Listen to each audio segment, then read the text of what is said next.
ಅಪ್ಪೋರು ಕೂಡ ನಮ್ಮನ್ನು ಬಿಟ್ಟು ಹೋದ್ಮೇಲೆ ಆಮೇಲೆ ನೀವು ಒಂದ್ ಕಡೆ ಹೇಳ್ತೀರಾ ಅಪ್ಪೋರ್ ಜೊತೆ ನಾನು ಮಾತಾಡದೆ ಆತ್ಮದ ಜೊತೆಗೆ ಅಂತ. ಇದು ಹೇಗೆ ಸಾಧ್ಯ ಆಗತ್ತೆ?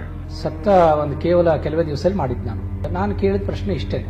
ಅಪ್ಪ ಅವರೇ, ಈ ನಿಮ್ಮ ಸಾವಿನ ಬಗ್ಗೆ ಅನೇಕ ಅಪೋಹಗಳಿವೆ, ಅದು ನಿಜ.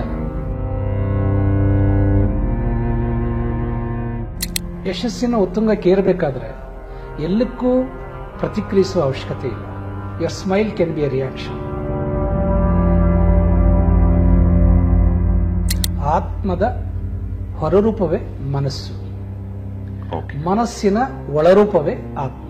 ಒಂದು ದೇಹ, ಆ ದೇಹದಿಂದ ಆತ್ಮ ಹೊರಗೆ ಬಂದಾಗ ಆ ಆತ್ಮ ಗೊತ್ತಾಗತ್ತಾ ನಾನು ಸತ್ತಿದ್ದೀನಿ ಅಂದ್ರೆ? ಖಂಡಿತ ಗೊತ್ತಾಗ್ತದೆ.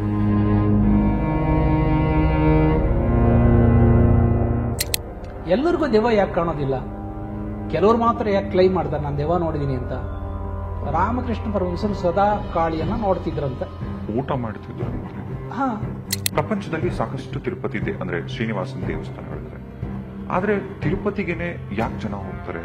ಅಲ್ಲಿನ ಏನ್ ಶಕ್ತಿ ಇದೆ? ಗರ್ಭಗುಡಿಲಿ ಪವಿತ್ರವಾದಂತ ದೇವ್ರ ದರ್ಶನ ಮಾಡಿ ಹೊರಗೆ ಬಂದ ತಕ್ಷಣ ಅಲ್ಲೆಲ್ಲ ತುಂಬಾ ಅಡ್ವಾನ್ಸ್ಡ್ ಲೆವೆಲ್ ಅಲ್ಲಿ ಕಾಮಸೂತ್ರ ಬಗ್ಗೆ ಆಗ್ಬೋದು ಅಥವಾ ಈ ಅಡಲ್ಟ್ ಎಜುಕೇಶನ್ ಸಂಬಂಧಪಟ್ಟಿದ್ದೆಲ್ಲ ಇತ್ತು. ಇದು ಏನ್ ಕಾನ್ಸೆಪ್ಟ್, ಲಾಜಿಕ್ ಏನ್ ಗುರುಜಿ?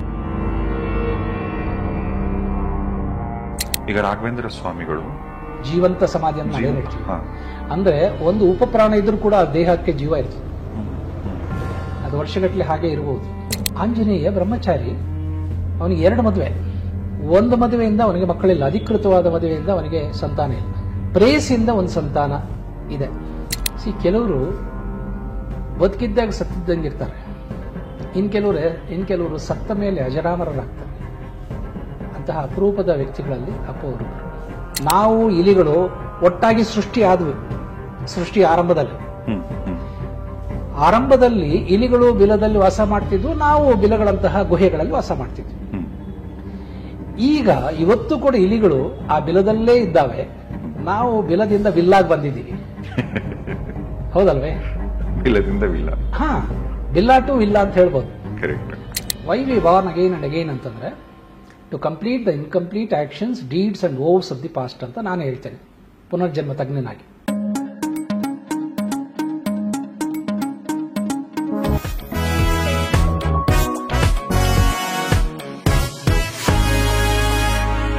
ಇವತ್ತು ಈ ಸ್ಪೆಷಲ್ ಪಾಡ್ಕಾಸ್ಟ್ ಅಲ್ಲಿ ನನ್ನ ಜೊತೆಗಿದ್ದಾರೆ ಆಧ್ಯಾತ್ಮಿಕ ಗುರುಗಳು, ಅಂತಾರಾಷ್ಟ್ರೀಯ ಮಟ್ಟದಲ್ಲಿ ಹೆಸರು ಮಾಡಿದಂತವರು ಶ್ರೀ ಶ್ರೀ ರಾಮಚಂದ್ರ ಗುರುಜಿಗಳು. ಗುರುಜಿ ನಮಸ್ತೆ. ನಮಸ್ತೆ ರಾಜೇಶ್. ಹೇಗಿದ್ದೀರಾ ಗುರುಜಿ? First class. ಬಹಳಷ್ಟು ದಿನ ಆಯ್ತು ನಿಮ್ಮನ್ನ ಭೇಟಿ ಮಾಡಿ. ಅಂಡ್ ದಿನ ಹೇಗಿತ್ತು? Going well. ಅಂಡ್ ನಾನು ನಿಮ್ಮನ್ನ ಗುರುಜಿ ಆಲ್ಮೋಸ್ಟ್ ಒಂದು 12 ವರ್ಷಗಳ ನಂಟು ನನಗೂ ನಿಮ್ಗೂ. ನಾನು ನಿಮ್ಮನ್ನು ಭೇಟಿ ಮಾಡಿದ್ದು 12 ವರ್ಷದ ಹಿಂದೆ. ಸೊ ನಾನು ನಿಮ್ಮನ್ನ ಮೊದಲನೇ ಭೇಟಿಯಿಂದನೂ ಇಲ್ಲಿ ತನಕ ಕೂಡ ನಾನು ನಿಮ್ಮನ್ನು ಗಮನಿಸ್ತಿದ್ದೇನೆ. ಈಗ ನಿಮ್ಮ ಹತ್ರ ದೊಡ್ಡ ದೊಡ್ಡ ಸಿನಿಮಾ ಕಲಾವಿದರು, ರಾಜಕೀಯ ವ್ಯಕ್ತಿಗಳು, ಆಮೇಲೆ ಒಬ್ರು ಕಾಮನ್ ಮ್ಯಾನ್ ಇಂದ ಹಿಡಿದು ತುಂಬಾ ಜನ ಬರ್ತಾರೆ ನಿಮ್ಮನ್ನು ಭೇಟಿ ಮಾಡಕ್ಕೆ, ಕೆಲವೊಂದು ಡೌಟ್ಸ್ ಕೇಳಕ್ಕೆ ಅಥವಾ ಅವ್ರ ಸಮಸ್ಯೆಗಳು ಪರಿಹಾರ ಮಾಡ್ಕೊಳಕ್ಕೆ. ನನಗೆ ಒಂದು ಬಹಳ ಇಷ್ಟ ಆಗೋದು ನಿಮ್ಮಲ್ಲಿ ಏನು ಅಂದ್ರೆ ಎಲ್ಲರನ್ನೂ ಒಂದೇ ಸಮ ಟ್ರೀಟ್ ಮಾಡ್ತೀರ ಗುರುಜಿ. ಒಂದು. ಎರಡನೇದು, ಇವತ್ತು ನಿಮ್ಮ ಹತ್ರ ಚೆನ್ನಾಗಿ ಮಾತಾಡಿದಂತ ವ್ಯಕ್ತಿ ನಾಳೆ ನಿಮ್ಮ ಬಗ್ಗೆ ತಪ್ಪಾಗಿ ಮಾತಾಡಿದ್ರು ಕೂಡ ನೆಕ್ಸ್ಟ್ ಟೈಮ್ ಆ ವ್ಯಕ್ತಿ ಬಂದಾಗ ನಿಮ್ಮಲ್ಲಿ ಅದೇ ಪ್ರೀತಿ ಇರುತ್ತೆ. ಅದು ಹೆಂಗ್ ಸಾಧ್ಯ ಆಗತ್ತೆ ಗುರುಜಿ? ಸಮತ್ವಂ ಯೋಗ ಉಚ್ಯತೆ ಅಂತಾರೆ. ಒಬ್ಬ ಯೋಗಿ ಸದಾ ಹೇಗೆ ನೀರು ತನ್ನ ಮಟ್ಟವನ್ನ ಕಾಪಾಡಿಕೊಳ್ಳುತ್ತೆ, ಹಾಗೆ ಅವನ ಮನಸ್ಸು ಕೂಡ ಒಂದು ಸಮತ್ವದಲ್ಲಿರಬೇಕು. ಯಾರ ಮನಸ್ಸು ಅಸಮತೋಲನದಲ್ಲಿರ್ತದೆ, ಚಂಚಲವಾಗಿರ್ತದೆ, ಹಿ ಕೆನಾಟ್ ಬಿ ಯೋಗಿ. ಹೌದಲ್ವೇ? ಅದೇ ಭೋಗಿಗೂ ಯೋಗಿಗೂ ಇರ್ತಕ್ಕಂಥ ವ್ಯತ್ಯಾಸ. ಸೊ ಬುದ್ಧ ಅವನ್ನ ಎಷ್ಟೋ ಜನ ಕಾಮೆಂಟ್ ಮಾಡ್ತಾರೆ, ಕ್ರಿಟಿಸೈಸ್ ಮಾಡ್ತಾರೆ, ಆದರೆ ಅವನ ಮುಖದ ಮೇಲಿನ ನಗು ಯಾವತ್ತೂ ಮಾಸ್ಲಿಲ್ಲ. ಹಾಗಾಗಿ ಕ್ರಿಯೆಗೆ ಪ್ರತಿಕ್ರಿಯೆನೇ ಏನು ಇಂಪಾರ್ಟೆಂಟ್ ಅಲ್ಲ, ಪ್ರತಿಕ್ರಿಯಿಸದೇನೂ ಇರಬಹುದು. ಪ್ರತಿಕ್ರಿಯೆ ಮಾಡದೇ ಇರ್ತಕ್ಕಂಥದ್ದು ಕೂಡ ಒಂದು ಪ್ರತಿಕ್ರಿಯೆನೆ. ಅಂದ್ರೆ ನಿಮ್ಗೆ ಯಾರು ಎಷ್ಟು ರೆಬೆಲ್ ಏನ್ ತೊಂದರೆ ಕೊಟ್ಟರು ಏನ್ ಮಾಡಿದ್ರು ಇಟ್ಸ್ ಓಕೆ, ನೀವು ಸೈಲೆಂಟ್ ಆಗಿ ಉಳಿಯೋದು ಕೂಡ ಒಂದು ಉತ್ತರ ಅಂತ. ಅದೇ ಯಶಸ್ಸಿನ ಗುಟ್ಟು. ನೀವು ಯಶಸ್ಸಿನ ಉತ್ತುಂಗಕ್ಕೆ ಏರಬೇಕಾದ್ರೆ ಎಲ್ಲಕ್ಕೂ ಪ್ರತಿಕ್ರಿಯಿಸುವ ಅವಶ್ಯಕತೆ ಇಲ್ಲ. Your smile can be A reaction, your silence can be A reaction. ಅದು ನಾನು ನನ್ನ ಜರ್ನಿಯಲ್ಲಿ ಕಂಡುಕೊಂಡಿದ್ದು. ಗುರುಜಿ ಹಿಂದೆ ಎಲ್ಲ ಹಿಂದೆ ಅಂದ್ರೆ ಪ್ರಾಬ್ಲಿ ಒಂದು 20-30 ವರ್ಷದ ಹಿಂದೆ ತನಕ ಕೂಡ ಈಗ ಸ್ಪಿರಿಚುಯಾಲಿಟಿ, ದೇವಸ್ಥಾನಗಳು, ದೇವರು, ಈ ತರದ ಸ್ಪಿರಿಚುವಲ್ ಜರ್ನಿ ಮಾಡ್ತಿದ್ದವ್ರೆ ಪ್ರಾಬ್ಲಿ ಒಂದು 60 ವರ್ಷ ದಾಟಿದ್ಮೇಲೆ ರಾಮಕೃಷ್ಣ ಅನ್ಕೊಂಡು ಕಾಶಿಗೆ ಹೋಗ್ಬೇಕು ಅಥವಾ ಸ್ಪಿರಿಚುಯಾಲಿಟಿ ಕಡೆಗೆ ಹೋಗ್ಬೇಕು, ದೇವ್ರ ಭಜನೆ ಮಾಡ್ಬೇಕು, ಈ ತರದೆಲ್ಲ ಶುರು ಆಗಿತ್ತು. ಈಗ ಅವಾಗ್ಲೆಲ್ಲ ಮೆಡಿಟೇಷನ್ ಅಂದ್ರೇನೆ ಯಾರೋ ಯೋಗಿಗಳು ಮಾಡ್ತಿದ್ದು, ಮನೇಲಿ ಯಾರೋ ಹಿರಿಯರು ಮಾಡ್ತಿದ್ದು ಹಂಗಿತ್ತು. ಈಗ ಒಂದು 10 ವರ್ಷದ ಮಗು ಕೂಡ ಮೆಡಿಟೇಷನ್ ಅಂದ್ರೆ ಇಷ್ಟ. ಇವಾಗಿನ ಯಂಗ್ಸ್ಟರ್ಸ್ ಗಮನಿಸಿದ್ರೆ ಸ್ಪಿರಿಚುಯಾಲಿಟಿ ಕಡೆಗೆ ಅಟ್ರಾಕ್ಟ್ ಆಗ್ತಿದ್ದಾರೆ. ಎಲ್ಲದಕ್ಕಿಂತ ಹೆಚ್ಚಾಗಿ ಎಲ್ಲರಿಗೂ ಮೆಡಿಟೇಷನ್ ಇಂಪಾರ್ಟೆನ್ಸ್ ಗೊತ್ತಾಗಿದೆ. ಧ್ಯಾನ ಅನ್ನೋದ್ರೆ ಸಿಂಪಲ್ ವರ್ಡ್ಸ್ ಅಲ್ಲಿ ಏನ್ ಗುರುಜಿ ಧ್ಯಾನ ಅಂದ್ರೆ? ಧ್ಯಾನಂ ಸರ್ವತ್ರ ಸಾಧನಂ. ಶರೀರಕ್ಕೆ ದಿನಕ್ಕೆ ಒಂದ್ಸರಿ ಸ್ನಾನ ಬೇಕು. ಹಾಗೆ ನಿತ್ಯ ಕರ್ಮ ಮಾಡ್ತಕ್ಕಂಥ ಮನಸ್ಸಿಗೆ ಮಾಡಿಸ್ತಕ್ಕಂಥ ಸ್ನಾನವೇ ಧ್ಯಾನ. ಧ್ಯಾನ ಮನಸ್ಸಿನ ಸ್ನಾನ. ಓಕೆ. ದೇಹಕ್ಕೆ ಸ್ನಾನ ಎಷ್ಟು ಅವಶ್ಯಕವೋ ಮತ್ತೆ ಸ್ನಾನ ಮಾಡಿದಾಗ ಹಾಯ್ ಅನಿಸುವ ಒಂದು ಅನುಭವ ಆಗ್ತದೆ, ಫ್ರೆಶ್ನೆಸ್ ಬರ್ತದೆ. ಹಾಗೆ ಮನಸ್ಸನ್ನ ಫ್ರೆಶ್ನೆಸ್ ಮಾಡ್ತಕ್ಕಂಥ ಒಂದು ಪ್ರಕ್ರಿಯೆ ಧ್ಯಾನ.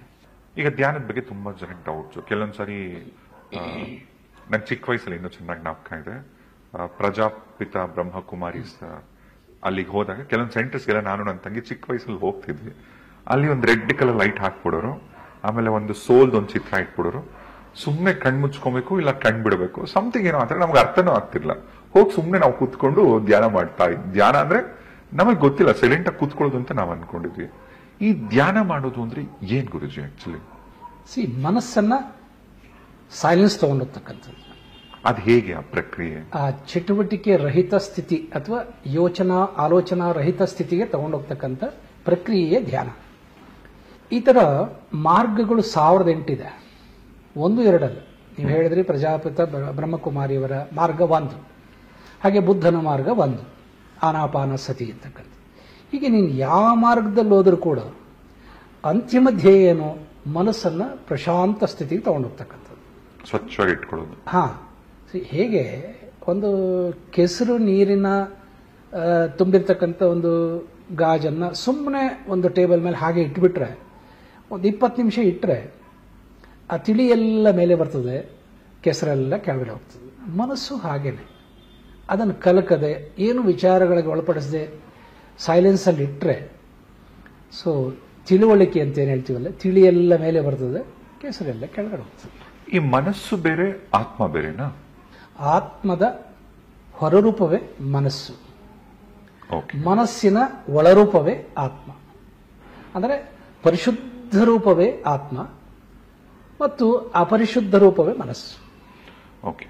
ಈಗ ಆತ್ಮ ಅಂದ್ರೆ ಈಗ ನಾನ್ ತಿಳ್ಕೊಂಡಿರೋದು, ಉದಾಹರಣೆ ಒಂದು ಕಾರ್ ಒಳಗೆ ಒಬ್ಬ ಡ್ರೈವರ್ ಕುತ್ಕೊಂಡು ಹೇಗೆ ಕಾರ್ ಓಡಿಸ್ಕೊಂಡು ಹೋಗ್ತಾನೆ ಊರೆಲ್ಲ, ಅದೇ ತರ ಒಂದು ಶರೀರ, ಅದು ಒಂದು ಖಾಲಿ ಕಾರ್ ತರ, ಅದರೊಳಗೆ ಒಂದು ಡ್ರೈವರ್ ಅಥವಾ ಡ್ರೈವಿಂಗ್ ಫೋರ್ಸ್ ತರ ಸೋಲ್ ಅದು.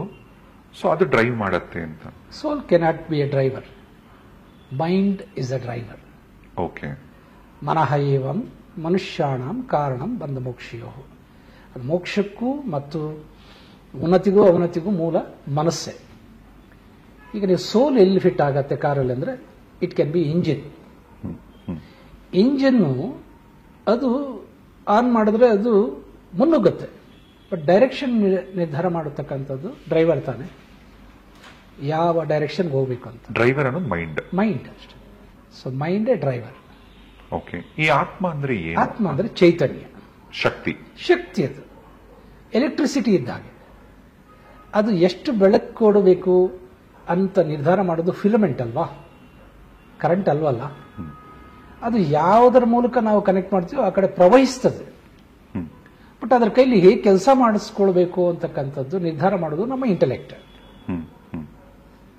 ಕರೆಂಟ್ ಅನ್ನು ಶಾಕ್ ಹೊಡಿಸ್ಬೋದು ಮನುಷ್ಯನಿಗೆ, ಅದರಿಂದ ಬೆಳಕು ಪಡಿಬಹುದು, ಶಾಖ ಪಡಿಬಹುದು, ತಂಪು ಪಡಿಬಹುದು. ಕರೆಂಟ್ ಅನ್ನೋದು ಶಾಖನೂ ಅಲ್ಲ, ತಂಪು ಅಲ್ಲ, ಬೆಳಕು ಅಲ್ಲ, ಶಬ್ದನೂ ಅಲ್ಲ.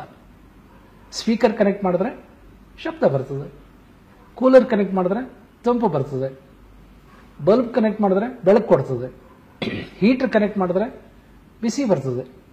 ಹೀಗೆ ಕರೆಂಟ್ ಅಂತಕ್ಕಂಥದ್ದು ಒಂದೇ, ಆತ್ಮ ಅನ್ನೋದು ಒಂದೇ. ಅದರ ಅಪ್ಲಿಕೇಶನ್ಸ್ ಇದೆಯಲ್ಲ ಇನ್ಯೂಮರಸ್. ಆ ಇನ್ಯೂಮರಸ್ ಅಪ್ಲಿಕೇಶನ್ಸ್ ಮೈಂಡ್. ಆತ್ಮನ ಇನ್ಯೂಮರಸ್ ಅಂದ್ರೆ ಅಗಣಿತ ಒಂದು ರೂಪಗಳೇ ಮನಸ್ಸು. ಈಗ ಆತ್ಮಕ್ಕೆ ಸಾವಿಲ್ಲ ಅಂತ ಅಂತಾರಲ್ಲ, ಕರೆಂಟಿಗೆ ಸಾವಿದೆಯಾ ನಾನು ಕೇಳ್ತೀನಿ. ಬಲ್ಬ್ ಸಾವಿದೆ. ಬಲ್ಬ್ಗೆ ಸಾವಿದೆ. ಈ ಬಲ್ಬ್ ಅನ್ನೋದು ಮನಸ್ಸು. ಕರೆಂಟ್ ಅನ್ನೋದು ಈ ಬಲ್ಬ್ ಅನ್ನು ಬೆಳಗ್ತಕ್ಕಂಥ ಒಂದು ಚೈತನ್ಯ ಅಲ್ವೇ? ಈ ಉಪಕರಣಕ್ಕೆ ಸಾವಿದೆ, ಅದರ ಹಿಂದೆ ಕೆಲಸ ಮಾಡತಕ್ಕಂಥ ಕರೆಂಟ್ಗೆ, ವಿದ್ಯುತ್ಗೆ ಹೇಗೆ ಸಾವಿಲ್ವೋ ಆತ್ಮಕ್ಕೆ ಸಾವಿಲ್ಲ. ಓಕೆ, ಹಾಗಿದ್ರೆ ನಾನು ಬೇಸಿಕ್ಸ್ ಇಂದ ಶುರು ಮಾಡ್ತೀನಿ ಗುರುಜಿ. ಒಂದು ಆತ್ಮ ಒಂದು ದೇಹ ಬಿಟ್ಟಾಗ, ಯಾರಾದ್ರೂ ತೀರ್ಕೊಂಡಾಗ, ಸತ್ತಾಗ ಏನಾಗುತ್ತೆ ಗುರುಜಿ? ಅಗೇನ್ ನಾವು ಕನ್ಫ್ಯೂಸ್ ಮಾಡ್ಕೊಂಡಿರೋದು ಎಲ್ಲಿ ಅಂತಂದ್ರೆ, ಅಧ್ಯಾತ್ಮವನ್ನ ಆತ್ಮ ಅಂತಂದ್ರೆ ನಾವು ಸಿನಿಮಾಗಳಲ್ಲಿ ನೋಡಿರ್ತೀವಲ್ಲ, ಅದಕ್ಕೇನೋ ಒಂದು ಒಬ್ಬ ಮನುಷ್ಯ ಎದ್ದು ಹೋಗ್ತಕ್ಕಂಥದ್ದು, ಹಾಗೇನಿಲ್ಲ. ಈ ಕರೆಂಟ್ ಅನ್ನ ನೋಡಲಾಗದು, ಗಾಳಿಯನ್ನ ನೋಡಲಾಗದು, ಆದರೆ ಅದನ್ನು ಫೀಲ್ ಮಾಡಬಹುದು, ಅದನ್ನು ಅನುಭವಿಸಬಹುದು. ಕರೆಂಟ್ ಅನ್ನು ತೋರ್ಸಕ್ಕಾಗತ್ತಾ? ಇಲ್ಲ. ಹಾಗೇನೆ ಆತ್ಮಕ್ಕೆ ರೂಪ ಇಲ್ಲ, ನಾಮರೂಪ ಕ್ರಿಯಾರಹಿತವಾದ್ದೇ ಆತ್ಮ. ಆದರೆ ಮತ್ತೆ ಅದು ಹೆಂಗೆ ಕೆಲಸ ಮಾಡುತ್ತೆ ಅಂತಂದ್ರೆ, ಅದಕ್ಕೆ ಒಂದು ಪದರಗಳಿರ್ತವೆ. ಚಿತ್ತದ ಪದರ, ಬುದ್ಧಿಯ ಪದರ, ನೆನಪಿನ ಪದರ. ಹೀಗೆ ಪದರಗಳು ಹೇಗೆ ನಾವು ಒಂದು ಬಬಲನ್ನು ಕಲಿಸ್ಕೊಳ್ಬೇಕಾದ್ರೆ ಆ ಬಬಲ್ಗೆ ಒಂದು ಪದರ ಇರೋದ್ರಿಂದ ಅದರ ಎಕ್ಸಿಸ್ಟೆನ್ಸ್ ಕಾಣುತ್ತೆ, ಒಂದು ಲೇಯರ್. ಆ ತರದ 4 ಲೇಯರ್ ಇರ್ತದೆ. ಪ್ರಾಣದ ಪದರ, ನೆನಪಿನ ಪದರ, ಕರ್ಮದ ಪದರ, ಹೀಗೆ ಭಾವನೆಗಳ ಪದರ. ಈ ಪದರಗಳು ಎಲ್ಲಿವರೆಗೂ ಇರ್ತಾವೋ ಆ ಲೇಯರ್ ಏನು, ಆ ಟೈನಿಯಸ್ಟ್ ಲೇಯರ್ ಇರ್ತಲ್ಲ ಬಬಲ್ ಅಲ್ಲಿ, ಅದು ಮೂವ್ ಆಗೋದು ಕಾಣುತ್ತೆ ನಮಗೆ. ಓಕೆ, ಅಂದ್ರೆ ಆತ್ಮ ಸುತ್ತ ಈ 4 ಪದರಗಳಿರುತ್ತೆ. ಅದರಲ್ಲಿ ಮುಖ್ಯವಾದ್ದು ನೆನಪಿನ ಪದರಗಳು, ಚಿತ್ತ ಅಂತ ಹೇಳ್ತೀವಿ. ಓಕೆ, ಅದು ಇನ್ನೊಂದು ಜನ್ಮ ಹುಡುಕೊಂಡು ಹೋಗ್ತದೆ. ಯಾಕೆಂದ್ರೆ ಅದರಲ್ಲಿ ಅಪೂರ್ಣತೆ ಇರ್ತದೆ. ಆ ಅಪೂರ್ಣತೆಗಳನ್ನು ಪೂರ್ಣ ಮಾಡಿಕೊಳ್ಳಲೆಂದೇ ಈ ಆತ್ಮ ಚೈತನ್ಯವನ್ನ ಅದರ ಜೊತೆಗೆ ಎಳ್ಕೊಂಡು ಹೋಗ್ತದೆ. ಓಕೆ, ಈಗ ಒಂದು ಸಾವಾದ್ರೆ ಒಂದು ದೇಹ, ಆ ದೇಹದಿಂದ ಆತ್ಮ ಹೊರಗೆ ಬಂದಾಗ ಆ ಆತ್ಮ ಗೊತ್ತಾಗತ್ತಾ ನಾನು ಸತ್ತಿದ್ದೀನಿ ಅಂದ್ರೆ? ಖಂಡಿತ ಗೊತ್ತಾಗ್ತದೆ. ಈ ಚಿತ್ತ ಇದೆಯಲ್ಲ, ನೆನಪುಗಳು, ಅದಕ್ಕೆ ಗೊತ್ತಾಗ್ತದೆ. ಅದು ಒಂದು ಶರೀರದ ಹಾಗೆ, ಅದಕ್ಕೆ ನೋಡುವ ಸಾಮರ್ಥ್ಯ ಇದೆ. ಇದೆಲ್ಲ ಅರ್ಥ ಮಾಡ್ಕೊಳ್ಬೇಕಾದ್ರೆ ಆ ಸಪ್ತ ನೇತ್ರಗಳನ್ನು ನಾವು ಅರ್ಥ ಮಾಡ್ಕೊಳ್ಬೇಕಾಗತ್ತೆ. ಇದು ಹೊರಪ್ರಪಂಚಕ್ಕೆ ಗೊತ್ತಿಲ್ಲದ ಒಂದು ಸತ್ಯ ಏನು ಅಂತಂದ್ರೆ, ಪಾರಮಾರ್ಥಿಕ ಸತ್ಯ ಮತ್ತು ವೈಜ್ಞಾನಿಕ ಸತ್ಯ. ಪ್ರತಿ ಮನುಷ್ಯನಿಗೆ ವಿಶ್ವದಾದ್ಯಂತ 7 ಕಣ್ಣಿರ್ತವೆ. 7 ಕಣ್ಣು ಒಬ್ಬ ಮನುಷ್ಯನಿಗೆ ವೈಜ್ಞಾನಿಕವಾಗಿ ನಾವು ನಿರೂಪಣೆ ಮಾಡಬಹುದು ಇಲ್ಲೇನೆ. ಈಗ ದೇಹಕ್ಕೆ ಕಣ್ಣುಗಳಿದೆಯಲ್ಲ, ದೇಹಕ್ಕೆ 2 ಕಣ್ಣಿದೆ. ಆ ದೇಹದ ಕಣ್ಣುಗಳು. ಕರೆಕ್ಟ್. ಹಾಗೆ ನಾವು ಮಲಗಿದ ಮೇಲೆ ಕನಸು ಬರ್ತದಲ್ಲ, ಕನಸು, ಆ ಕನಸನ್ನ ನೋಡಿದ್ವಿ ನಾವು. ಕನಸು ನೋಡಿದ ನೆನಪು ಬೆಳಿಗ್ಗೆ ಇರ್ತದೆ, ಒಂದು 5 ನಿಮಿಷ 10 ನಿಮಿಷ ಇರಲಿ. ಕನಸು ನೋಡಿದ್ದು ಎಲ್ರಿಗೂ ನೆನಪಿರ್ತದೆ. ಕರೆಕ್ಟ್. ಅದು ಯಾವ ಕಣ್ಣಿಂದ ನೋಡಿದ್ವಿ ಅಂತ, ಈ ದೇಹದ ಕಣ್ಣನ್ನು ಮುಚ್ಚಿದ್ವಲ್ಲ, ಭೌತಿಕ ಚಕ್ಷುಗಳು ಮುಚ್ಚಿದ್ವಲ್ಲ, ಆದ್ರೂ ನಾವು ಕನಸು ನೋಡಿದ್ವಿ. ನೋಡ್ಬೇಕಾದ್ರೆ ಏನೋ ಒಂದು ಕಣ್ಣಿರ್ಬೇಕಲ್ಲ. ಕರೆಕ್ಟ್. ಅದಕ್ಕೆ ಕನಸಿನ ಕಣ್ಣು ಅಂತಾರೆ. ಇದು 2ನೇ ಸೆಟ್ ಆಫ್ ಐಸ್. ಓಕೆ. ಅದೇ ತರ ಈಗ ನಾವು ನಮ್ಮ ಮನೇನ ಇಲ್ಲಿ ಜ್ಞಾಪಕ ಮಾಡ್ಕೊಂಡ್ರೆ ಮನೆ ಕಾಣುತ್ತೆ. ಕರೆಕ್ಟ್. ನೋಡಿದವರೆಲ್ಲ ಕಾಣ್ತದೆ. ಕರೆಕ್ಟ್. ಇದು ಕನಸಿನ ಕಣ್ಣಲ್ಲ, ಇದು ನೆನಪಿನ ಕಣ್ಣು. ಓಕೆ. ನಾವ್ ಏನಾದ್ರೂ ನೋಡಿದ್ದು ನೆನಪಲ್ಲಿ ಇರ್ತದೆ, ಎಷ್ಟು ಸರಿ ಬೇಕೋ ರೀಕಾಲ್ ಮಾಡಿ ನೋಡ್ಬೋದಲ್ಲ. ಓಕೆ. ನಾವು ನೆನೆಸ್ಕೊಂಡವ್ರು ನೋಡ್ಬೋದಲ್ಲ. ಈಗ ನಾನು ಇಲ್ಲಿ ಇತ್ಕೊಂಡೆ, ನಾನು ಅಮೆರಿಕಾಲಿ ಎಲ್ಲ ವಾಟರ್ ಫಾಲ್ಸ್ ಹತ್ರ ಇದ್ದಂಗೆ. ಈಗ ಅಮ್ಮ ನೆನ್ಸ್ಕೊಂಡು ನಿಂಗೆ ಕಾಣಲ್ವೇನ? ಅಮ್ಮ ಕಾಣ್ತೀಯಾರೆ. ನೀವು ಸ್ನೇಹಿತರು ನೆನ್ಸ್ಕೊ ಕಾಣಲ್ವಾ? ಕಾಣ್ತೀಯಾರೆ. ಇದು ದೇಹದ ಕಣ್ಣು ಅಲ್ಲ, ಇದು ನೆನಪಿನ ಕಣ್ಣು. ನೆನಪು ದೇಹದ ಕಣ್ಣಿಂದ ನೋಡಿದ್ದು ನೆನಪಲ್ಲಿ ಇರ್ತದೆ, ಎಷ್ಟು ಸರಿ ಬೇಕಾದ್ರೂ ನೋಡ್ಬೋದು. ಆ ನೋಡುವ ಕಣ್ಣು ಯಾವುದು ಅಂದ್ರೆ ನೆನಪಿನ ಕಣ್ಣು. ನೋಡೋದಕ್ಕೊಂದು ಕಣ್ಣು ಬೇಕು. ಈಗ ಇನ್ನೊಂದು ಊಹೆ ಮಾಡ್ಕೊಳ್ಳೋದಿರತ್ತಲ್ಲ, ಕಲ್ಪನಾ ಚಕ್ಷು ಅಂತ. ಓಕೆ. ಇದು ಪ್ರಾಣಿಗಳಿಗೆ ಇರೋದಿಲ್ಲ, ಮನುಷ್ಯರು ಮಾತ್ರ ಇರ್ತದೆ. ಸೈಂಟಿಫಿಕ್ ಆಗಿ ಹೇಳ್ತಾ ಇದ್ದೀವಿ. ನಾವು ಇಲಿಗಳು ಒಟ್ಟಾಗಿ ಸೃಷ್ಟಿ ಆದವು, ಸೃಷ್ಟಿ ಆರಂಭದಲ್ಲಿ ಆರಂಭದಲ್ಲಿ ಇಲಿಗಳು ಬಿಲದಲ್ಲಿ ವಾಸ ಮಾಡ್ತಿದ್ವು, ನಾವು ಬಿಲಗಳಂತಹ ಗುಹೆಗಳಲ್ಲಿ ವಾಸ ಮಾಡ್ತಿದ್ವಿ. ಈಗ ಇವತ್ತು ಕೂಡ ಇಲಿಗಳು ಆ ಬಿಲದಲ್ಲೇ ಇದ್ದಾವೆ, ನಾವು ಬಿಲದಿಂದ ವಿಲ್ಲಾಗಿ ಬಂದಿದ್ದೀವಿ. ಹೌದಲ್ವೇ? ಬಿಲ್ಲದಿಂದ ವಿಲ್ಲ.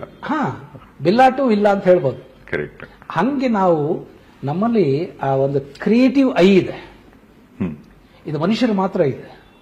ಹೊಸದನ್ನ ಸೃಷ್ಟಿಸುವ ಶಕ್ತಿ ಮನುಷ್ಯರು ಮಾತ್ರ ಇದೆ. ಆ ಸೃಷ್ಟಿ ಎಲ್ಲಾಗತ್ತಂದ್ರೆ ಕಲ್ಪನಾ ಚಕ್ಷುವಿಂದ ಆಗತ್ತೆ. ಈ ಮನೆ ಅನ್ನೋದು ಒಂದು ಕಲ್ಪನೆ, ಸಿನಿಮಾ ಅನ್ನೋದು ಒಂದು ಕಲ್ಪನೆ. ಸಿನಿಮಾ ಅದ್ಭುತವಾದ ಕಲ್ಪನೆ ಅಷ್ಟೇನೆ. ಆ ಕಲ್ಪನೆಗೆ ಸಾವಿರಾರು ಕೋಟಿ ವ್ಯವಹಾರ ಇದೆ. ಬಾಹುಬಲಿ ಅನ್ನೋದು ಒಂದು ಯಾವುದೋ ನಿರ್ದೇಶಕನ ಕಲ್ಪನೆಯ ಕೂಸೋದು. ಕರೆಕ್ಟ್. ಅದರ ಮೌಲ್ಯ ಎಷ್ಟು? ಸಾವಿರಾರು ಕೋಟಿ. ಆ ಪ್ರಾಣಿಗಳಿಗೆ ಈ ಶಕ್ತಿ ಇಲ್ಲ. ಇದು ನಾಲ್ಕನೆಯ ಕಣ್ಣು, ದೇಹದ ಕಣ್ಣು, ಕನಸಿನ ಕಣ್ಣು, ನೆನಪಿನ ಕಣ್ಣು, ಊಹೆಯ ಕಣ್ಣು ಅಥವಾ ಕಲ್ಪನಾ ಚಕ್ಷು ಅಂತ ನಾವು ಹೇಳ್ತೀವಿ. ಪ್ರಾಣಿಗಳಿಗೆ ಇಲ್ಲದೆ ಇರತಕ್ಕಂಥದ್ದು. ಐದನೇದು ಭಯದ ಕಣ್ಣು. ಎಲ್ಲರಿಗೂ ದೆವ್ವ ಯಾಕೆ ಕಾಣೋದಿಲ್ಲ? ಕೆಲವರು ಮಾತ್ರ ಯಾಕೆ ಕ್ಲೈಮ್ ಮಾಡ್ತಾರೆ ನಾನು ದೆವ್ವ ನೋಡಿದೀನಿ ಅಂತ? ಆ ದೆವ್ವ ನೋಡಬೇಕಾದ್ರೆ ಆ ಐದನೆಯ ಕಣ್ಣು ಸ್ಟಿಮ್ಯುಲೇಷನ್ ಒಳಗಾಗಬೇಕು, ಅಂದ್ರೆ ಪ್ರಚೋದನೆಗೆ ಒಳಗಾಗಬೇಕು. ಅಂದ್ರೆ ಆ ಕಣ್ಣು ನೋಡಬೇಕು ಅಂತ ಅದೇ ಹಂಬಲಿಸಬೇಕು. ಇಲ್ಲ, ಆ ಸಂದರ್ಭ ಕ್ರಿಯೇಟ್ ಆಗಬೇಕು. ಸಂದರ್ಭ ಯಾವಾಗ ಕ್ರಿಯೇಟ್ ಆಗೋದು? ಒಬ್ಬನೇ ಇರಬೇಕು, ಅರ್ಧರಾತ್ರಿ, ಅಮಾವಾಸ್ಯೆ, ಕಾಡು ದಾರಿಯಲ್ಲಿ, ಸ್ಮಶಾನ ದಾರಿಯಲ್ಲಿ ಇವನು ಹೋಗ್ತಾ ಇದ್ರೆ ಆ ಭಯದ ಪ್ರಭಾವದಿಂದ ಈ ಕಣ್ಣು ಸ್ಟಿಮ್ಯುಲೇಷನ್ ಒಳಗಾಗ್ತದೆ. ಅವಾಗ ಮಾತ್ರ ನಮ್ಗೆ ಅಂತ ಆಕಾರಗಳು, ವಿಕಾರಗಳು, ಚಲನೆ ಆಗ್ತಕ್ಕಂಥದ್ದು ಕಾಣ್ತದೆ. ಅದು ನಿಜ. ಅದು it can be artificially stimulated or ಆ ಸ್ಟಿಮ್ಯುಲೇಷನ್ ಒಳಗಾದಂತ ಸಂದರ್ಭದಲ್ಲಿ ಅದು ಕಾಣ್ತದೆ. ಇದು ಐದನೆಯ ಕಣ್ಣು, ಭಯದ ಕಣ್ಣು. ಭಯದ ಕಣ್ಣು. ಭಯ ಇದ್ದಾಗ ಅವನಿಗೆ ಭೂತಗಳು, ಪ್ರೇತಗಳು, ಪಿಶಾಚಿಗಳು ಕಾಣ್ತಕ್ಕಂಥ ಸಾಧ್ಯತೆ ಇದೆ. ಈಗ ನನಗೆ ತೋರಿಸು ಅಂದ್ರೆ ತೋರ್ಸಕ್ಕಾಗಲ್ಲ. ಸ್ಟಿಮ್ಯುಲೇಷನ್ ಒಳಗಾದಾಗ ಅವನಿಗೆ ಅನುಭವ ಆಗ್ತದೆ. ಆರನೇದು ಇಂಪಾರ್ಟೆಂಟ್, ಭಕ್ತಿಯ ಕಣ್ಣು. ರಾಮಕೃಷ್ಣ ಪರಮಹಂಸರು ಸದಾ ಕಾಳಿಯನ್ನ ನೋಡ್ತಿದ್ರಂತೆ, ಊಟ ಮಾಡ್ತಿದ್ರಂತೆ, ಕಾಳಿ ಜೊತೆ ಮಾತಾಡ್ತಿದ್ರಂತೆ, ಎಲ್ಲರಲ್ಲಿ ಕಾಳಿ ಕಾಣ್ತಿದ್ಲಂತೆ. ಆ ಕಣ್ಣು ಯಾವುದು ಅಂದ್ರೆ ಭಕ್ತಿಯ ಪರಾಕಾಷ್ಠೆ, peak of devotion. Peak of ಪಿಯರ್ಗೆ ಹೋದ್ರೆ ಏನಾಗತ್ತೆ? ದೇವ ಕಾಣುತ್ತೆ. ಪೀಕ್ ಆಫ್ ಡಿವೋಷನ್ಗೆ ಹೋದ್ರೆ ಆ ಕಣ್ಣು ಸ್ಟಿಮ್ಯುಲೇಷನ್ ಒಳಗಾದಾಗ ಅಂತವರಿಗೆ ದೇವರು ಕಾಣುವ ಸಾಧ್ಯತೆ ಇದೆ. ಅಂದ್ರೆ ಅವ್ರು ಇಷ್ಟಪಟ್ಟಂತ ದೇವರನ್ನ ಅವ್ರು ನೋಡ್ಬೋದು. ಆಯ್ತಾ? ಏಳನೇದು ಇದೆಯಲ್ಲ ಬಹಳ ಇಂಪಾರ್ಟೆಂಟ್. ಇದನ್ನ ಜ್ಞಾನ ಚಕ್ಷು ಅಂತಾರೆ. ಈ ಚಕ್ಷು ತೆರೆದವರಿಗೆ ಮಾತ್ರ ಮೋಕ್ಷ. ಮೋಕ್ಷದಲ್ಲಿ ಅಕ್ಷ ಅನ್ನೋದಿದೆ ನೋಡಿ. ಮೋಹಕ್ಷಯವಾದರೆ ಮೋಕ್ಷ ಅಂದ್ರೆ ಸೆವೆಂತ್ ಡೈಮೆನ್ಷನ್. ಈ ಕಾನ್ಸೆಪ್ಟೇ Tirupati temple. Horizontal, vertical. Vertical ಗೋಪುರ ಇದೆ, 7 ವಿಮಾನ ಗೋಪುರ. ಯಾವುದೇ ಟೆಂಪಲ್ ಅಲ್ಲಿ 7 ಗೋಪುರ ಇರ್ತದೆ. ಮತ್ತೆ ತಿರುಪ್ತಿ ಟೆಂಪಲ್ಗೆ 7 ಬಾಗಲಲ್ಲಿ ತೆಗೆದು ಹೋದ್ರೆ ದರ್ಶನ ಆಗ್ತದೆ. ಹಿಂಗೆ 7 ಇದೆ, ಹಿಂಗೆ 7 ಇದೆ. ಸಿಂಬಲ್ ಏನು ಅಂತಂದ್ರೆ ಊರ್ಧ್ವ ಲೋಕಗಳು 7, ಅಧೋ ಲೋಕಗಳು 7ನ ಸಂಕೇತ. ಒಟ್ಟು 14 ಲೋಕಗಳಿದೆ. ಭೂಲೋಕ, ಭೋರ್ಲೋಕ, ಸುವರ್ಲೋಕ, ಜನರ್ಲೋಕ, ಮಹರ್ಲೋಕ, ತಪೋಲೋಕ, ಸತ್ಯಲೋಕ. ಅತಳ, ಬಿತಳ, ಸುತಳ, ತಳಾತಳ, ರಸಾತಳ, ಮಹಾತಳ, ಪಾತಾಳ. ನಾನೀಗ ಹೇಳಿದ್ದು 7 ಕಣ್ಣುಗಳು ಊರ್ಧ್ವ ಲೋಕಗಳಿಗೆ ಸಂಬಂಧಪಟ್ಟಿತ್ತು. ಅಧೋ ಲೋಕಗಳು ನೋಡುವ ಇನ್ನು 7 ಕಣ್ಣು ಹಾಗೆ ಇದೆ. ಕೆಲವರಿಗೆ ಅನ್ನದಲ್ಲಿ ಹುಳ ಕಾಣಿಸ್ತದೆ, ಅರ್ಥ ಆಗ್ತಾ ಇದೆಯಾ? ಇನ್ ಕೆಲವರಿಗೆ ಪೋಬಿಕ್ ಐಸ್ ಇರ್ತದೆ. ಅವ್ರಿಗೆ ನೋಡು, ಯಾರೋ ಬರ್ತಾ ಇದ್ದಾರೆ, ನಾನು ಕೊಲೆ ಮಾಡ್ತಾರೆ, ಯಾರೋ ನಂಗೆ ಏನೋ ಮಾಡ್ತಿದ್ದಾರೆ. ಇವೆಲ್ಲ ಈ ಭ್ರಮೆಗೊಳಗಾಗ್ತಕ್ಕಂಥ ಕಣ್ಣುಗಳು. ಹ್ಯಾಲ್ಯೂಷನ್ಸ್, ಡೆಲ್ಯೂಷನ್ಸ್, ಇವೆಲ್ಲ ತುಂಬಾ ಲೋವರ್ ಕ್ಯಾಟಗರಿ. ಈಗ ನೀವು ತಿರುಪತಿ ಬಗ್ಗೆ ಎಕ್ಸಾಂಪಲ್ ಕೊಟ್ರಿ. ಈಗ ತಿರುಪತಿಲಿರೋ ಶ್ರೀನಿವಾಸನ ಮೂರ್ತಿ ಅಥವಾ ಶ್ರೀನಿವಾಸನ ಐಡಲ್ ಏನಿದೆ, ಪ್ರಪಂಚದಲ್ಲಿ ಸಾಕಷ್ಟು ತಿರುಪತಿ ಇದೆ, ಅಂದ್ರೆ ಶ್ರೀನಿವಾಸನ ದೇವಸ್ಥಾನಗಳಿದೆ. ಆದ್ರೆ ತಿರುಪತಿಗೆನೆ ಯಾಕೆ ಜನ ಹೋಗ್ತಾರೆ? ಅಲ್ಲಿನ ಏನ್ ಶಕ್ತಿ ಇದೆ? ಪ್ರತಿ ಜಾಗದಲ್ಲಿ ಅದು ಶಕ್ತಿ ಪೀಠ. ಅದು ಪ್ರತಿ ಸ್ಥಳಕ್ಕೆ ಒಂದು ಅದರದೇ ಆದಂತ ಒಂದು ವೈಬ್ರೇಷನ್ಸ್ ಇರುತ್ತೆ. ಆ ವೈಬ್ರೇಷನ್ಸ್ ಹೆಂಗ್ ಬರ್ತದೆ ಅಂದ್ರೆ ಅದನ್ನ ಸೈಂಟಿಫಿಕ್ ಆಗಿ ಡಿಸೈನ್ ಮಾಡಿರ್ತಾರೆ ಆ ಟೆಂಪಲ್ ಅನ್ನು. ಅದಕ್ಕೆ ಆಕಾರ ಎಷ್ಟಿರಬೇಕು, ಅದು ಆಯ ಪಾಯ, ಆ ಡೈಮೆನ್ಷನ್ಸ್ ಎಷ್ಟಿರಬೇಕು. ಸೊ ಆ ಕರೆಕ್ಟ್ ಸೈಂಟಿಫಿಕ್ ಡೈಮೆನ್ಷನ್ಸ್ ಅಲ್ಲಿ ನಿರ್ಮಾಣ ಮಾಡಿದಾಗ ಇಟ್ ಅಟ್ರಾಕ್ಟ್ಸ್ ಕಾಸ್ಮಿಕ್ ಎನರ್ಜಿ. ಅಲ್ಲಿಗೆ ಹೋದಾಗ ಅವರ ಮನಸ್ಸು ಏನೋ ಒಂದು ಪ್ರಸನ್ನತೆಗೊಳಗಾಗ್ತದೆ, ಮತ್ತೆ ಹೋಗಬೇಕು ಅಂತ ಹಂಬಲಿಸ್ತದೆ. ಅದೇ ಆಲಯ ಅಂತಂದ್ರೆ ಮನಸ್ಸನ್ನ ಪ್ರಶಾಂತಗೊಳಿಸ್ತಕ್ಕಂಥ ಒಂದು ಪ್ಲೇಸೇ ಆಲಯ. ಅಲ್ಲಿ ಹೋಗಿ ದರ್ಶನ ಆದ್ಮೇಲೆ ಸ್ವಲ್ಪ ಹೊತ್ತು ಕೂತ್ಕೊಂಡು ಧ್ಯಾನ ಮಾಡ್ತಾರೆ. ಯೂಶಲಿ ಮನಸ್ಸು ಒಂದು ಸಮಾಧಾನಕ್ಕೊಳಗಾಗ್ತದೆ. ಎಷ್ಟೇ ವರೀಸು, ಡಿಪ್ರೆಷನ್ಸು, ಇದರಲ್ಲಿ ಕ್ಲೇಶಗಳು, ದುಃಖಗಳು, ದುರಿತಗಳು ಸ್ವಲ್ಪ ಉಪಶಮನಗೊಳ್ಳುತ್ತವೆ, ಪೂರ್ತಿ ಅಲ್ಲದೆ ಇದ್ರು ಕೂಡ. ಅದಕ್ಕೆ ಮನುಷ್ಯರು ಟೆಂಪಲ್ಗೆ ಹೋಗೋದಕ್ಕೆ, ಚರ್ಚ್ಗೆ ಹೋಗೋದಕ್ಕೆ, ಅಥವಾ ಮಸೀದಿಗೆ ಹೋಗಿ ನಮಾಜ್ ಮಾಡೋದಕ್ಕೆ, ಮನೆಯಲ್ಲಿ ನಮಾಜ್ ಮಾಡ್ಬೋದಲ್ಲ, ಮಸೀದಿಯಲ್ಲಿ ಯಾಕೆ ಮಾಡಬೇಕು? ಒಂದು ಮಾಸ್ ವೈಬ್ರೇಷನ್, ಇನ್ನೊಂದು ಅ ಪ್ಲೇಸ್ ವೈಬ್ರೇಷನ್.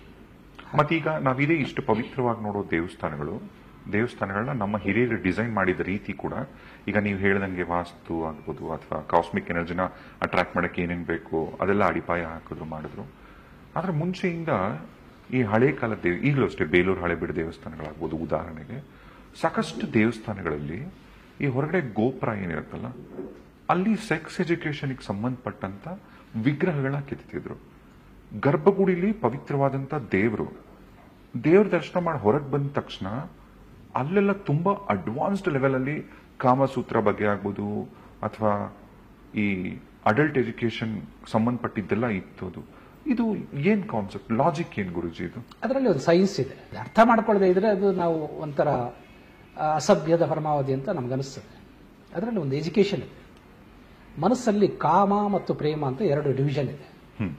ಔಟ್ಸೈಡ್ ಅಂದ್ರೆ ಪ್ರಾಪಂಚಿಕವಾಗಿರ್ತಕ್ಕಂಥ ಮನಸ್ಸು ಸದಾ ಕಾಮದಿಂದ ಕೂಡಿರ್ತದೆ. ನನಗೆ ಅದು ಬೇಕು, ಇದು ಬೇಕು, ಮನೆ ಬೇಕು, ಆಸ್ತಿ ಬೇಕು, ಹುಡುಗಿ ಬೇಕು, ಇದೆಲ್ಲ ಆಸೆ.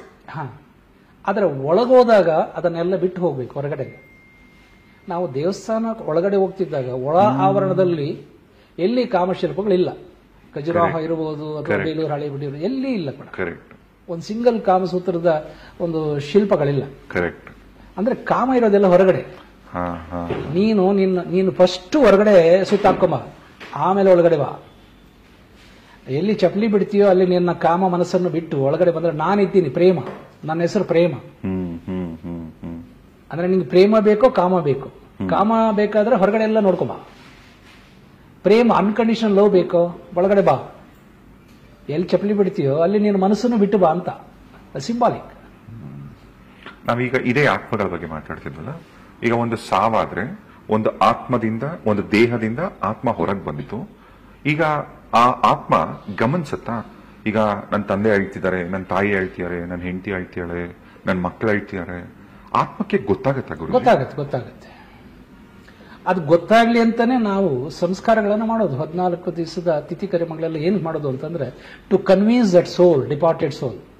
ಅದಿನ್ನೂ ಭ್ರಮೆಯಲ್ಲಿ ಇರ್ತದೆ. ನಾನು ದೇಹ ಸೇರ್ಕೋಬೇಕು, ನಂಗೆ ದೇಹ ಬೇಕು ಅಂತ ಅನೇಕ ಪ್ರಯತ್ನಗಳು ಮಾಡ್ತಿರ್ತದೆ. ದೇಹದಕ್ಕೆ ಹೋಗಕ್ಕೆ ಸಾಧ್ಯ ಆಗೋದಿಲ್ಲ. ಅದಕ್ಕೆ ಇಲ್ಲಪ್ಪ, ನೀನು ಬಂದ ಕೆಲಸ ಮುಗೀತು, ನಿನ್ನ ದೇಹಕ್ಕೆ ನಾವು ಅಂತಿಮ ಸಂಸ್ಕಾರ ಮಾಡ ಆಯ್ತು, ಮತ್ತು ಏನೇನು ಶಾಸ್ತ್ರಗಳು ಮಾಡಬೇಕು ಎಲ್ಲ ಮಾಡಿ ಆಯ್ತು. ಈ ಶಾಸ್ತ್ರಗಳಲ್ಲಿ ಏನು ಮಾಡೋದು ಅಂತಂದ್ರೆ to convince that it's a counselling to that department. ಹೋಗು, ನೀನು ಹೊರಡು, ನೀನು ಇನ್ನೊಂದು ದೇಹಕ್ಕೆ ಹೋಗ್ಬೇಕು. ಅರ್ಥ ಆಗ್ತಾ ಇದೆಯಾ? ಇಲ್ಲಿ ಇರಬಾರ್ದು.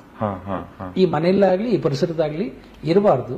You have to search one more body to fulfil your dreams or the incompletions ಅಂತ. ಅದು ಸೋಲ್ಗೆ ಎಜುಕೇಟ್ ಮಾಡೋದಕ್ಕೆ. ನೋಡು, ನಾವು ಏನ್ ನಮ್ಮ ಕರ್ತವ್ಯ ಇದೆಯೋ ಅದೆಲ್ಲ ಮಾಡಿ ಆಯ್ತು. ಅಷ್ಟಾದ್ರೂ ಕೆಲವು ಹೋಗೋದಿಲ್ಲ. ಅಜ್ಞಾನ ಮತ್ತು ಈ ವ್ಯಾಮೋಹ. ಇಷ್ಟು ದೊಡ್ಡ ಬಂಗ್ಲೆ ಕಟ್ಟಿದ್ದೀನಿ ನಾನು, ನನ್ನ ಮಕ್ಕಳು, ನನ್ನ ಹೆಂಡತಿ, ಈ ವ್ಯಾಮೋಹ ಸೆಳಿತ. ನನ್ನ ಹುಡುಗಿನ ಹೆಂಗ್ ಬಿಟ್ಟು ಹೋಗ್ಲಿ ಅಂತ ಇಷ್ಟೆಲ್ಲ ವ್ಯವಹಾರದಲ್ಲಿದ್ದೆ, ಇಷ್ಟೆಲ್ಲ ಸ್ಥಾನಮಾನ ಸಮ್ಮಾನಗಳಿತ್ತು ನನಗೆ. ಈ ಮೋಹ ಅನ್ನೋದು ಒಂದು ಪಾಶ ಇದ್ದ ಹಾಗೆ. ಸೊ ಅದಕ್ಕೆ ಯಮ ಈ ಕಮ್ಸ್ ವಿತ್ ಪಾಶ ಅಂತ ಹೇಳ್ತೀವಿ, ಎಳ್ಕೊಂಡು ಹೋಗೋದಕ್ಕೆ. ಈ ನಿಮ್ಮಂತವರೆಲ್ಲ ಸತ್ತರೆ ಬೇಗ ಹೊರಟೋಗ್ತೀವಂತೆ ನಾವು. ನಮ್ಮನ್ನು ಕರ್ಕೊಂಡು ಹೋಗೋದಕ್ಕೆ ಯಮದೂತರೆ ಯಮನೇ ಬರಬೇಕಾಗಿಲ್ಲ.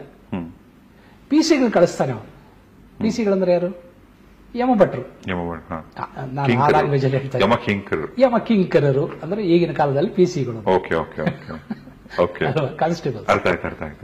ಆದ್ರೆ ಅಪರೂಪಕ್ಕೆ ಯಮನೇ ಸ್ವಯಂ ಬರ್ತಾನಂತೆ ಕೋಣದ ಮೇಲೆ, ಬುಲೆಟ್ ಮೇಲೆ. ಈ ಪ್ರಸಂಗ ಯಾವಾಗ ಅಂತಂದ್ರೆ ತುಂಬಾ ಧನಿಕ ರಾಜಕಾರಣಿಗಳು, ತಪ್ಪಿಷ್ಟ ರಾಜಕಾರಣಿಗಳು ಸತ್ತಾಗ ಇವರು ಪಿಸಿಗಳು ಕಳಿಸಿದ್ರು ಹೋಗೋದಿಲ್ಲ ಅಂತ. ಅವಾಗ ಯಮ ಕಮ್ಸ್ ವಿತ್ ಪಾಶ. ಎಷ್ಟೋ ಸಾರಿ ಹಗ್ಗ ಹಾಕಿದ್ರು ಕೂಡ ಹಗ್ಗ ತುಂಡಾದಂತ, ನಾನು ತಮಾಷೆಗೆ ಹೇಳ್ತಾ ಇದ್ದೀನಿ, ತುಂಡಾದಂತ ಸಂದರ್ಭಗಳಿದೆಯಂತೆ. ಯಾಕೆಂದ್ರೆ ಅವರ ಪ್ರಾಣಗಳು ಅವರ ದೇಹದಲ್ಲಿ ಇರೋದಿಲ್ಲ ಅಂತೆ. ಮತ್ತೆ ಎಲ್ಲೆಲ್ಲ ಸ್ವಿಸ್ ಬ್ಯಾಂಕ್ ಅಲ್ಲಿ ಒಂದು ಪ್ರಾಣ ಇರ್ತದೆ, ಮತ್ತು ಇವರ ಘನತೆಗೆ ಇದಕ್ಕೆ ತಕ್ಕಾಗಿ ಇನ್ನು ಬೇರೆ ಬೇರೆ ಮನೆಗಳು ಮಾಡ್ಕೊಂಡಿರ್ತಾರೆ ಉಪಪತ್ನಿಯರು, ಚಿಕ್ಕ ಮನೆ ದೊಡ್ಡ ಮನೆ. ಹಾಗಾಗಿ ಅವರ ಈ ರಾಕ್ಷಸರು ಹಿಂದಿನ ಕಾಲದಲ್ಲಿ ಮಾಯಾವಿ ರಾಕ್ಷಸರು ಅವರ ಪ್ರಾಣಗಳನ್ನ ಅವರ ದೇಹದಲ್ಲಿ ಇಡ್ತಾ ಇರಲಿಲ್ಲ. ಗಿಳಿಗಳಲ್ಲೋ ಇದು ಸೀಕ್ರೆಟ್ ಅಲ್ವಾ. ಹಾಗೆ ನಮ್ಮ ರಾಜಕಾರಣಿಗಳು ಯಾರು ನೇರವಾಗಿ ತಗೋಬಾರ್ದು. ಇದು ತಮಾಷೆಗೆ ಹೇಳುದು. ನಿಮ್ಮಂತವರೆಲ್ಲ ಈಸಿಯಾಗಿ ಹೊಟ್ಟೋಗ್ತಾರಂತೆ. ಅಂದ್ರೆ ಅವ್ರ ಪ್ರಾಣ ಅವ್ರ ಶರೀರದಲ್ಲಿ ಮಾತ್ರ ಇರೋದಿಲ್ಲ, ಇನ್ನು ಇಲ್ಲೆಲ್ಲೂ ಇಟ್ಟಿರ್ತಾರೆ. ಹಾಗಾಗಿ ಅದು ಹಗ್ಗ ಕಟ್ಟಾಗ್ತಕ್ಕಂಥ ಸಾಧ್ಯತೆಗಳಿರ್ತದೆ. ಈಗ ಕೆಲವೊಂದು ಸಾರಿ ಒಂದ್ ದೇಹಕ್ಕೆ ಈಗ ಒಂದು ಆಕ್ಸಿಡೆಂಟೋ ಅಥವಾ ಒಂದು ಜ್ವರನೋ ಒಂದು ಹಾರ್ಟ್ ಅಟ್ಯಾಕ್ ಬಂದು ಒಬ್ಬ ವ್ಯಕ್ತಿ ತೀರ್ಕೊಂಡ್ರು, ಆಮೇಲೆ ಆ ಆತ್ಮ ಆ ದೇಹದಿಂದ ಹೊರಗೆ ಬಂತು. ಈಗ ಇವ್ರು ತೀರ್ಕೊಂಡ್ರು ಅಂತೆಲ್ಲ ಅನೌನ್ಸ್ ಮಾಡಿದ್ದಾಯ್ತು, ಎಲ್ಲ ಬಂದಿದ್ದಾರೆ. ಕೆಲವೊಂದ್ಸರಿ ಮತ್ತೆ ಅದೇ ಆತ್ಮ, ದೇಹದಿಂದ ಹೊರಗೋದಂತ ಆತ್ಮ ಮತ್ತೆ ವಾಪಸ್ ಬಂದು ಅದೇ ದೇಹಕ್ಕೆ ಸೇರ್ಕೊಳಕ್ಕಾಗತ್ತಾ? ಸೇರ್ಕೊಳ್ಳೋ ಪ್ರಯತ್ನ ಮಾಡುತ್ತೆ. ಈಗ ನೋಡಿ, ಎಷ್ಟೋ ಸಾರಿ ನಾವು ಪೇಪರ್ಗಳಲ್ಲಿ ಟಿವಿಗಳಲ್ಲಿ ಸುದ್ದಿ ನೋಡ್ತೀವಿ, ಸ್ಮಶಾನಕ್ಕೆ ತಗೊಂಡೋದಂತ ಹೆಣ ಇನ್ನೇನು ಅದು ಸಂಸ್ಕಾರ ಮಾಡಬೇಕು ಅನ್ನೋ ಎದ್ದು ಕೂತ್ಕೊಳ್ತು. ನಿಜ ನಿಜ ನಿಜ. ಮಾರ್ಚುರಿಯಲ್ಲಿತ್ತು, ಮೊನ್ನೆ ಒಂದು ಮಗುಗೂ ಹಂಗೆ ಆಗಿತ್ತು. ಡಾಕ್ಟ್ರು ಎಲ್ಲ ಟೆಸ್ಟ್ ಮಾಡಿ ಹಿ ಡಿಕ್ಲೇರ್ ದಟ್ ಈಸ್ ಡೆಡ್. ಆದರೂ ಹೆಂಗೆ ವಾಪಸ್ ಬರ್ತದೆ ಅಂತ ಅನ್ಬೇಕಾದ್ರೆ ನಾವು 10 ಪ್ರಾಣಗಳನ್ನು ಅರ್ಥ ಮಾಡ್ಕೊಳ್ಬೇಕು. ಪ್ರತಿಯೊಬ್ಬರ ದೇಹದಲ್ಲಿ 10 ಪ್ರಾಣಗಳಿರ್ತವೆ. ಎಷ್ಟು? 10 ಪ್ರಾಣ. ಅದನ್ನೇ ಪ್ರಾಣೋಪಾನ ವ್ಯಾನೋಧಾನ ಸಮಾನ ಇವು ಮುಖ್ಯ ಪ್ರಾಣಗಳು. ನಾಗ, ಕೂರ್ಮ, ದೇವದತ್ತ, ಕ್ರಕರ, ಧನಂಜಯ ಇವು ಉಪಪ್ರಾಣಗಳು. ಮತ್ತೆ ಯಾಕೆ ಕೆಲವು ಸಾರಿ ಸ್ಮಶಾನದಲ್ಲಿ ಹೆಣಗಳು ಎದ್ದು ಕೂತ್ಕೊಳ್ತವೆ ಅಂತಂದ್ರೆ, ಸಾಮಾನ್ಯವಾಗಿ ಈ ಮುಖ್ಯ ಪ್ರಾಣಗಳು ಫಸ್ಟ್ ಹೋಗ್ತವೆ. ದೊಡ್ಡ ಪ್ರಾಣ ಹೋಗ್ಬಿಡ್ತು ಅಂತ ಹೇಳ್ತೀವಲ್ಲ. Correct correct. ಆ ದೊಡ್ಡ ಪ್ರಾಣ ಹೋಗ್ಬಿಡ್ತು ಅಂತಂದ್ರೆ ಇನ್ನು ಚಿಕ್ಕ ಪ್ರಾಣ ಇರಬೇಕಲ್ಲ. ಕರೆಕ್ಟ್. ಚಿಕ್ಕ ಪ್ರಾಣ ಇರುವಾಗ ಅನ್ಕಾನ್ಶಿಯಸ್ ಆಗಿರ್ತಾನೆ, ದೊಡ್ಡ ಪ್ರಾಣ ಇದ್ದಾಗ ಮಾತಾಡ್ತಾನೆ, ಓಡಾಡ್ತಾನೆ. ಕೆಲವರು ಬೆಡ್ ರಿಡನ್ ಆಗಿರ್ತಾರೆ, ಕೆಲವು ವಯಸ್ಸಾದ. ಈ ಆಕ್ಸಿಡೆಂಟ್ ಆದಾಗ ಅವನು ಅನ್ಕಾನ್ಶಿಯಸ್ ಆಗಿರ್ತಾನಲ್ಲ. ಓಕೆ, ದೊಡ್ಡ ಪ್ರಾಣ ಹೋಗಿರುತ್ತೆ. ದೊಡ್ಡ ಪ್ರಾಣ ಹೋಗಿರ್ತದೆ. ಇನ್ನೂ ಅವನು ಸಾಯ್ಬೇಕಾದ್ರೆ 1 ತಾಸು 2 ತಾಸು 5 ತಾಸು ಹಾಸ್ಪಿಟಲ್ ಹೋಗೋವರೆಗೂ ಇರ್ತಾನೆ. ಓಕೆ. ಆದ್ರೆ ಮಾತಾಡೋದಿಲ್ಲ, ಏನು ಅವನಿಗೆ ದೇಹದಲ್ಲಿ ಚಲನೆ ಇರೋದಿಲ್ಲ. ಚಲನೆ, ಮಾತು, ಸ್ಪರ್ಶ, ನೋಟ ಇವೆಲ್ಲ ಇರಬೇಕಾದ್ರೆ ದೊಡ್ಡ ಪ್ರಾಣಗಳು ಇರಬೇಕು. ಪಂಚಪ್ರಾಣಗಳು ಅಂತ ಹೇಳ್ತೀವಿ. ಪಂಚಪ್ರಾಣ, ಅವನಂದ್ರೆ ನಂಗೆ ಪಂಚಪ್ರಾಣ, ಮಕ್ಕಳಂದ್ರೆ ಪಂಚಪ್ರಾಣ ಅಂತ ಹೇಳ್ತೀವಲ್ಲ. ಆದ್ರೆ ಪಂಚಪ್ರಾಣಗಳು ಯಾವುದು ಅಂತ ಎಷ್ಟು ಜನಕ್ಕೆ ಗೊತ್ತಿದೆ? ಅವು ದೇಹದಲ್ಲಿ ಎಲ್ಲಿ ಲೊಕೇಟ್ ಆಗಿದ್ದಾವೆ ಅಂತ ಗೊತ್ತಿದೆ? ಪ್ರಾಣ ಅನ್ನೋದು ಹೃದಯದಲ್ಲಿ ಇರ್ತದೆ, ಉದಾನ ಅನ್ನೋದು ಕಂಠದಲ್ಲಿ ಇರ್ತದೆ, ಸಮಾನ ಅನ್ನೋದು ನಾಭಿಯಲ್ಲಿ ಇರ್ತದೆ. ಇನ್ನೆರಡು ಪ್ರಾಣಗಳು ಅಲ್ಲಿಂದ ಕೆಳಗಡೆ ಇರ್ತವೆ, ವ್ಯಾನ ಮತ್ತು ಅಪಾನ ಅಂತಕ್ಕಂಥ. ಫಸ್ಟ್ ಇವು ಹೋಗ್ತವೆ. ಇದನ್ನು ಅನುಸರಿಸಿ ನಾಗ, ಕೂರ್ಮ, ದೇವದತ್ತ, ಕ್ರಕರ, ಧನಂಜಯ ಹೋಗ್ಬೇಕು. ಇವು ಹೋಗ್ತವೆ. ಕೊನೆಗೆ ಹೋಗೋದು ಹೃದಯದಲ್ಲಿರ್ತಕ್ಕಂಥ ಉಪಪ್ರಾಣ ಧನಂಜಯ. ಅವನ ಹೆಸರು ಡೋರ್ ಕೀಪರ್. ಇವನೇನ್ ಮಾಡ್ತಾನೆ ಅಂದ್ರೆ, ಒಳಗಡೆ ಇದ್ಕೊಂಡು ಡೋರ್ಸ್ ಇದೆಯಲ್ಲ 4 ಕವಾಟಗಳು, ಅದನ್ನು ಆನ್ ಮಾಡೋದು ಆಫ್ ಮಾಡೋದು, ಆನ್ ಮಾಡೋದು ಆಫ್ ಮಾಡೋದು ಮಾಡ್ತಿರ್ತಾನೆ. ಅದು ಅವನ ಕೆಲಸ. ಅವನ ಹೆಸರು ಧನಂಜಯ. ಸೊ ಅವನು ಹೋಗ್ಬೇಕು. ಕೆಲವು ಸಾರಿ ಅವನು ಹೋಗೋದಿಲ್ಲ, ಅಲ್ಲೇ ಉಳಿದ್ಬಿಟ್ಟಿರ್ತಾನೆ. ಈ 9 ಜನ ಹೋಗಿರ್ತಾರಲ್ಲ ಹೊರಗಡೆ, ಕೌಂಟ್ ಮಾಡ್ತಾರೆ ಅಲ್ಲಿ ಎಷ್ಟು ಜನ ಬಂದಿದ್ದೀರಪ್ಪ ಲೆಕ್ಕ ಹೇಳಿ. 9 ಜನ. ಹಾಗಾದ್ರೆ ಅವನು ಬಂದಿಲ್ವಾ? ಬಂದಿಲ್ಲ. ಸೊ ಎಲ್ರಿಗೂ ಹೆಡ್ ಪ್ರಾಣ ಯಾರು ಅಂದ್ರೆ ಆಂಜನೇಯ. ಹನುಮಾನ್ ಈಸ್ ಅದೇ ರಾಮನ ಪ್ರಾಣ ಯಾರು? ಹನುಮ. ಎಲ್ಲಿ ರಾಮನೋ ಅಲ್ಲಿ ಹನುಮ, ಎಲ್ಲಿ ಹನುಮನೋ ಅಲ್ಲಿ ರಾಮ. ರಾಮನಿಲ್ಲದೆ ಹನುಮನಿಲ್ಲ, ಹನುಮನಿಲ್ಲದೆ ರಾಮನಿಲ್ಲ. ಅಂದ್ರೆ ಆತ್ಮ ಅಂದ್ರೆ ರಾಮ, ಆತ್ಮ ರಾಮ, ಆನಂದಧಾಮ. ಅವನು ದೇಹದಲ್ಲಿ ಇರಬೇಕಾದ್ರೆ ಪ್ರಾಣ ಅನ್ನುವ ಹನುಮ ಇರಬೇಕು. ಮುಖ್ಯ ಪ್ರಾಣ ಅವನು ಹೃದಯದಲ್ಲಿದ್ದಾನೆ. ಅವನು ಕೌಂಟ್ ತಗೊಳ್ಳೋವಾಗ ಧನಂಜಯ ಬಂದಿಲ್ಲ ಅಂತಂದ್ರೆ, ಹಂಗಾರೆ ನಡ್ರಪ್ಪ ವಾಪಸ್ ಹೋಗೋಣ ಅಂತ ಹೇಳ್ಬಿಡ್ತಾರೆ. ಅವಾಗ ಎದ್ದು ಕೂತ್ಕೊಳ್ಳೋದು. ಈ 9 ಜನ ವಾಪಸ್ ಬಂದ್ರಲ್ಲ, 10ನೇ ನಿಲ್ಲದೆ ಆವಾಗ ಈ ಸ್ಮಶಾನದಲ್ಲಿ ಹೆಣ ಎದ್ದು ಕೂತ್ಕೊಂಡಿದ್ದು. ಈ ಕಾನ್ಸೆಪ್ಟ್ ಎಷ್ಟು ಜನಕ್ಕೆ ಅರ್ಥ ಆಗತ್ತೆ? ಇದೆಲ್ಲ ಒಂದು ಸ್ಪಿರಿಚುವಾಲಿಟಿ ಅನ್ನೋದು ಇಟ್ಸ್ ಎ ಸೈನ್ಸ್. ಓಕೆ, ಈಗ ನೀವು ಹೇಳಿದಂಗೆನೆ ಆ ಕೊನೆ ಪ್ರಾಣ ಏನಿತ್ತಲ್ಲ ಧನಂಜಯ ಅಂತ, ಅದ್ಯಾಕೆ ಹೋಗಿಲ್ಲ? ಕೆಲವು ಸಾರಿ ಸ್ಟಕ್ ಆಗಿರ್ತದೆ, ಕೆಲವು ಸಾರಿ ಹೋಗೋದಿಲ್ಲ. ಅವನಲ್ಲೇ ಇರೋವರೆಗೂ ದೇಹ ಅದು ತಾಪಮಾನ, ಟೆಂಪರೇಚರ್ ಇಸ್ ಮೈಂಟೈನ್ಡ್. ಸಾಮಾನ್ಯವಾಗಿ ಪ್ರಾಣ ಹೋದ್ಮೇಲೆ ದೇಹ ತಣ್ಣಗಾಗ್ತದೆ. ಎಲ್ಲಿವರೆಗೂ ದೇಹ ಬಿಸಿ ಇರ್ತದೋ ಅಲ್ಲಿವರೆಗೂ ಅವನು ಹೋಗಿರಲ್ಲ ಅಂತ. ಅವನು ಹೋದ್ಮೇಲೆ ದೇಹ ತಣ್ಣಗಾಗ್ತದೆ. ಅವನು ಲಾಸ್ಟ್ ಅವನು ಹೋದ್ರೆ ದೇಹಕ್ಕೆ ಇರುವೆಗಳು ಮುತ್ತುತ್ತವೆ, ದೇಹದಿಂದ ವಾಸನೆ ಬರ್ತದೆ. ಒಂದು ವೇಳೆ ಅವನು ಅಲ್ಲೇ ಉಳಿಸಿಬಿಟ್ರೆ ದೇಹ ಕೆಡೋದಿಲ್ಲ. ಇದನ್ನು ಮಾಡಿದವರು ಪರಮಹಂಸ ಯೋಗಾನಂದರು. ಇದು ಯೋಗ ವಿದ್ಯೆಯ ಪರಮಾವಧಿ. ಅಮೆರಿಕದಲ್ಲಿ ಅವರು ದೇಹ ಬಿಟ್ಟಾಗ ಬಿಡುವ ಮುಂಚೆನೆ ಹೇಳಿದ್ರು ಅವರು, ನನ್ನ ದೇಹ ಬಿಟ್ಟ ಮೇಲೆ ನೀವು ಪರೀಕ್ಷೆ ಮಾಡಿಕೊಳ್ಳಿ, ವೈಜ್ಞಾನಿಕ ಪರೀಕ್ಷೆಗಳು ಮಾಡಿಕೊಳ್ಳಿ. ನನ್ನ ದೇಹ ಸ್ಮೆಲ್ ಬರೋದಿಲ್ಲ, ಡಿಕೆ ಆಗೋದಿಲ್ಲ, ಕೊಳೆಯಲ್ಲ. 21 ದಿವಸ ಹಾಗೆ ಇಟ್ರು, without preservatives, without fridge, freezing ಮಾಡಿದ್ರೆ ಇರ್ತದೆ ಬಾಡಿ. ಅವ್ರ ದೇಹ ಕೆಡಲಿಲ್ಲ. ಅದೇ ತರ ಕೆಲವು ಬೌದ್ಧ ಭಿಕ್ಷುಗಳು ಆ ಸ್ಥಿತಿಯನ್ನು ತಲುಪಿದವರು ಅದು ಡೆಮಾನ್ಸ್ಟ್ರೇಟ್ ಮಾಡಿದ್ದಾರೆ. ಅದರ ಅರ್ಥ ಏನು? ಒಂದು ಉಪಪ್ರಾಣನ ಒಳಗಡೆ ಉಳಿಸಿ ಹೋದರೆ ಅದು ಕೆಡೋದಿಲ್ಲ. ಇದೇ ಸಮಾಧಿಯ ಒಂದು ಸಂಕೇತ. ರಾಘವೇಂದ್ರ ಸ್ವಾಮಿಗಳು ಹಾಗೇನೆ ಸಮಾಧಿ ತಗೊಂಡ್ರು ಅಂತ ನಾವೆಲ್ಲ ಕೇಳಿದ್ವಿ. ಅಂತಹ ದೇಹಗಳು ಕೆಡೋದಿಲ್ಲ. ನಾನೀಗ ಹೇಳಕ್ ಅದನ್ನೇ ಕೇಳಬೇಕು ಅಂತ ಅನ್ಕೊಂಡೆ. ಈಗ ರಾಘವೇಂದ್ರ ಸ್ವಾಮಿಗಳು ಜೀವಂತ ಸಮಾಧಿಯನ್ನು ಹೇಳ್ತೀವಿ. ಅಂದ್ರೆ ಒಂದು ಉಪಪ್ರಾಣ ಇದ್ರೂ ಕೂಡ ಆ ದೇಹಕ್ಕೆ ಜೀವ ಇರ್ತದೆ. ಅದು ವರ್ಷಗಟ್ಟಲೆ ಹಾಗೆ ಇರಬಹುದು. ನನಗೆ ಎಷ್ಟೋ ಜನರ ಮಿರಾಕಲ್ ಕೇಳಿದ್ದೀನಿ. ನಾನು ಕೂಡ ರಾಯರನ್ನ ನಂಬ್ತೀನಿ. ರಾಘವೇಂದ್ರ ಸ್ವಾಮಿ ಮಂತ್ರಾಲಯಕ್ಕೆ ಹೋದಾಗ ಅಲ್ಲಿ ರಾಯರ ಮುಂದೆ ಕುತ್ಕೊಂಡಾಗ ಎಷ್ಟೋ ಜನಕ್ಕೆ ಉತ್ತರ ಸಿಕ್ಕಿದೆ. ಡೈರೆಕ್ಟ್ ಒಂಥರ ಕಮ್ಯುನಿಕೇಟ್ ಮಾಡಿದ್ದಾರೆ. ಇದು ಕೆಲವರು ಮಾತ್ರ ಆಗತ್ತೆ, ಇನ್ ಕೆಲವ್ರಿಗೆ ಆಗಲ್ಲ. ಯಾಕಂದು ನಂಬಿಕೆಯ ಪರಮಾವಧಿ. ಇದು again it comes in the faith science. ನಂಬಿ ಕೆಟ್ಟವರಿಲ್ಲ, ನಂಬದೇ ಕೆಟ್ಟ ಹಿರಣ್ಯ ಕಶಿಪು, ನಂಬಿ ಉದ್ಧಾರ ಆದ ಪ್ರಹ್ಲಾದ. ನಂಬಿದವನಿಗೆ ಕಲ್ಲಲ್ಲಿಯೂ ದೇವರು, ನಂಬದವನಿಗೆ ಎಲ್ಲಿಹನು ದೇವರು ಅಲ್ವೇ? ದೇವರು ಅಥವಾ ಒಂದು ಇದೆಲ್ಲ ನಂಬಿಕೆ ಸೈನ್ಸ್ ಅಲ್ಲಿ ಬರ್ತದೆ. ಮೆಡಿಕಲ್ ಸೈನ್ಸ್ ಅಲ್ಲಿ ಕೂಡ ಇದೆ. ಅದನ್ನು ಪ್ಲೆಸಿಬೋ ಎಫೆಕ್ಟ್ ಅಂತಾರೆ.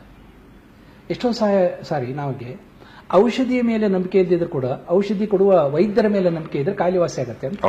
ಇಂಜೆಕ್ಷನ್ ಡಿಸ್ಟಿಲ್ ವಾಟರ್ ಕೊಟ್ಟರು ವಾಸಿ ಅಲ್ವಾ? ಕರೆಕ್ಟ್ ಅಲ್ವಾ? ಹಾಗಾದ್ರೆ ವಾಸಿ ಮಾಡಿದ ಡಿಸ್ಟಿಲ್ ವಾಟರ್ ಒಂದು ಫೇತ್, ನಂಬಿಕೆ. ಆ ನಂಬಿಕೆಯಿಂದ ರಾಯರ ಸನ್ನಿಧಾನಕ್ಕೆ ಹೋದಾಗ ಎಷ್ಟೋ ಸಮಸ್ಯೆಗಳು ವಾಸಿ ಆಗ್ತವೆ, ಎಷ್ಟೋ ಕಾಯಿಲೆಗಳು ವಾಸಿ ಆಗ್ತವೆ. ಎಷ್ಟೋ ಜನ ಮಹನೀಯರಿದ್ದಾರೆ. ರಾಜ್ಕುಮಾರ್ ತಗೊಳ್ಳಿ, ರಜನಿಕಾಂತ್ ತಗೊಳ್ಳಿ, ರಾಯರ ಭಕ್ತರು ತಾನೆ ಅವರು. ಅವರಿಗೆ ಅವರ ಜೀವನದಲ್ಲಿ ಬದಲಾವಣೆ ಆಗಿಲ್ವಾ? ಅದರಲ್ಲಿ ರಾಜ್ಕುಮಾರ್ ಅವರು 3ನೇ ಕ್ಲಾಸ್ ಓದ್ದವರು. ಶರೀರ ಶಾರೀರ ಎಲ್ರಿಗೂ ಇರೋದಿಲ್ಲ. ಶರೀರ ತುಂಬಾ ಚೆನ್ನಾಗಿರ್ತದೆ ಕೆಲವರಿಗೆ, ಆದರೆ ಅಷ್ಟು ಸುಶ್ರಾವ್ಯವಾಗಿ ಹಾಡ್ತಕ್ಕಂಥ ಆ ಒಂದು ವಿದ್ವತ್ತು, ಆ ಸಂಗೀತ ಜ್ಞಾನ ಎಲ್ಲಿಂದ ಬಂತು ಅವರಿಗೆ? ಕೃಪೆ ಆಗಬೇಕು. ನೀನು ಒಲಿದರೆ ಕೊರಡು ಕೊನರುವುದೈ ಅಂತ ಹೇಳ್ತಾರಲ್ಲ, ಹಾಗೆ ಆ ಸೈನ್ಸ್ ಬೇರೆ. ಈಗ ಕೆಲವೊಂದ್ಸರಿ ಅದೇ ಈಗ ಯಾರೋ ತೀರ್ಕೊಂಡಾಗ, ಅವರು ದೇಹ ಬಿಟ್ಟಾಗ ನಾವು ಆ ಹೆಸರಿಟ್ಟು ಕೂಡ ಕರೆಯಲ್ಲ ಆ ವ್ಯಕ್ತಿನ. ಸಡನ್ ಆಗಿ ದೇಹ ಬಂತ ಅಂತೀವಿ, ಬಾಡಿ ಬಂತ ಅಂತೀವಿ. ಕೆಲವೊಂದು ಸಣ್ಣ ಸಣ್ಣ ಆಚರಣೆಗಳು ಗುರುಜಿ ಏನಂದ್ರೆ, ಈಗ ಅವ್ರು ಸತ್ತಂತ 3 ದಿನಕ್ಕೆ ಈ ಹಾಲು ತುಪ್ಪ ಅಂತೆಲ್ಲ ಮಾಡ್ತಾರೆ. ಕೆಲವೊಂದ್ ಕಡೆ ಈ ಮಣ್ಣು ಮಾಡೋ ಪದ್ಧತಿ ಇದ್ರೆ ಅಥವಾ ಇದೆಲ್ಲ, ಇದು ಹಾಲು ತುಪ್ಪ ಸತ್ತಂತ ವ್ಯಕ್ತಿ ಅದು ಇಷ್ಟಪಡ್ತಾರೋ ಇಲ್ಲೋ ಗೊತ್ತಿಲ್ಲ. ಆದ್ರೂ ಇದು ಹಾಲು ತುಪ್ಪ ಕಾನ್ಸೆಪ್ಟ್ ಏನಿದು? ನಾವು ಸಾಮಾನ್ಯವಾಗಿ ಹಾಲು ತುಪ್ಪ ಅಂತಂದ್ರೆ ಅತ್ಯಂತ ಒಂದು ಪ್ರಿಯವಾದ ವ್ಯಕ್ತಿಗಳಿಗೆ ಅವರು ಇಷ್ಟಪಡ್ತಿದ್ದಂತಹ ಒಂದು ಪದಾರ್ಥಗಳನ್ನು ಆಫರ್ ಮಾಡ್ತೇವೆ. ತಿಥಿ ದಿವಸ ನಾವು ಅದೆಲ್ಲ ಮಾಡ್ತೇವೆ, ಆದರೆ ಅದೆಲ್ಲ ಸಾಲಿಡ್ ಫಾರ್ಮ್ ಅಲ್ಲಿ ಇರ್ತದೆ ತಿಥಿ ದಿವಸ ಮಾಡೋದು. ಸೊ ಲಿಕ್ವಿಡ್ ಫಾರ್ಮ್ ಅಲ್ಲಿ ಇರಲ್ಲ. ತುಪ್ಪ ಆಗ್ಲಿ ಹಾಲಾಗ್ಲಿ ಅದು ಲಿಕ್ವಿಡ್ ಫಾರ್ಮ್. ಈ ಲಿಕ್ವಿಡ್ ಯಾಕೆ ಅನ್ನೋದು ಒಂದು ಕ್ವಶನ್ ಅಲ್ವಾ? ನೀರಿಗೆ ಮಾತ್ರ 3 ರೂಪ ಇದೆ. ಅದು ಘನ ಐಸ್ ಆಗತ್ತೆ, ದ್ರವ ನೀರಾಗತ್ತೆ, ಆವಿನೂ ಆಗತ್ತೆ, ಗ್ಯಾಸ್ ಆಗತ್ತೆ. ನಮ್ಮ ಶರೀರದಲ್ಲಿ 70% ನೀರಿದೆ. ಇದು ದ್ರವ, ಹೌದಾ? ಈ ಫಿಸಿಕಲ್ ಬಾಡಿ ಘನ, ಹೌದಾ? ಇನ್ನು ಆತ್ಮ ಅಥವಾ ಮನಸ್ಸು ಅಥವಾ ಪ್ರಾಣ ಅನ್ನೋದಿದೆ, ಇದು ಗ್ಯಾಸ್. ಗ್ಯಾಸ್ ಕರೆಕ್ಟ್ ಅಲ್ವಾ? ಈಗ ಸತ್ತ ವ್ಯಕ್ತಿಗಳಿಗೆ ಇನ್ನು ಉಳಿದಿರೋದು 2. ಒಂದು ಅವರಿಗೆ ಶರೀರ ಹೋಯ್ತು, ಕರೆಕ್ಟ್, ಒಂದು ದ್ರವ ರೂಪದಲ್ಲಿ ಕೊಡಬೇಕು, ಇಲ್ಲ ಘನ ರೂಪದಲ್ಲಿ ಕಾಗೆಗಳಿಗೆ ನಾವು ಕೊಡಬೇಕು. ಕಾಗೆಗಳು ದ್ರವ ರೂಪನ ಸ್ವೀಕರಿಸಲ್ಲ. ಹಾಲು ತುಪ್ಪ ಇಟ್ರೆ ಕಾಗೆಗಳು ಅದನ್ನು ಸ್ವೀಕರಿಸೋದಿಲ್ಲ. ಕರೆಕ್ಟ್ ಅಲ್ವಾ? Technically correct. ಹಾಗಾಗಿ ನಾವು ಹಾಲು ತುಪ್ಪನ ಫಸ್ಟ್ ಆ ದ್ರವ ರೂಪದ ಒಂದು ರೆಪ್ರೆಸೆಂಟೇಷನ್ ಮಾಡ್ತೇವೆ.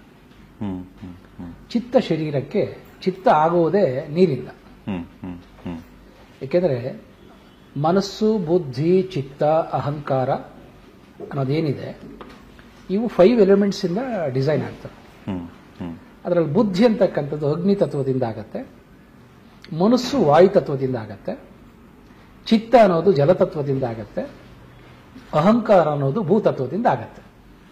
ಇನ್ನು ನಮಗೆ 5ನೇ ತತ್ವದಿಂದ ಜ್ಞಾನ ಬರಬೇಕು, ಅದು ಸ್ಕೈ ಎಲಿಮೆಂಟ್. ಜ್ಞಾನ, ಮನಸ್ಸು, ಬುದ್ಧಿ, ಚಿತ್ತ, ಅಹಂಕಾರ. ಈ ಚಿತ್ತ ಅನ್ನೋದು ದ್ರವರೂಪದಲ್ಲಿರೋದ್ರಿಂದ ಆ ಚಿತ್ತ ಶರೀರ ಹಾಗೆ ಉಳಿಯುತ್ತೆ, ಅವನ ಜೊತೆ ಹೋಗ್ತದೆ, ಮೆಮೊರೀಸ್ ಹೋಗುತ್ತಲ್ಲ.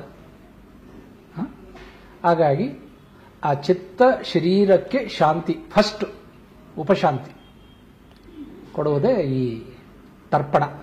ಈಗ ಅದೇ ಆ ತರ್ಪಣ ಟೈಮಲ್ಲಾಗಲಿ ಅಥವಾ ತಿಥಿ ಟೈಮಲ್ಲಾಗಲಿ ಈ ಕಾಗೆಗಳನ್ನ ಕರೆಯೋ ಪದ್ಧತಿ ಇರತ್ತಲ್ಲ ಗುರುಜಿ. ಈಗ ಏನೋ ಅವ್ರಿಗೆ ಇಷ್ಟವಾಗಿದ್ದೇನೋ ಒಂದು ತಿಂಡಿ ಇಟ್ಟು ಅವರು ಸಮಾಧಿ ಹತ್ರನೋ ಎಲ್ಲೋ ಇಟ್ಕೊಂಡು ಎಲ್ಲರೂ ಕಾರ್ಯ ಮುಗಿದು ಎಲ್ಲ ಸೈಡಿಗೆ ನಿಂತ್ಕೋತಾರೆ, ವೆಯ್ಟ್ ಮಾಡ್ತಾರೆ ಕಾಗೆ ಬರ್ಲಿ ಅಂತ. ಅವಾಗ ಕೆಲವೊಂದ್ಸಾರಿ ಒಂದ್ ಸೆಟ್ ಆಫ್ ಕಾಗೆ ಬರುತ್ತೆ, ಕೆಲವೊಂದ್ ಕಡೆ ಕಾಗೆನೂ ಬರಲ್ಲ. ನಾನು ಯಾವ್ದೋ ಒಂದು ವೆಬ್ ಸೀರೀಸ್ ಅಲ್ಲಿ ನೋಡಿದೆ, ದುರಂತ ಅಂದ್ರೆ ಕಾಗೆನ ಕರ್ಕೊಂಡ್ ಬರ್ತಾರೆ, ಹಂಗೂ ಇದೆ. ಇದು ಆಕ್ಚುಲಿ ಏನ್ ನಿಜನಾ? ಕಾಗೆ ಆ ಸತ್ತಂತ ವ್ಯಕ್ತಿನೇ ಕಾಗೆ ರೂಪದಲ್ಲಿ ಬಂದು ತಿಂತಾರ? ಏನದು? ಅದು ಸತ್ಯ ಅಲ್ಲ, ಅದೊಂದು ನಂಬಿಕೆ, ಇಟ್ಸ್ ಅ ಫೇತ್. ಯಾವನು ಈ ಶರೀರ ಇರುವಷ್ಟು ದಿವಸ ಅಂದ್ರೆ ಇರುವ ಕಾಲದಲ್ಲಿ ಅವನಿಗೆ ಆತ್ಮಾನುಭವ ಆಗಿರ್ತದೆ, ಆತ್ಮಜ್ಞಾನ ಪ್ರಾಪ್ತಿಯಾಗಿರ್ತದೆ, ಅವನಿಗೆ ಈ ತಿಥಿ ಕರ್ಮಗಳು ಪಿಂಡ ಪ್ರದಾನಗಳು ಯಾವುದು ಬೇಕಾಗಿಲ್ಲ. ಆತ್ಮಜ್ಞಾನವೇ ಪರಲೋಕದ ವೀಸಾ. ಹೊರದೇಶಕ್ಕೆ ಹೋಗ್ಬೇಕಾದ್ರೆ, ಈಗ ಅಮೆರಿಕಕ್ಕೆ ವೀಸಾ ಸಿಗಬೇಕಾದ್ರೆ ನಿನ್ನ ಬ್ಯಾಕ್ಗ್ರೌಂಡ್ ನೋಡಿ ವೀಸಾ ಕೊಡೋದಿಲ್ಲ, ನಿನ್ನ ಮುಖ ನೋಡಿ ವೀಸಾ ಕೊಡೋದಿಲ್ಲ, ನೀನು ಎಷ್ಟು ಶ್ರೀಮಂತ ಎಷ್ಟು ಓದ್ಕೊಂಡಿದ್ದೀನಿ ಅಂತ ವೀಸಾ ಕೊಡೋದಿಲ್ಲ. ಅವರಿಗೆ ಅವ್ರದೇ ಆದಂತ ಒಂದು ಕ್ರೈಟೀರಿಯಾ ಇದೆ, ವೆರಿಫಿಕೇಶನ್ ಕ್ರೈಟೀರಿಯಾ. ಯಾರ ಮಿನಿಸ್ಟರ್ ಕೈಲಿ ಫೋನ್ ಮಾಡಿಸಿದ್ರೆ ವೀಸಾ ಸಿಗೋದಿಲ್ಲ ಖಂಡಿತ, ಇಲ್ಲ ಅಲ್ವಾ? ಹಾಗೆ ಪರಲೋಕಕ್ಕೆ ಹೋಗ್ಬೇಕಾದ್ರೆ ಒಂದು ವೀಸಾ ಬೇಕಲ್ಲ. ಆ ವೀಸಾ ಯಾರು ಕೊಡುವರು? ಶಾಲಾ ಶಿಕ್ಷಕರು ಕೊಡ್ತಾರ, ಪೇರೆಂಟ್ಸ್ ಕೊಡ್ತಾರ, ಸಮಾಜ ಕೊಡುತ್ತಾ ಅಂತಂದ್ರೆ ಇಲ್ಲ, ಇವ್ರು ಯಾರಿಗೂ ಅರ್ಹತೆ ಇಲ್ಲ. ಅರ್ಥ ಆಯ್ತಾ? ಹೊಟ್ಟೆಪಾಡಿನ ಒಂದು ವಿದ್ಯೆಗೆ ಸರ್ಟಿಫಿಕೇಟ್ ಸಿಗತ್ತೆ. ಆದ್ರೆ ಮೋಕ್ಷಕ್ಕೆ ಹೋಗೋದಕ್ಕೆ ಯಾರು ವೀಸಾ ಕೊಡ್ತಾರೆ ಅಂತಂದ್ರೆ ಅವನೇ ಅದನ್ನ ಅರ್ಜನೆ ಮಾಡಬೇಕು. ಜ್ಞಾನಾರ್ಜನೆ ತಪಸ್ಸಿನ ಮೂಲಕವೋ, ಧ್ಯಾನದ ಮೂಲಕವೋ, ಸ್ವಾಧ್ಯಾಯದ ಮೂಲಕವೋ ಮಾಡ್ಕೋಬೇಕಾಗತ್ತೆ. ಯಾರು ಬದುಕಿದ್ದಾಗಲೇ ಅದನ್ನು ಅಬ್ಟೈನ್ ಮಾಡಿರ್ತಾನೆ ಅವನಿಗೆ ಇವೆಲ್ಲ ಬೇಕಾಗಿಲ್ಲ, ಈ ಫಾರ್ಮಾಲಿಟೀಸ್ ಬೇಕಾಗಿಲ್ಲ. ಕಾಗೆ ಕರೆಯೋದು, ಪಿಂಡ ಪ್ರದಾನ ಮಾಡೋದು, ಇದು ಯಾವುದು ಬೇಕಾಗಿಲ್ಲ. ಅವನು ದೇಹ ಬಿಟ್ಟ ಆ ಕ್ಷಣವೇ ಅವನು ಮುಕ್ತಿ ಹೊಂದ್ತಾನೆ. ಈ ದೇಹ ಒಂದು ಅಡ್ಡಿಯಾಗಿರ್ತದೆ ಅಷ್ಟೇ, ಬಂಧಿಸಿದ್ದು ಈ ದೇಹ, ಅವನು ಬಿಡುಗಡೆ ಆಯಿತು. ಮೋಕ್ಷ ಅಂದ್ರೆ ಬಿಡುಗಡೆ, ಲಿಬರೇಷನ್, ಅಬ್ಸಲ್ಯೂಟ್ ಫ್ರೀಡಮ್. ಅವನಿಗೆ ಇನ್ನೊಂದು ಜನ್ಮ ಇಲ್ಲ, ಜನ್ಮರಾಹಿತ್ಯ ಸ್ಥಿತಿಯೇ ಮೋಕ್ಷ. ಜನ್ಮ ಇಲ್ಲ. ಜನ್ಮ ಯಾಕೆ ಅಂತಂದ್ರೆ ಹಿಂದಿನ ಅಪೂರ್ಣತೆಗಳನ್ನ ಪೂರ್ಣ ಮಾಡಿಕೊಳ್ಳುವುದರಿಂದ ನಾವು ಈ ದೇಹನ ಪಡ್ಕೊಂಡು ಬರ್ತೇವೆ. ಮತ್ತೆ ಅಪೂರ್ಣ ಮಾಡಿಕೊಂಡೇ ಇನ್ನೊಂದು ಜನ್ಮಕ್ಕೆ ಹೋಗ್ತೇವೆ. ಇದು ಅಪೂರ್ಣತೆಯ ಸರಪಳಿ ಇದು. ಅರ್ಥ ಆಯ್ತಾ? Why we born again and again ಅಂತಂದ್ರೆ to complete the incomplete actions, deeds and vows of the past ಅಂತ ನಾನು ಹೇಳ್ತೇನೆ, ಪುನರ್ಜನ್ಮ ತಜ್ಞನಾಗಿ. ಅದು ಕೆಲವ್ರಿಗೆ ಮುಗಿಯೋದೇ ಇಲ್ವಾ? ಯಾರಿಗೆ? ಕೆಲವು ಆತ್ಮಗಳಿಗೆ ಅದು ಮುಗಿಯೋದೇ ಇಲ್ಲ. ಸುಮಾರು ಜನ ಬೆಳಕಿನಿಂದ ಕತ್ತಲಿಗೆ ಹೋಗ್ತಾರೆ, ಇನ್ನು ಕೆಲವರು ಕತ್ತಲಿಂದ ಇನ್ನಷ್ಟು ಕತ್ತಲಿಗೆ ಹೋಗ್ತಾರೆ. ಆದರೆ ಉದ್ದೇಶ ಏನು ಅಂತಂದ್ರೆ ಕತ್ತಲಿಂದ ಬೆಳಕು ಬರಬೇಕಲ್ವಾ? ಅಜ್ಞಾನತಿಮಿರಾಂಧಸ್ಯ ಜ್ಞಾನಾಂಜನ ಶಲಾಕಯ ಚಕ್ಷುರುನ್ಮೀಲಿತ ಏನ ತಸ್ಮೈ ಶ್ರೀ ಗುರುವೇ ನಮಃ. ಅಸತ್ಯದಿಂದ ಸತ್ಯದ ಕಡೆ, ಅಸತೋಮ ಸದ್ಗಮಯ ಆಗಬೇಕು. ಇವರು ಸದ್ಗಮಯ ಅಸತೋಮ ಈ ಕಡೆ ಉಲ್ಟಾ ಹೋಗ್ತಾರೆ, ಅಸತೋಮಾಗ ಹೋಗ್ತಾರೆ. ಕೆಲವೊಂದು ವರ್ಷಗಳ ಮುಂಚೆ ಕೂಡ ನೀವು ನಮ್ಮ ಕರ್ನಾಟಕ ರತ್ನ ಡಾಕ್ಟರ್ ಪುನೀತ್ ರಾಜ್ಕುಮಾರ್ ಅವರು, ಅಪ್ಪೋರು ಕೂಡ ನಮ್ಮನ್ನು ಬಿಟ್ಟು ಹೋದ್ಮೇಲೆ ಆಮೇಲೆ ನೀವು ಒಂದ್ ಕಡೆ ಹೇಳ್ತೀರಾ ಅಪ್ಪೋರ್ ಜೊತೆ ನಾನು ಮಾತಾಡದೆ ಆತ್ಮದ ಜೊತೆಗೆ ಅಂತ. ಇದು ಹೇಗೆ ಸಾಧ್ಯ ಆಗತ್ತೆ? ಅಥವಾ ಏನ್ ಆಯ್ತು ಗುರುಜಿ ನೀವು ಮಾತಾಡಿದ್ರೆ? ಅಂದ್ರೆ ಏನ್ ನಡೀತು? ಆತ್ಮ ಸಂಭಾಷಣೆ ಅಥವಾ ಸೋಲ್ ಕಮ್ಯುನಿಕೇಶನ್ ಈಸ್ ಪಾಸಿಬಲ್. ಅದೊಂದು ಟೆಕ್ನಾಲಜಿ, ಪ್ರತಿಯೊಂದು ಒಂದು ಟೆಕ್ನಾಲಜಿನೇ. ಹಿಂದಿನ ಜನ್ಮಗಳು ತಿಳ್ಕೊಳ್ಳೋದು ಹೇಗೆ ಟೆಕ್ನಾಲಜಿ ಇದೆಯೋ ಅಧ್ಯಾತ್ಮದಲ್ಲಿ ಇದು ಕೂಡ ಒಂದು ಇದೆ, ಸತ್ತವರ ಜೊತೆ ಸಂಭಾಷಣೆ ಮಾಡ್ತಕ್ಕಂಥ. ನಾನು ಅದನ್ನು ಪಬ್ಲಿಕ್ ಪ್ಲಾಟ್ಫಾರ್ಮಲ್ಲಿ ಮಾಡಲಿಲ್ಲ, ನನ್ನ ವೈಯಕ್ತಿಕ ಮಾಹಿತಿಗೋಸ್ಕರ ನಾನು ಮಾಡಿದ್ದದು. ಯಾಕಂದರೆ ಅವರ ಅಭಿಮಾನಿಗಳು ಕೋಟಿಗಳಲ್ಲಿದ್ದಾರೆ. ಆ ಸತ್ತ ಒಂದು ಕೇವಲ ಕೆಲವೇ ದಿವಸದಲ್ಲಿ ಮಾಡಿದ್ದು ನಾನು. ಆದರೆ ನಾನು ಪಬ್ಲಿಕ್ ಪ್ಲಾಟ್ಫಾರ್ಮ್ ಮಾಡಿದ್ರೆ ಆ ಒಂದು ಒತ್ತಡವನ್ನಾಗಲಿ ಪ್ರೆಷರ್ ತಡ್ಕೊಳ್ಳೋ ನಮಗೆ ಶಕ್ತಿ ಇರಲಿಲ್ಲ. ಯಾಕಂದ್ರೆ ಅಷ್ಟು ಕ್ವಶನ್ಸ್ ಏನು ಹೇಗೆ ಇದೆಲ್ಲ ಸರ್. ಈಗ ನೀವು ಒಬ್ಬರೇ ಮಾತಾಡಿದ್ರಿ ಅಂತ ಹೇಳಿದ್ರಲ್ಲ. ನಾನು ಒಬ್ಬನೇ ಮಾತಾಡಲ್ಲ. ಈಗ ಕರೆಂಟು ಹರಿಯೋದಕ್ಕೆ ಒಂದು ಮಾಧ್ಯಮ ಬೇಕು. ಮಾಧ್ಯಮ ಯಾವುದು? ಕೇಬಲ್ ವೈರ್, ಒಂದು ವೈರ್. ಹಾಗೆ ನಾವಿಲ್ಲಿ we take the help of media ಅಂತ. Medium help. Medium can be instrument, medium can be humans. Okay. ಈಗ ಈ ವಿಚಾರದಲ್ಲಿ ಏನಾಗಿತ್ತು ಆ ಮೀಡಿಯಂ? ಆ ಮೀಡಿಯಂ ಏನ್ ಹೇಳ್ತು ಅಂದ್ರೆ, ನಾನು ಕೇಳಿದ ಪ್ರಶ್ನೆ ಇಷ್ಟೇನೆ. ಅಪ್ಪ ಅವರೇ, ಈ ನಿಮ್ಮ ಸಾವಿನ ಬಗ್ಗೆ ಅನೇಕ ಅಪೋಹಗಳಿವೆ, ಅದು ನಿಜಾನ? ಅವ್ರು ಹೇಳಿದ್ರು, ಇಲ್ಲ, ನಾನು ಹೃದಯ ಸಮಸ್ಯೆಯಿಂದನೇ ಸತ್ತಿದ್ದು ಅಂತ ಫಸ್ಟ್ ಕ್ಲಿಯರ್ ಮಾಡಿದ್ರು. ಎರಡನೇದು ಕೇಳಿದ್ರು, ಈಗ ಎಲ್ಲಿದ್ದೀರಿ? ಈಗ ದೇಹ ಬಿಟ್ಟು ಹೋದ್ರಲ್ಲ, ಎಲ್ಲಿದ್ದೀರಿ? ಅದಕ್ಕೆ ಅಲ್ಲಿಂದ ಬಂದಂತ ಉತ್ತರ, ನಾನು ಅಪ್ಪ ಅಮ್ಮನ ಹುಡುಕಾಟದಲ್ಲಿ ಇದ್ದೇನೆ. ಮೂರನೇ ಪ್ರಶ್ನೆ ಕೇಳಿದ್ದು, ಮತ್ತೆ ಹುಟ್ಟಿ ಬರ್ತೀರಾ? ಅದರ ಬಗ್ಗೆ ಇನ್ನೂ ಆಲೋಚನೆ ಮಾಡಿಲ್ಲ. ಒಂದೊಮ್ಮೆ ನಾನು ಹುಟ್ಟಿ ಬರುವುದಾದರೆ ನನ್ನ ಮಗಳ ಹೊಟ್ಟೆಯಲ್ಲಿ ಹುಟ್ಟಿ ಬರ್ತೇನೆ. ಇದಿಷ್ಟು ನಾವು ಸಂಭಾಷಣೆ ಮಾಡಿ ತಿಳ್ಕೊಂಡಿದ್ದು. ಮಾಡಿದ್ದು ಉದ್ದೇಶ ಇಷ್ಟೇನೆ. ಬಹಳಷ್ಟು ಜನ ಸಾವಿನ ಬಗ್ಗೆ ಬಹಳಷ್ಟು ಸಂಶಯ ವ್ಯಕ್ತಪಡಿಸಿದ್ರಿಂದ ನಾವು ನಮ್ಮ ಕುತೂಹಲಕ್ಕಾಗಿ, ನಮ್ಮ ರಿಸರ್ಚ್ಗಾಗಿ, ನಮ್ಮ ಖಾಸಗಿ ಒಂದು ಭಂಡಾರಕ್ಕಾಗಿ ಅದನ್ನು ಮಾಡಿದ್ದು. ಅದರಲ್ಲಿ ನಾವು ಪ್ರಕಟಣೆ ಮಾಡಲಿಲ್ಲ. ಆದರೆ ಮಾಡಿಬಿಟ್ಟಿದ್ದಾರೆ ಅಂತ ತುಂಬಾ ಜನ ಯೂಟ್ಯೂಬರ್ಸ್ ಅದನ್ನೆಲ್ಲ ಎನ್ಕ್ಯಾಶ್ ಮಾಡ್ಕೊಂಡ್ರು. ಈಗ ಪುನೀತ್ ರಾಜ್ಕುಮಾರ್ ಅವ್ರನ್ನೇ ನಾನೊಂದು ಮೀಡಿಯಾಗೆ ಬಂದ್ಮೇಲೆ ಅವ್ರನ್ನ ಹಲವಾರು ಸಾರಿ ಮೀಟ್ ಮಾಡಿದ್ದೀನಿ, ಮಾತಾಡಿದ್ದೀನಿ. ಒಳ್ಳೊಳ್ಳೆ ಮೆಮೊರೀಸ್ ಇದೆ ಅವ್ರ ಜೊತೆ. ಅವ್ರನ್ನ ಮೀಟ್ ಮಾಡಿದ್ದಾಗ್ಲಿ, ಕೆಲವೊಂದು ಕಲ್ತಿದ್ದವರಿಂದ. ಆದರೆ ಅಪ್ಪು ಸರಿ ಯಾವಾಗ ಇಲ್ಲ ಅಂತ ಗೊತ್ತಾದ್ಮೇಲೆ, ಅಫ್ಕೋರ್ಸ್ ನಂತರ ಎಷ್ಟೋ ಜನ ಅವರ ಅಭಿಮಾನಿಗಳಿಗೆ, ತುಂಬಾ ಜನರಿಗೆ ಅವರು ಮಾಡಿದಂತ ಒಳ್ಳೆ ಕಾರ್ಯಗಳು, ದೊಡ್ಡ ಮಟ್ಟದಲ್ಲಿ ಎಷ್ಟು ಜನಕ್ಕೆ ಹೆಲ್ಪ್ ಮಾಡಿದಂತ ಒಂದು ದಿವ್ಯ ಆತ್ಮ ಅದು. ಅಷ್ಟು ಒಳ್ಳೆ ಕೆಲಸ ಮಾಡ್ತಿದ್ದಂತ ವ್ಯಕ್ತಿನ ಯಾಕೆ ಇದು ಸಡನ್ ಆಗಿ, ಅಂದ್ರೆ ಅವರಮ್ಮನ್ ಬಿಟ್ಟು ಹೋಗಿದ್ದಾಗ್ಲಿ, ಅಥವಾ ಯಾಕೆ ಒಳ್ಳೆಯವರಿಗೆ ಯಾಕೆ ಹಂಗಾಯ್ತು ಅಂತ? ಕೆಲವರು ಬದುಕಿದ್ದಾಗ ಸತ್ತಿದ್ದಂಗಿರ್ತಾರೆ, ಇನ್ ಕೆಲವರು ಸತ್ತ ಮೇಲೆ ಅಜರಾಮರರಾಗ್ತಾರೆ. ಅಂತಹ ಅಪರೂಪದ ವ್ಯಕ್ತಿಗಳಲ್ಲಿ ಅಪ್ಪು ಅವರೊಬ್ಬರು. ಅವ್ರ ತಂದೆಯವರಿಗಿಂತ ಅಪ್ಪು ಅಭಿಮಾನಿಗಳೇ ಜಾಸ್ತಿ ಇದ್ದಾರೆ ಇವತ್ತು. ಕರೆಕ್ಟ್ ಅಲ್ವಾ? ಕಾರಣ ಇಷ್ಟೇನೆ, ಮನುಷ್ಯ ದೇಹ ಬಿಡುವ ಮುಂಚೆ ಅವನು ಏನು ಕೆಲಸಗಳು ಮಾಡಿದ್ದ, ಸಮಾಜಮುಖಿ ಕೆಲಸಗಳು, ಅದು ಚಿರಸ್ಥಾಯಿ ಆಗ್ತವೆ. ಅವನೆಷ್ಟು ಬಂಗ್ಲೆ ಕಟ್ಟಿದ್ದ, ಎಷ್ಟು ಕಾರು ತಗೊಂಡಿದ್ದ, ಎಷ್ಟು ಸಿನಿಮಾ, ಇದೇನು ಕೌಂಟ್ ಆಗಿದೆ. ಇನ್ಫ್ಯಾಕ್ಟ್ ಕೋಟ್ಯಾಂತರ ಅಭಿಮಾನಿಗಳು ಯಾಕಿದ್ದಾರೆ ಅಂತಂದ್ರೆ ಅವ್ರ ಸಿನಿಮಾಗಳಿಂದ ಅಲ್ಲ, ಅವರೇನು ಒಂದು ಸೇವಾ ಕಾರ್ಯಗಳಲ್ಲಿ ತಮ್ಮನ್ನು ತೊಡಸ್ಕೊಂಡಿದ್ರಲ್ಲ, ಅದು ಇಸ್ ಸ್ಟ್ರೈಕ್ಡ್ ಅಂತ every one. It touched everybody's heart ಅಂತ ನಾನಾದರೂ ಭಾವಿಸ್ತೇನೆ. ಸೊ ಇವರಿಗೆ ಇದೆಲ್ಲ ಪುಣ್ಯವಾಗಿ ಮುಂದೆ ಒಂದು ಸದ್ಗತಿ ಪ್ರಾಪ್ತಿಯಾಗ್ಬೋದು, ಅಥವಾ ಒಳ್ಳೆಯ ಜನ್ಮಗಳು ಪ್ರಾಪ್ತಿಯಾಗ್ತದೆ. ಈಗ ಬಾಲಿವುಡ್ ಆಕ್ಟರ್ ಒಬ್ರು ಸುಶಾಂತ್ ಸಿಂಗ್ ರಾಜ್ಪೂತ್ ಅಂತ, ಅವರು ಆತ್ಮಹತ್ಯೆ ಮಾಡ್ಕೋತಾರೆ ಅಂತ ಎಲ್ಲ ಕಡೆ ನ್ಯೂಸ್ ಆಗತ್ತೆ. ಕೆಲವೊಂದ್ ಕಡೆ ಅದು ಸಂಶಯ, ಅಂದ್ರೆ ಅಲ್ಲಿ ಬೇರೆ ಏನೋ ನಡೆದಿದೆ ಅಂತ ಒಂದು ಕಡೆ ಕಥೆ ಆಗತ್ತೆ. ಇದೇ ತರ ಒಬ್ರು US ಅಲ್ಲಿ ಇರ್ತಕ್ಕಂಥ ವ್ಯಕ್ತಿ ಆತ್ಮದ ಜೊತೆ ಮಾತಾಡದೆ, ಸುಶಾಂತ್ ಸಿಂಗ್ ಆತ್ಮದ ಜೊತೆ ಮಾತಾಡದೆ ಅಂತ ಕೆಲವೊಂದು ವಿಚಾರಗಳನ್ನ ಬಹಿರಂಗಪಡಿಸ್ತಾರೆ. ಅದು ಕೆಲವರು ನಿಜವಾಗ್ಲೂ ಶಾಕ್ ಆಗತ್ತೆ. ಇನ್ ಕೆಲವರು ಇಲ್ಲ, ಇವರು ಸುಳ್ಳು ಹೇಳ್ತಾರೆ ಅಂತ ಕೂಡ ಅನ್ಕೋತಾರೆ. ಈಗ ಆ ಆತ್ಮದ ಜೊತೆ ಮಾತಾಡಿದಂತ ಸಂಭಾಷಣೆಗಳಾಗ್ಲಿ, ಆ ಆತ್ಮ ಎಷ್ಟು ದಿನ ಇರುತ್ತೆ ಇನ್ನೊಂದು ದೇಹನ ಸೇರಕ್ಕಿಂತ ಮುಂಚೆ? ಅಂದ್ರೆ ಫಾರ್ ಎಕ್ಸಾಂಪಲ್, ದೇಹದಿಂದ ಹೊರಗೋದ್ಮೇಲೆ ಬರೀ 1 ತಿಂಗಳ ಮಾತ್ರ ಇನ್ನೊಂದು ದೇಹ ಸಿಗೋ ತನಕನ, ಅಥವಾ ಒಂದು 6 ತಿಂಗಳ, ವರ್ಷನ, ಅಥವಾ ಎಷ್ಟು ದಿನ ಅದು ಆತ್ಮ ಹಂಗೆ ಅಲಿತಾ ಇರುತ್ತೆ? ಜನರಲಿ ಈ ತರದ್ದು ಕನ್ಫ್ಯೂಷನ್ಸ್ ಇದೆ. ನಾನು ಹೇಳಿದೆ, ಅವನು ಕಂಪ್ಲೀಟ್ ಆತ್ಮಜ್ಞಾನ ಇದ್ರೆ ವಿದಿನ್ ನೋ ಸೆಕೆಂಡ್ ಅದು ಮರ್ಜ್ ಆಗತ್ತೆ, ಒಂದು ಬ್ರಹ್ಮಾಂಡದಲ್ಲಿ ಮರ್ಜ್ ಆಗತ್ತೆ, ಲೀನವಾಗುತ್ತೆ, ಅದರ ಅಸ್ತಿತ್ವ ಇಲ್ಲದಾಗತ್ತೆ.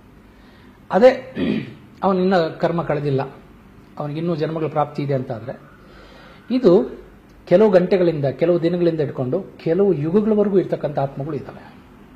ಅಂದರೆ ಅವಕ್ಕೆ ದೇಹಗಳೇ ಸಿಗೋದಿಲ್ಲ, ಬಯಸಿದ ದೇಹಗಳು ಸಿಗೋದಿಲ್ಲ. ಆ ಸಂದರ್ಭದಲ್ಲಿ ಅವು LBL ಸ್ಟೇಟ್ ಅಂತ ನಮ್ಮ ಭಾಷೆಯಲ್ಲಿ ಹೇಳ್ತೇವೆ, ಲೈಫ್ ಬಿಟ್ವೀನ್ ಲೈಫ್ ಅಂತ. ಆ ಸ್ತರಗಳಲ್ಲಿ, ತಂಗುದಾಣಗಳಲ್ಲಿ ಟ್ರಾನ್ಸಿಟ್ ವರ್ಲ್ಡ್ಸ್ ಅಂತ ಹೇಳ್ತೀವಿ ನಾವು. ಈಗ ನಾನು ಅಮೆರಿಕಕ್ಕೆ ಹೋಗ್ಬೇಕು, ಡೈರೆಕ್ಟ್ ಹೋಗೋಕ್ಕೆ ಫ್ಲೈಟ್ ಇಲ್ಲ, ದುಬೈಯಲ್ಲಿ ಒಂದು 3 ದಿವಸ ಇದ್ದು ಹೋಗ್ತೀನಿ. That Dubai is transit place. ಹಾಗೆ ಒಂದು ಸೋಲ್ ವರ್ಡ್ಸ್ ಅಂತ ಇರ್ತವೆ, ಡಿಫರೆಂಟ್ ಸೋಲ್ ವರ್ಡ್ಸ್ ಇದೆ. Based on their frequency, their knowledge, they will be given such places. ಈಗ ದುಡ್ಡಿದ್ರೆ 5 ಸ್ಟಾರ್, ದುಡ್ಡಿಲ್ಲ ಅಂದ್ರೆ ಛತ್ರ. ಮತ್ ಹಂಗಿದ್ರೆ ಈ ಸ್ಮಶಾನಗಳಲ್ಲಿ ಏನು ದೆವ್ವ ಇರತ್ತ, ಆತ್ಮಗಳಿರುತ್ತೆ? ಏನ್ ಸ್ಮಶಾನದಲ್ಲಿ ಏನಿರುತ್ತೆ? ಖಂಡಿತ ಸ್ಮಶಾನದಲ್ಲಿ ದೆವ್ವಗಳಿರೋದಿಲ್ಲ. ಓಕೆ. ಅವು ವಾಸ ಪಡಕ್ಕೂ ಇಷ್ಟಪಡೋದಿಲ್ಲ. ಸಾಮಾನ್ಯವಾಗಿ ಒಂದು ವೇಳೆ ಇನ್ಕಂಪ್ಲೀಟ್ ಸೋಲ್ಸ್ ಅಂತ ಹೇಳ್ತೀವಿ, ಅದನ್ನ ಪ್ರೇತ ಅಂತ ಹೇಳೋದು. ಪ್ರೇತ ಅಂದ್ರೆ ಇನ್ಕಂಪ್ಲೀಟ್ ಸೋಲ್. ಓಕೆ. ಒಂದು ಸೋಲ್ ಈಚೆ ಕಂಪ್ಲೀಟ್ ಬಂದು ಅದಕ್ಕೆ ಇನ್ನೊಂದು ಲೈಫ್ ತಗೊಳ್ಬೇಕಾದ್ರೆ 10 ಪ್ರಾಣಗಳು ಈಚೆ ಬರಬೇಕು at A time. Okay. Murder ಮಾಡಿದಾಗ 10 ಪ್ರಾಣಗಳು ಸಡನ್ ಆಗಿ ಈಚೆ ಬರಕ್ಕಾಗಲ್ಲ. ಓಕೆ. 5 ಬಂದಿರ್ತವೆ, ಇನ್ನು 5 ಅಲ್ಲೇ ಒಳಗಡೆ ಸ್ಟಕ್ ಆಗಿರ್ತವೆ. ಬಟ್ ದೇಹ ಅಷ್ಟೇ ತೀರಿಕೊಂಡಿರುತ್ತೆ. ನಾ ಹೇಳೋದು ಅವು ಪ್ರೋಸೆಸ್ ಆಗಿ ಬರಬೇಕು, 1 by 1 ಪ್ರೋಸೆಸಿಂಗ್ ಅಂತಾರೆ. ಆ ಪ್ರಾಣ ಪ್ರಾಪರ್ ಆಗಿ ಪ್ರೋಸೆಸ್ ಆದರೆ ಅದು it gets the eligibility to take 1 more birth. ಈ ಹ್ಯಾಂಗ ಮಾಡಿಕೊಂಡ ಕೇಸುಗಳಲ್ಲಿ, ವಿಷ ತಗೊಂಡಂತ ಕೇಸುಗಳಲ್ಲಿ, ಆಕ್ಸಿಡೆಂಟ್ ಆಗಿ ಸತ್ತಂತ ಕೇಸುಗಳಲ್ಲಿ, ಬರ್ನ್ ಆಗಿ ಸತ್ತಂತ ಕೇಸುಗಳಲ್ಲಿ, ಮರ್ಡರ್ ಆದಂತ ಕೇಸುಗಳಲ್ಲಿ ಈ ಪ್ರಾಣ ಪ್ರೋಸೆಸ್ ಆಗಲ್ಲ. ಓಕೆ. ಆ ಪ್ರೋಸೆಸಿಂಗ್ ಆಗದೆ ಇದ್ದಾಗ ಅದನ್ನು ನಾವು ಇನ್ಕಂಪ್ಲೀಟ್ ಸೋಲ್ ಎನರ್ಜಿ ಅಂತ ಹೇಳ್ತೀವಿ. ನಮ್ಮ ಭಾಷೆಯಲ್ಲಿ ಜಟಾಯು ಅಂತೀವಿ. ಎ ಸಿಂಗಲ್ ವಿಂಗ್ ಬರ್ಡ್ ಅಂತ, ವಿಚ್ ಕೆನಾಟ್ ಫ್ಲೈ. ನೀನ್ ಮೇಲಕ್ಕೆ ಹೋಗ್ಬೇಕಾದ್ರೆ ಊರ್ದು ಲೋಕಗಳಿಗೆ ನಿಂಗೆ 2 ರೆಕ್ಕೆ ಇರಬೇಕು. ಪಕ್ಷಿ ಹಾರಬೇಕಾದ್ರೆ 2 ರೆಕ್ಕೆ ಇರಬೇಕು. ಈ ಪ್ರೇತ ಏನು ಅಂತಂದ್ರೆ ಅದಕ್ಕೊಂದೇ ರೆಕ್ಕೆ ಇದೆ. ನಾನು ಎಕ್ಸಾಂಪಲ್ ಕೊಡ್ತಾ ಇದ್ದೀನಿ. ಈಗ ಹಾಗಿದ್ರೆ ಈಗ ಆ ತರ ಹ್ಯಾಂಗ್ ಮಾಡ್ಕೊಂಡವರು, ಕೊಲೆ ಮಾಡಿದ್ರು ಅಂದ್ರೆ ಅದು ಆತ್ಮ ಪ್ರೇತಾತ್ಮವಾಗಿ ಇರುತ್ತೆ. ಅದು ಪ್ರೇತಾತ್ಮವಾಗಿ ಕನ್ವರ್ಟ್ ಆಗತ್ತೆ. ಓಕೆ. ಅದಕ್ಕೆ ಊರ್ಧ್ವ ಲೋಕಗಳು ಜಂಪ್ ಮಾಡ್ತಕ್ಕಂಥ ಎಬಿಲಿಟಿ ಕಳ್ಕೊಂಡಿರ್ತದೆ. ಯಾಕಂದ್ರೆ ಇನ್ನೊಂದು 5 ಪ್ರಾಣಗಳು ಕೊರತೆ ಇರ್ತದೆ ಅದಕ್ಕೆ. ಓಕೆ. ಅದು ಪ್ರೇತಾತ್ಮ. ಪ್ರೇತಾತ್ಮ ಅಂದ್ರೆ ಇಷ್ಟೇನೆ. ಈಗ ಎಲ್ಲ ಈ ಕಾವಲಿ ಸರಿಯಾಗಿರಬೇಕು, ಹದವಾಗಿ ಕಾದಿರಬೇಕು, ಹಿಟ್ಟು ಹದವಾಗಿ ನಾದಿರಬೇಕು, ಎಲ್ಲ ಆದರೆ ಅದನ್ನ ದೋಸೆ ಹಾಕಿದ್ರೆ ಅದು ಪರಿಪಕ್ವಾದರೆ ಆ ದೋಸೆ ತವಾದಿಂದ ತಟ್ಟೆಗೆ ಬರ್ತದೆ. ಒಂದು ವೇಳೆ ಅದು ಹಿಟ್ಟು ಸರಿ ಇಲ್ಲ, ಸರಿಯಾಗಿ ಕಾದಿಲ್ಲ, ಅದಕ್ಕೆ ಎಣ್ಣೆ ಲೇಪನ ಮಾಡಿಲ್ಲ, ಅಥವಾ ನಮಗೆ ಮಾಡೋದು ಬರಲ್ಲ ಅಂತಂದ್ರೆ ಆದ ತಟ್ಟೆ ಮೇ ಆದ ತವಾ ಮೇ ಇರ್ತದಲ್ಲ, ಹರ್ಕಲ್ ದೋಸೆ ಅಂತ ಹೇಳ್ತೀವಿ. ಪ್ರೇತ ಅಂತಂದ್ರೆ ಇನ್ಕಂಪ್ಲೀಟ್ ಸೋಲ್, ಹರ್ಕಲ್ ದೋಸೆ ಇದ್ದಂಗೆ. ತವಾಗ ಅರ್ಧ ಅಂಟ್ಕೊಂಡಿರ್ತದೆ, ಇನ್ನು ಅರ್ಧ ತಟ್ಟೆಗೆ ಬಂದಿರ್ತದಲ್ಲ, ದಟ್ ಈಸ್ ಕಾಲ್ಡ್ ಇನ್ಕಂಪ್ಲೀಟ್ ಸೋಲ್. ಈಗ ಒಬ್ಬ ವ್ಯಕ್ತಿ ಒಂದು, ನೀವು ಹೇಳ್ದಂಗೆ ಈಗ ಹ್ಯಾಂಗ್ ಮಾಡ್ಕೊಂಡಿದ್ದು ಅಥವಾ ಕೊಲೆ ಮಾಡಿದ್ದು ಏನೋ ಆಗಿ ಆ ವ್ಯಕ್ತಿ ತೀರ್ಕೊಂಡಿರ್ತಾರೆ ಅಂತ ಇಟ್ಕೊಳ್ಳಿ ಗುರುಜಿ. ಆ ವ್ಯಕ್ತಿ ಏನಾದ್ರೂ ಕಮ್ಯುನಿಕೇಟ್ ಮಾಡಬೇಕು, ಅಥವಾ ಈಗ ಆತ್ಮಹತ್ಯೆನೋ, ಅಥವಾ ನಾನು ಹೆಂಗ್ ಸತ್ತೆ, ಅಥವಾ ನಾನು ದುಡ್ಡು ಎಲ್ಲಿಟ್ಟಿದ್ದೀನಿ, ಅಥವಾ ನನ್ನ ಮಕ್ಕಳನ್ನ ಚೆನ್ನಾಗಿ ನೋಡ್ಕೊಳ್ಳಿ, ಏನೋ ಒಂದು ಕಮ್ಯುನಿಕೇಟ್ ಮಾಡಬೇಕು ಹತ್ತಿರದವ್ರಿಗೆ. ಅವಾಗ ಅದು ನಿಜವಾಗ್ಲೂ ಕಾಣಿಸ್ಕೊಳ್ಳುತ್ತಾ? ಕಾಣಿಸ್ಕೊಳ್ಳೋದಿಲ್ಲ. ಕಮ್ಯುನಿಕೇಶನ್ ಅಲ್ಲಿ ಬೇರೆ ಬೇರೆ ವಿಧಾನಗಳಿದೆ. ಓಕೆ. ತುಂಬಾ ಆಪ್ತರ ಕನಸಲ್ಲಿ ಬರ್ತದೆ. ಕನಸಲ್ಲಿ ಬರ್ತಾರೆ. ಕನಸಲ್ಲಿ ಬಂದು ಹೇಳುತ್ತೆ, ನಾನು ಎಲ್ಲಿ ದುಡ್ಡು ಇಟ್ಟಿದ್ದೀನಿ ಅಂತ ಹೇಳ್ತದೆ. ಈ ತರ ಹೇಳಿದಂತ ಉದಾಹರಣೆ ಬೇಕಷ್ಟಿದೆ. ಸೊ ಒಂದು ಸಿಕ್ಕಿಂ ಅಲ್ಲಿ ರೆಜಿಮೆಂಟ್ ಅಲ್ಲಿ ಒಬ್ಬ ಸೋಲ್ಜರ್, ಅವನ ಹೆಸರು ಬಾಬಾ ಹರ್ಭಜನ್ ಸಿಂಗ್ ಅಂತ. ಅವನು ಸತ್ತು ಎಲ್ಲೋ ಬಿದ್ದಿದ್ದ ಅವನು ಪ್ರಪಾತದಲ್ಲಿ. 3 ದಿವಸ ಆದ್ರೂ ಅವ್ನು ಸಿಗ್ಲಿಲ್ಲ. ಅವ ಸ್ನೇಹಿತನ ಕನಸಲ್ಲಿ ಬಂದು ಹೇಳ್ದ, ನಾನು ಇಂಥ ಕಡೆ ಸತ್ತಿದ್ದೀನಿ, ಇಷ್ಟು ಆಳದಲ್ಲಿ ನನ್ನ ಹೆಣ ಇದೆ, ತಗೊಂಡೋಗಿ ಅಂತ. ಅಲ್ಲೋಗಿ ನೋಡಿದ್ರೆ ಒಂದು ಹೆಣ ಸಿಕ್ತು. ಅವತ್ತಿಂದ ಇವತ್ತಿನವರೆಗೂ ಅವನಿಗೆ ಗುಡಿ ಕಟ್ಟಿ ಪೂಜೆ ಮಾಡ್ತಾರೆ. ಯಾಕೆ ಪೂಜೆ ಮಾಡ್ತಾರೆ ಅಂತಂದ್ರೆ ಅವನು ಚೀನಾದ ಕಡೆಯಿಂದ ಏನು ನಡೆಯುತ್ತೆ ನಮಗೆ ಗೊತ್ತಿಲ್ಲದ್ದು ಅದೆಲ್ಲ ಅವನು ಹೇಳ್ತಾನೆ ಕನಸಲ್ಲಿ ಬಂದು. ಬಾಬಾ ಹರ್ಭಜನ್ ಸಿಂಗ್ ದೇವಸ್ಥಾನ ಇವತ್ತು ಕೂಡ ಸಿಕ್ಕಿಂ ದೋಕ್ಲಾಂ ಇದರಲ್ಲಿದೆ, ಬಾರ್ಡರ್. ಅಂದ್ರೆ ಕನಸಿನಲ್ಲಿ ಹೋಗಿ ಹೇಳುವುದು ಒಂದು. ಇನ್ನು ಅಪರೂಪ ಕೆಲವರು ಅವರೇ ಆವಾಹನೆ ಆಗ್ಬಿಡ್ತಾರೆ ದೇಹಕ್ಕೆ. ಅರ್ಥ ಆಗ್ತಾ ಇದೆಯಾ? ಓವರ್ಲ್ಯಾಪ್ ಆಗ್ತದೆ. ಅವರೇ ಮಾತಾಡ್ತಿರ್ತಾರೆ. ಆಮೇಲೆ ಅವ್ರಿಗೆ ಇಷ್ಟವಾದನ್ನೆಲ್ಲ ತಿಂತಿರ್ತಾರೆ. ಈ ಶರೀರಕ್ಕೆ ಇಷ್ಟವಾದ್ದು ಹೋಯ್ತು, ಆ ಪ್ರೇತ ಪ್ರವೇಶ ಆದ್ಮೇಲೆ ಅದಕ್ಕೇನು ಇಷ್ಟ ಇತ್ತು ಅದು ತಿನ್ನಕ್ಕೆ ಶುರು ಮಾಡ್ತಾರೆ. ಸೊ ಈ ತರ ಎಲ್ಲ ಇರ್ತದೆ. ಈಗ ರೀಸೆಂಟ್ ಆಗಿ ನಾವು ಮಣಿಪಾಲಿಗೆ ಹೋಗಿದ್ವಿ ಗುರುಜಿ. ನಾವು ನಮ್ಮ ಸ್ನೇಹಿತರೆಲ್ಲ ಒಂದು 5 ಜನ ಹೋಗಿದ್ವಿ. ಒಂದು ದೊಡ್ಡ ಸೂಟ್ ರೂಮೇನೆ 5 ಜನಕ್ಕೆ ಹೋದ ತಕ್ಷಣ ನನ್ನ ಫ್ರೆಂಡ್ ಒಬ್ಬ ಹೇಳ್ದ, ನಾನು ಲಾಸ್ಟ್ ವೀಕು ಇದೇ ಹೋಟೆಲ್ಗೆ ಬಂದಿದ್ದೆ, ಮೇಲಿನ ರೂಮಲ್ಲಿ ಉಳಿದಿದ್ದೆ. ನಾವು ಬಂದಿದ್ದು 4 ಜನ, ಆದ್ರೆ ನಮ್ಮ ಜೊತೆಲಿದ್ದಂತ ಇನ್ನೊಬ್ಬ ವ್ಯಕ್ತಿ ಕೂಡ ಕಾಣಿಸ್ತಾ ರಾತ್ರಿ ಅಂತ. ಅಂದ್ರೆ ಒಂದು ಆತ್ಮ ಯಾವ್ದಾದ್ರು ಒಂದು ಪ್ಲೇಸ್ ಅಲ್ಲಿ ತೀರಿಕೊಂಡಿದ್ರೆ ಏನಾದ್ರೂ ಆಗಿದ್ರೆ ಅಲ್ಲೇ ಇದ್ದು ಕಾಣಿಸ್ತಿರತ್ತಾ? ಎಲ್ರಿಗೂ ಕಾಣಿಸೋದಿಲ್ಲ. ಆ ಫ್ರೀಕ್ವೆನ್ಸಿಗೆ, ಬ್ರೈನ್ ಫ್ರೀಕ್ವೆನ್ಸಿ ಯಾರಿಗೆ ಅದು ಟ್ಯೂನ್ ಆಗ್ತದೆ ಅವ್ರಿಗೆ ಮಾತ್ರ ಕಾಣ್ತದೆ. ಈ ಎಲ್ಲಾ ಲೋಕಗಳು ನಮ್ಮ ಸುತ್ತಲೇ ಇರ್ತವೆ. ನಾವನ್ನೋದೇನೋ ಎಲ್ಲೋ ಎಷ್ಟೋ ದೂರದಲ್ಲಿದೆ ಅಂತ ಹಂಗಿಲ್ಲ. ಸೊ ಇಲ್ಲಿ ಏರ್ಟೆಲ್ ನೆಟ್ವರ್ಕ್ ಇದೆ, ಜಿಯೋ ನೆಟ್ವರ್ಕ್ ಇದೆ, BSNL ಇದೆ. ನಮ್ಮ ಕಣ್ಣಿಗೆ ಕಾಣ್ತವ? ಇಲ್ಲ. ಪ್ಯಾರಲಲ್ಲಿ ಅವು ಇದಾವೆ. ಏರ್ಟೆಲ್ ಫ್ರೀಕ್ವೆನ್ಸಿ ಬೇರೆ, ಜಿಯೋ ಫ್ರೀಕ್ವೆನ್ಸಿ ಬೇರೆ, ಹಾಗಾಗಿ ಒಂದಕ್ಕೊಂದು ಕ್ಲಾಶ್ ಆಗೋದಿಲ್ಲ. ಸೊ ಈ ಫ್ರೀಕ್ವೆನ್ಸಿ ಸೈನ್ಸ್ ಯಾರು ಸ್ಟಡಿ ಮಾಡ್ತಾರೋ ಅವ್ರಿಗೆ ಮಾತ್ರ ಅದು ಅರ್ಥ ಆಗುತ್ತೆ. ಇಲ್ಲೇ ದೇವರನ್ನು ನೋಡಬಹುದು, ಇಲ್ಲೇ ದೇವನೂ ನೋಡಬಹುದು, ಇದೇ ಕ್ಷಣದ ಇದೇ ಜಾಗದಲ್ಲಿ. So it depends upon the brain frequency, how you tune yourself. ಧ್ಯಾನ ಅಂದ್ರೆ ಏನು ಅಂತಂದ್ರೆ ನಮ್ಮ ಬ್ರೈನ್ ಫ್ರೀಕ್ವೆನ್ಸಿನ ಟ್ಯೂನ್ ಮಾಡೋದು, ಬೀಟಾ ಟು ಆಲ್ಫಾ. ಅದಕ್ಕೂ ಕೆಳಗಡೆ ಹೋದ್ರೆ ಅವನಿಗೆ ವಿಚಿತ್ರವಾದ ಅನುಭವಗಳಾಗ್ತವೆ. ಈಗ ಹುಣಸೆ ಮರಕ್ಕೂ ದೆವ್ವಕ್ಕೂ ಸಂಬಂಧ ಇದೆಯಾ? ಹಂಗೇನಿಲ್ಲ. ದೆವ್ವ ಎಲ್ಲಿ ಬೇಕಾದ್ರೂ ಇರ್ಬೋದು, ಮನೆಗಳಲ್ಲಿ ಬೇಕಾದ್ರೂ ಇರ್ಬೋದು. ಹಾಂಟಿಂಗ್ ಪ್ಲೇಸ್ ಅಂದ್ರೆ ಡಾರ್ಕ್ ಪ್ಲೇಸಸ್, ವೆಟ್ ಪ್ಲೇಸಸ್ ಮತ್ತು ಹಾಳಾಗಿರೋ ಶಿಥಿಲವಾಗಿರ್ತಕ್ಕಂಥ ಪ್ಲೇಸ್ಗಳಲ್ಲಿ, ಅಲ್ಲಿ ಯಾರು ಮನುಷ್ಯರ ಸಂಚಾರ ಇಲ್ಲದ ಜಾಗದಲ್ಲಿ ಆರಾಮಾಗಿರ್ತೀನಿ ಅಂತ ಅಲ್ಲಿರ್ತಾರೆ. ಈ ಆತ್ಮಗಳು ಗ್ರೂಪ್ಸ್ ಅಲ್ಲಿ ಇರ್ತವೆ, ಕೆಲವು ಇಂಡಿವಿಜುವಲ್ ಆಗೂ ಇರ್ತವೆ. ಈಗ ಆ ಆತ್ಮಗಳಿಗೆ ಮುಕ್ತಿ ಯಾವಾಗ ಸಿಗೋದು? ಅವಕ್ಕೆ ಇಂತಿಷ್ಟು ಟೈಮ್ ಅಂತ ಕಾಯ್ಬೇಕು. ಇವನ್ನೆಲ್ಲ ಪ್ಯಾರಾಸೈಟ್ಸ್ ಅಂತ ಹೇಳ್ತೀವಿ ಸೈಂಟಿಫಿಕ್ ಭಾಷೆಯಲ್ಲಿ. ಪ್ಯಾರಾಸೈಟ್ಸ್ ಅಂತಂದ್ರೆ ಈಗ ಈ ಕೊರೋನಾ, ಅದಕ್ಕೆ ಗಾಳಿಯಲ್ಲಿ ಅಸ್ತಿತ್ವ ಇಲ್ಲ, ಬದುಕೋದಿಲ್ಲ. ಅದು ಬದುಕಬೇಕಾದ್ರೆ ಅದು ಏನಾದರೂ ಅದರ ಆಕ್ಟಿವಿಟೀಸ್ ಮಾಡಬೇಕಾದ್ರೂ ಅದು ದೇಹ ಪ್ರವೇಶ ಆಗ್ಬೇಕಲ್ಲ.